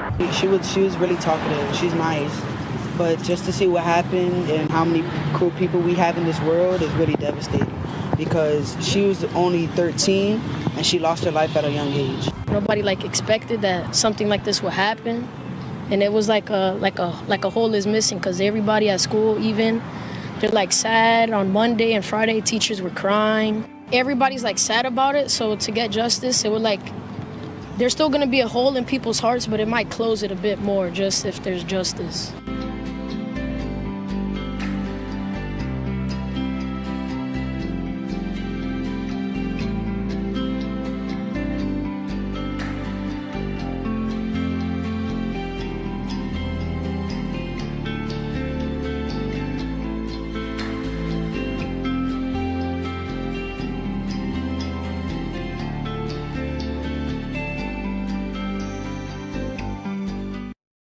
Please note that this content is for adults only. Viewer discretion advised. If you haven't yet, hit the subscribe, like, and share.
Hi everyone, we're gonna do sound check, just that at the moment. So 1, 2, 3, sound check. Let me know if you're good. Thumbs up. Yeah, good. Most important one. Awesome.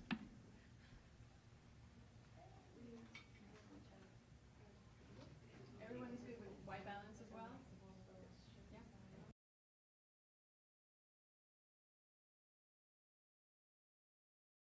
Espérate, dame un segundo. Espera un segundo. Mira, a ver si ahora le está llegando. 1, 2, 1, 2. 1, 2. 1, 2, 3, 4, 5. Dice que no les está llegando el audio. El micrófono tuyo. ¿No es que quieren que... ¿Y me escuchan bien? Ok.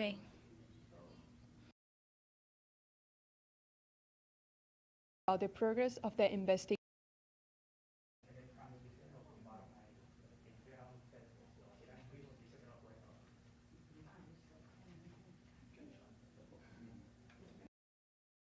My name is Alibet Suarez. I'm the Communications Director for the City of Kissimmee. Chief Verrill Holland will be providing remarks about the progress of the investigation. After that, she will open the floor for questions.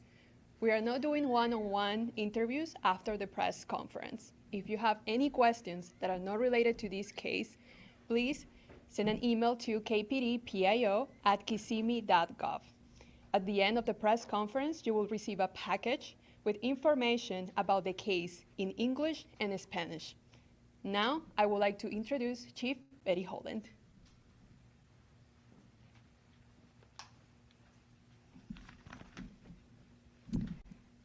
Good afternoon. Thank you for joining us today and allowing us to provide an update on our investigation into Madeline Soto's disappearance and death. Madeline was reported missing on Monday, February 26, 2024, just one day after her 13th birthday. Since then, our investigation has been relentless, fueled by the unwavering commitment to uncover the truth.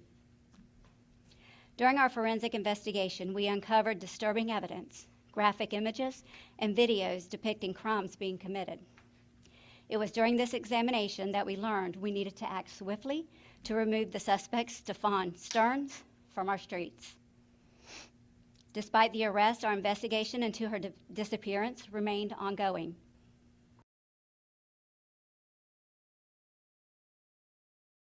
Correct. And there are other times that you spoke to the police during the investigation. Correct.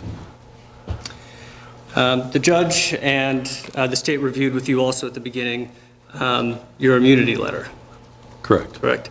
And that immunity letter and the immunity protections were in place at the time of the last trial, correct? Correct. And you've since resolved that case, as the state said, in federal court? Correct. And those were 2 convictions involving the sale of methamphetamine? Correct. And the date of those offenses were in November of 2017? No, I don't think so.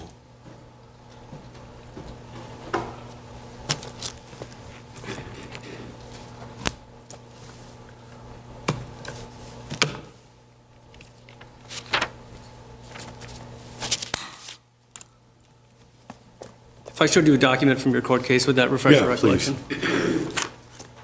May I approach, Your Honor? Yes.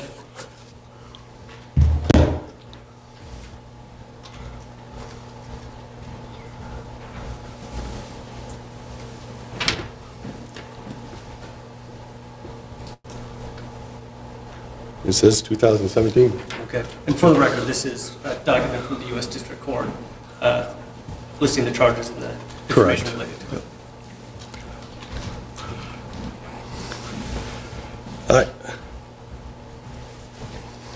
And you pleaded guilty to those charges around 2019? Or, excuse me, 2021? Can I see that again, please?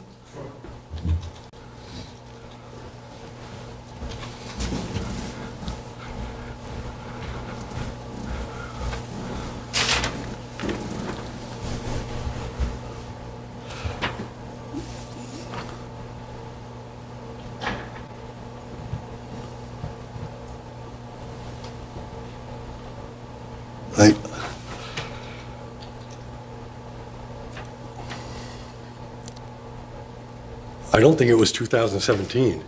I know it says 2017, but I don't, it was 2018, I'm pretty sure. Okay. Do you think that you were arrested in 2018? Yeah, yes, I was, yes.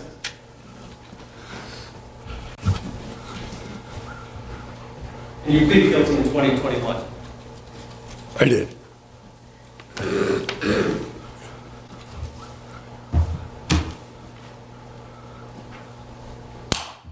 Your sentence entailed 1 day in jail Less than. and 1 year of probation? It was called supervised Supervised release. release, correct.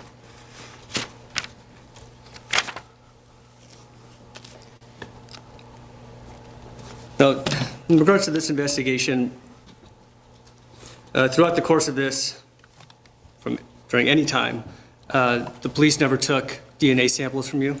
Correct. They never took your fingerprints? Correct. They never took palm prints? Correct. They never took your phone? Correct. And I think at this time you actually had 2 phones. I believe so. But regardless, they didn't take any of your phones. Correct. They never even looked at them. Yeah, I don't think so. They never searched your apartment or your home. They did not. They never searched your car. They did not. And they never executed a body warrant, which is, they didn't take any pictures of your body. Correct. And overall, just didn't do any searches of your property or your body. Not that I can recall. I think it's been well established already that you have a background involving drug abuse, right? Drug use, yes. And you've been sober for how many years now? Years 5. It's a long time. Yep. You should be proud of yourself. Thank you. And you're now working with people in the recovery community? I am. Fair to say you're a much different person than you were before. Fair. And in this community, you've found a sense of belonging or a sense of community? I would say, yeah.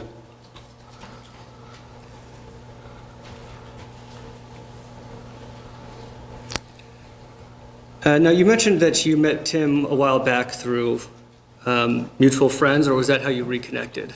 Both. Okay. When did you meet the first time?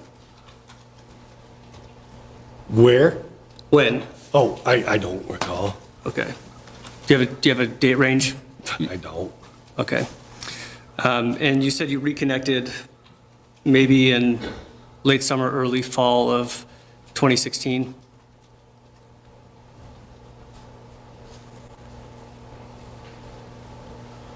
I don't know if it was 2016. Yes, 2016, yes. Sorry. Like we said, that paper threw me off, to be honest. It's been a while, okay. You can put that paper behind you. You always knew Tim is kind of a nerd?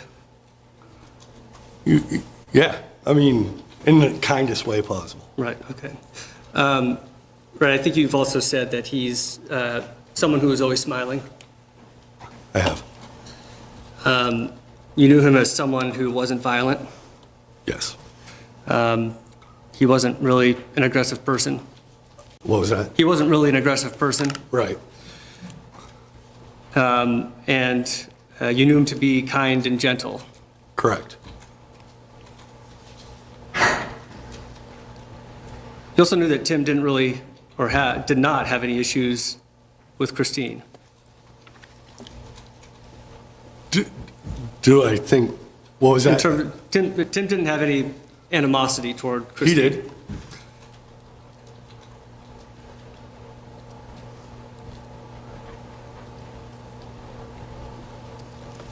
Now, you met you met Christine and Dean through Tim, right? Correct. And that was in the fall of 2016? Yes, it's somewhere around there.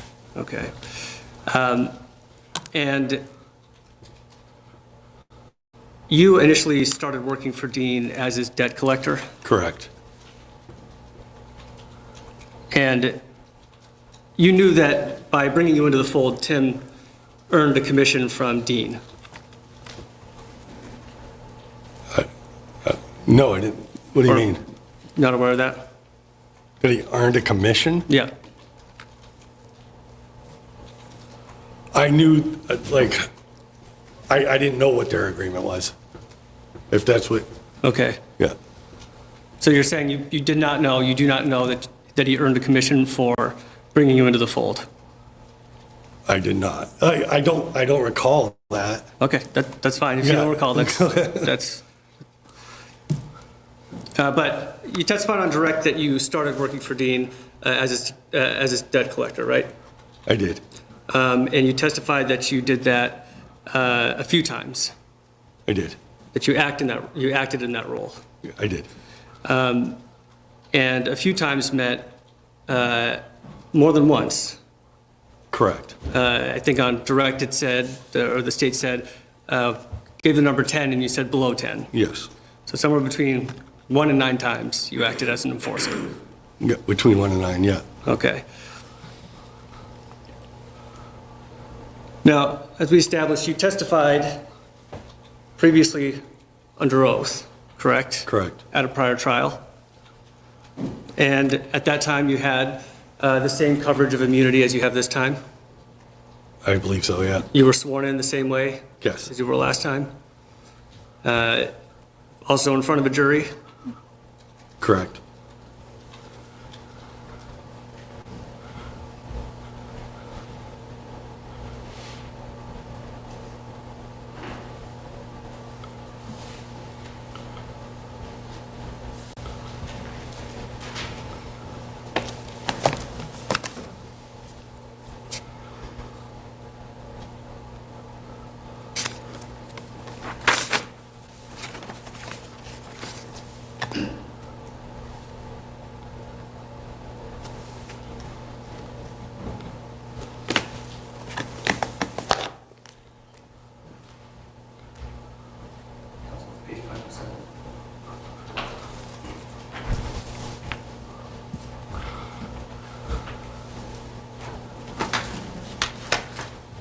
directing you to a transcript of your testimony.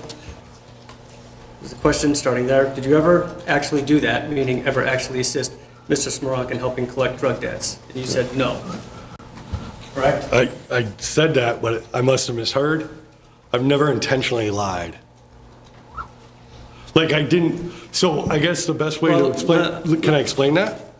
I'm going to go further into the transcript because that might Okay, I address think I know why I said no. Okay. I'll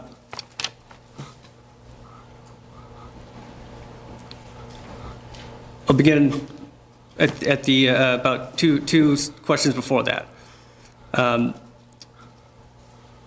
Is that why Tim introduced you to Dean? He introduced me because Dean was looking for help to collect money for people that owed him debt for drugs. Okay, and Dean or the defendant thought you could be somebody to help with that. I said that's correct. That's something you agreed to do. That is. Did you actually ever do that? This is the part we just read.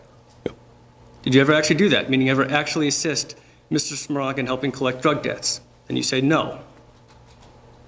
Did you ever actually have a conversation with him, with anybody about collecting on a debt along with Mr. Smoronk? And you say yes. Yes. And then that goes into a time in which you joined Dean in Florida. Yes. In that role. So what I was saying before. I'm sorry, I haven't asked a question yet. When you went down to Florida, you were acting in the role of a debt collector for Dean. Correct. And on that trip, you actually acted in that role. I did.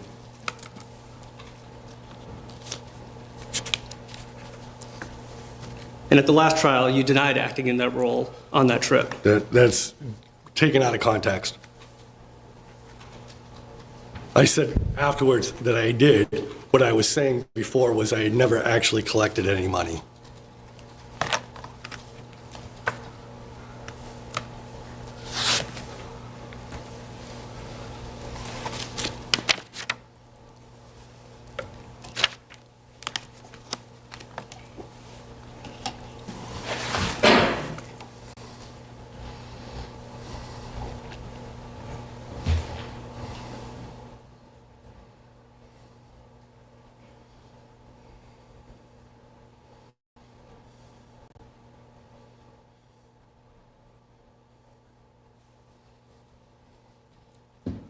I can see your computer.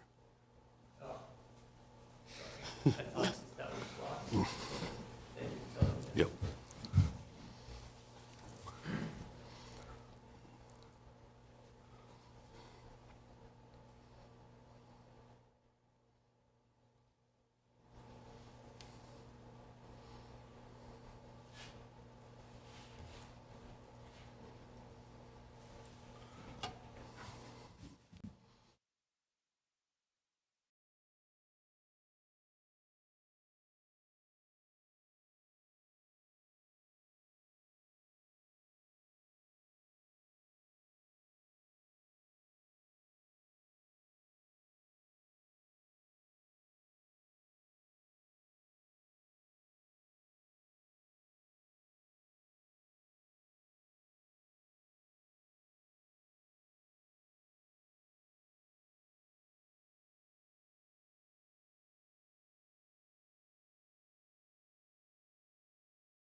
Ms. Knoll, I want to make sure that I get this part right, which is why I'm taking some time. So I appreciate your patience.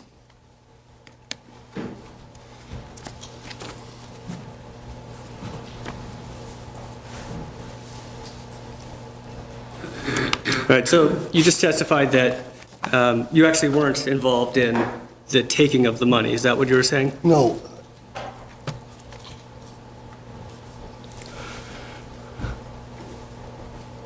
What I was saying is I don't remember ever a time where I actually collected the money. Like, I went there to collect the money, but no transaction was ever made. Like, money, I don't remember a time where money was ever handed over.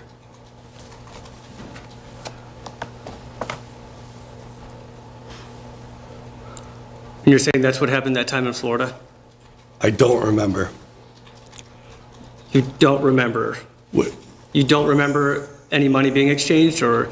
I don't remember. Okay. So it's possible money was exchanged? I don't think there was. I don't remember. Okay. And this happened more than once, up to 9 times? No, not.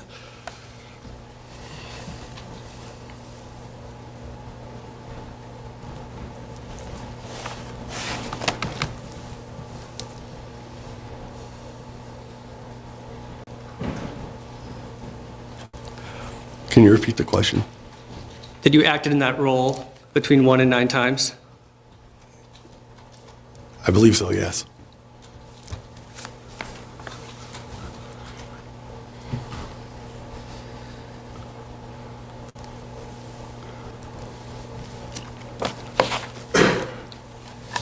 And the last time you said you never actually assisted Dean in collecting drug money.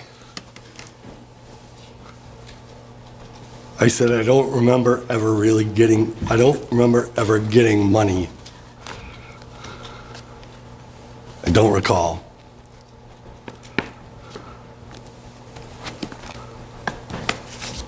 May I approach, Your Honor? Yes. Counsel, could I have a page reference? Sorry, it's still 507. Yeah, just to be clear, these are not my words. Did you ever actually do that? Meaning ever actually assist Mr. Smorok in helping to collect drug debts? And you say no. But the question after that, Did you ever have a conversation with him about collecting on debt with Mr. Smorok? And you say yes. okay, so I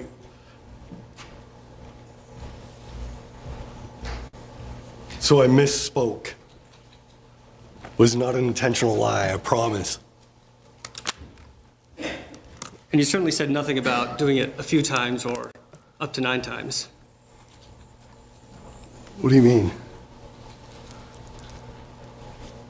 There was no mention in your prior testimony about acting in that role more than 1 time or up to 9 times. And before or today? Before, when you were under oath at the last trial. I don't remember. And the time you went down there, that was in November of 2017. Down where? When you went down to Florida in that role. I don't recall. Okay. But you remember that it was just you and Dean at that time?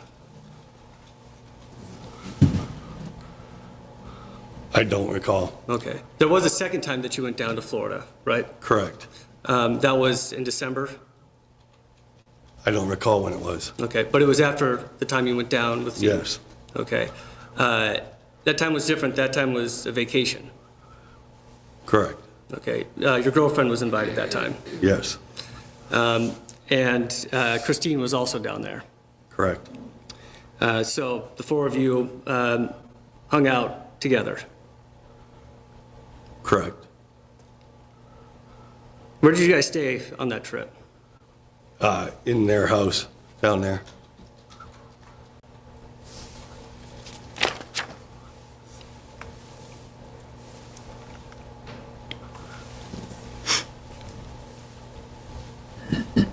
Now, you testified a little bit to this on direct that you started to fill in when Tim was missing delivery appointments. I did. Right. So you were starting to take over some of his customers. No, not some of them, one of them. One of them. And that was the one customer who we heard the text messages between you two. Correct. And he reached directly out to you, Who reached out directly to me? that individual. I believe you called him Kurt. I believe you called him Kurt. No, that's a whole different situation. Okay, that's a different situation. We will get to that. Was this person's name Rob? Yes.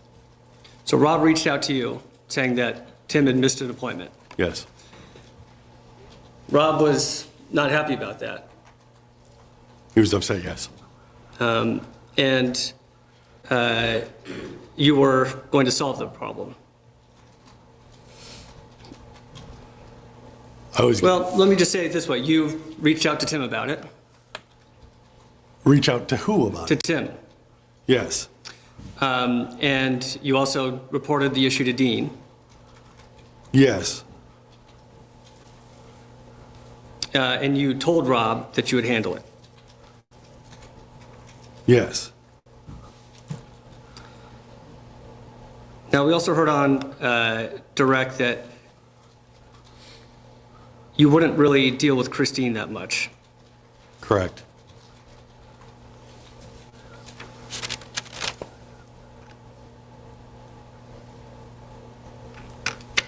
And in fact, the only communication we have for late January, from the 21st to the 29th, what we saw on the screen, is the one time you tried to reach Christine when you were at the bank and inadvertently reached Jenna instead. What we saw, yeah. There are no other communications between you two. With her and I? Correct. Before? On that, but the exhibit that we have that is, for your knowledge, entered as a full exhibit. Is what I can recall. Okay. You said you didn't really have the type of relationship where you two would communicate directly over the phone? Or I mean, through the phone? we talked over the phone sometimes, yeah. Okay. So on direct, when you said you didn't really have that type of relationship where you'd be in contact through the phone, is that not totally correct? I don't know, like, we didn't talk as often as, like, Dean and I, and Tim and I. So your relationship didn't involve one where you would text each other occasionally or call each other occasionally? Yeah, occasionally, yeah.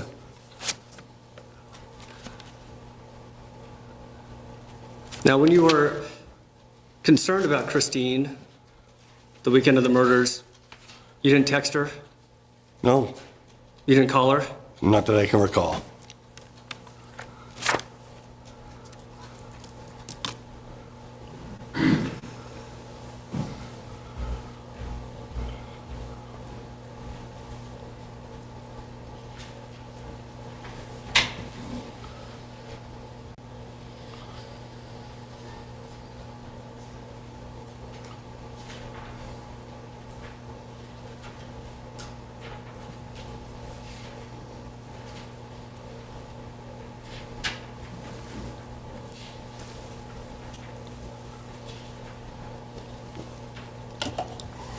Show you what's been marked as Case Exhibit 17.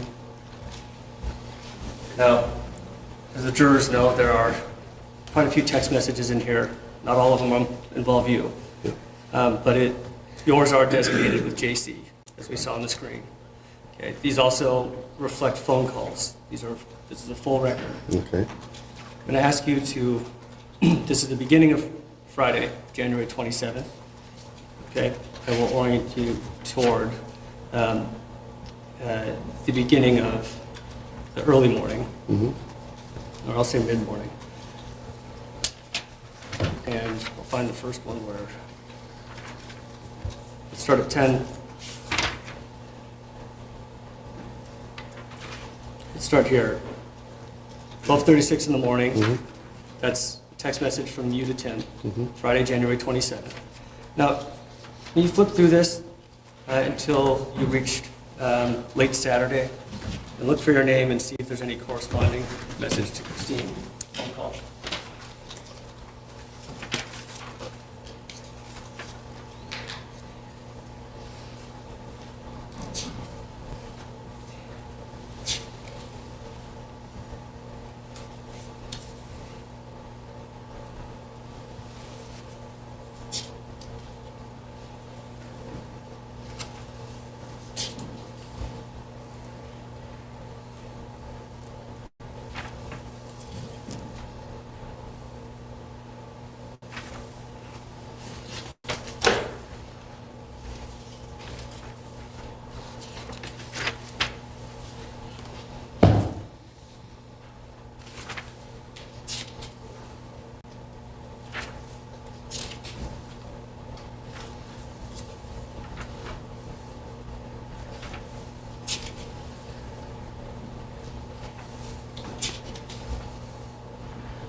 There's, All right, council, it's 4 o'clock. We're going to suspend for the day. So ladies and gentlemen, we'll return tomorrow morning to begin at 10 a.m. Just the best you can. Try to be here a few minutes before 10 o'clock, and we'll try to start on time. All right, thank you. Please leave your notebooks All behind. rise, Terry exiting.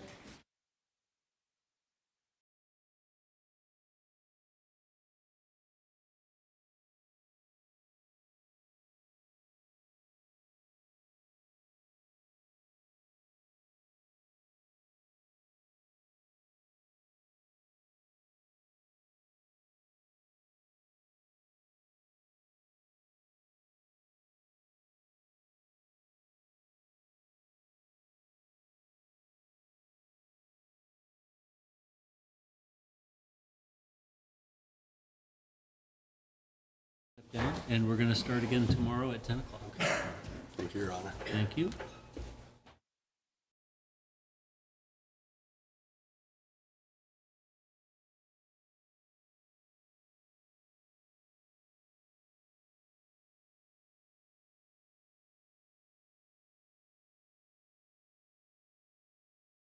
We understand the importance of thoroughly exploring every lead and piece of evidence. The Kissimmee Police Department, along with other law enforcement agencies in Central Florida, continue their search for Madeline for the next several days following her disappearance, and we turn to the public for help. During this time, our investigators combed through a significant number of tips, and on March 1st, we received information placing Stern's vehicle in a rural area of St. Cloud, where ultimately Madeline's body was discovered. We are all deeply saddened by the outcome of Madeline's disappearance.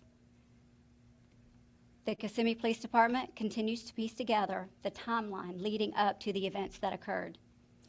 I want to address some questions we are receiving from the media in everyone's effort to keep the community up to date on this tragedy.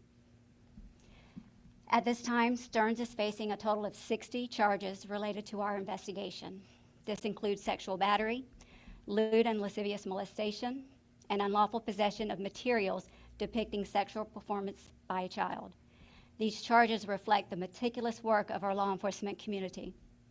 Our detectives also are working closely with the State's Attorney's Office for the 9th Judicial Circuit and the Medical Examiner's Office on the investigation.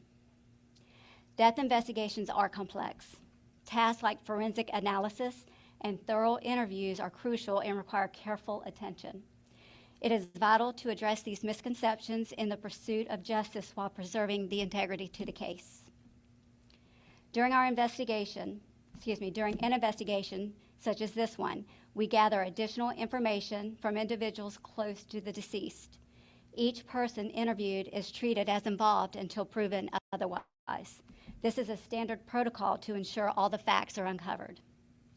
During our investigation, we have interviewed many individuals. Each interview has been vital to our understanding of the case. We are reviewing all of the information we received and are following up on every lead. Attention to detail and the diligence are the most important aspects of this investigation. We are committed to transparency and will provide updates when possible. Madeline's story has touched the hearts of many. Rest assured, our department is diligently working on the investigation, and while we appreciate the public's interest, we must prioritize the integrity of the investigation. We appreciate your support and understanding as we gather the facts. We intend to release additional information in the future, providing more details that we do not compromise the ongoing investigation. We vow to do everything in our power to ensure Madeline's memory is honored with justice. Our detectives are dedicated to pursuing every lead, uncovering every fact, and holding those responsible accountable. Now I will open it up for any questions. Chief, I have a question. We know that you're working behind the scenes during this investigation to make sure everything is in order, but what can you tell us new today that we don't already know? I don't have anything new that you don't already know, other than our detectives are working tirelessly day in and day out to ensure, all the facts are uncovered in this investigation. Chief Holland, is the mother a suspect or a person of interest in this investigation? And also with the videos that you uncovered, is there any evidence mother's involvement on any of these videos? So everyone that was close to Madeline is considered suspect until we have proven otherwise. Chief, how close are we able to know what actually happened to Madeline Soto? Well, you know, this is a very sensitive and, you know, it's very intricate. We want to make sure that we uncover every single fact and all the evidence before, you know, we don't want to put a timeline on it, basically, you know, because the detectives are very meticulous in what they do, and we want to be sure that everything is uncovered that possibly can. Chief, can you release any information about the manner in which Maddie died at this point? No, ma'am, we are still waiting on the medical examiner's report. Chief, do you believe Maddie was killed inside of the family's home or somewhere else? We're still uncovering all of those details. I'm not going to speculate on that until we have the facts. Chief, can you tell us if Stephen Stearns acted alone in all of this? We're still uncovering all the evidence. I don't want to speculate whether he was or not. We will wait until the investigation, you know, is completed to make that determination. Has Stephen Stearns said he acted alone, or what has he said in interviews with you? Since we know he's in jail for these, Yes. what has he told you about other people's involvement, if any? He has invoked his right to a lawyer, so we have not spoke with him. Is there any time that you can expect an update for us? The public is asking every single day, and we understand that you're working on the investigation, but we would like to give them something. I don't want to rush my detectives. I think it's paramount that they take their time. And, you know, Mr. Stearns is not going anywhere. You know, he's in jail and he's going to be there for a while. So my detectives, you know, I want them to be, you know, just look at every single detail and make sure, but I don't want to give a timeline at this point. Chief, you mentioned you're working closely with the medical examiner. What does that relationship kind of look like, and what information are they able to release to you before that exam is complete? So not really. I wouldn't say that they've released an information. We depend on the medical examiner's report for our report. So we're going to have to wait until they release that report. Do you believe there are any additional victims? No, it appears that this all was isolated to the home. Chief, I'm still trying to get a sense of things. Do you still feel like you have more questions than answers at this point? I think our questions are being answered slowly but surely. You know, for the integrity of the investigation, we have to, you know, keep things close until such time as we hold those accountable for her death. Chief, do you feel like this is taking longer than it should because Stearns is not speaking? No, I just think that, you know, sometimes these investigations are just very lengthy. We know that he is in jail and he is not going anywhere. So the detectives are just making sure they cross the T's and dot their I's. You know, they want to put together, you know, a foolproof investigation. Chief, is the mother and the family members being cooperative and answering questions? Have they lawyered up? And also the father of Madeline, who is not a Florida resident, is he a part of this investigation, or at least being asked questions? We have interviewed, you know, all those family members that are close. Mother has cooperated. She did give us an interview. So there's, you know, no one is not cooperating other than Stearns. We know that the crimes were committed in the home. We also have, you know, the date of birth of the person, but we have not confirmed that that is Madeline Soto. Would you be able to confirm that information for us? Right. So all of the charges are with children under the age of 18, and, you know, they are protected. Their identity is protected under the law. So it's gonna expect, it's been a couple of weeks, nobody's charged for the murder of Madeline. Nobody knows exactly what happened to Madeline. We can expect in the couple days, someone's gonna face charge for the murder of Madeline Soto? When the detectives put their case together, you know, like I said before, they want to ensure their investigation is tight. We're working, you know, hand in hand with the state attorney's office to ensure, you know, every piece of evidence is revealed and uncovered. So I can't put a timeline on when that might be. And Chief, with his cell phone, there's just one thing to understand here. So he originally went to the Orange County Sheriff's Office. At least that's what we understand. He gave the cell phone to the Orange County Sheriff's Office. The Sheriff's Office then found something on his phone which led to an arrest. In the arrest affidavit from Kissimmee PD, it says he offered his phone freely to Kissimmee PD. Can you kind of explain how that happened? Because I just have a tough time understanding how somebody who's been arrested for something on his phone freely gives a phone up again. Well, I don't know the intricate details of, I do know that the Orange County Sheriff's Office and Kissimmee Police Department were working hand in hand, you know, during, you know, the actual disappearance investigation. So I don't want to speak on exactly how that happened, but it's not uncommon for us to ask someone if they want to, give up their phone. Chief, is there anything in particular that keeps you up at night regarding this case? Well, a lot of things keep me up at night. My takeaway from this is talk to your children, families, talk to your kids. Know that there are agencies out there, the abuse hotline, Help Now, that people can report suspicion to. And I would encourage mothers and fathers to have those conversations with the kids and be aware. Last question. Had you guys investigated this family before? Not for anything like this, no ma'am. I'm sorry, can we just confirm how long that relationship was, the mother and the stepfather? That is still being under investigation. We're trying to get the timeline for that. Chief, I have one more question. This is a case that became really big out of nowhere for a lot of people, but what has the department learned through all of this so far? Well, this was a very tragic event. I think that, like I said earlier, it's up to us, up to each family member to have those conversations with your kids and report any suspicion of abuse to your school resource officer, to an adult that's a trusted adult, to any police officer that's out there. So just report it and let the law enforcement community investigate. Okay? Thank you.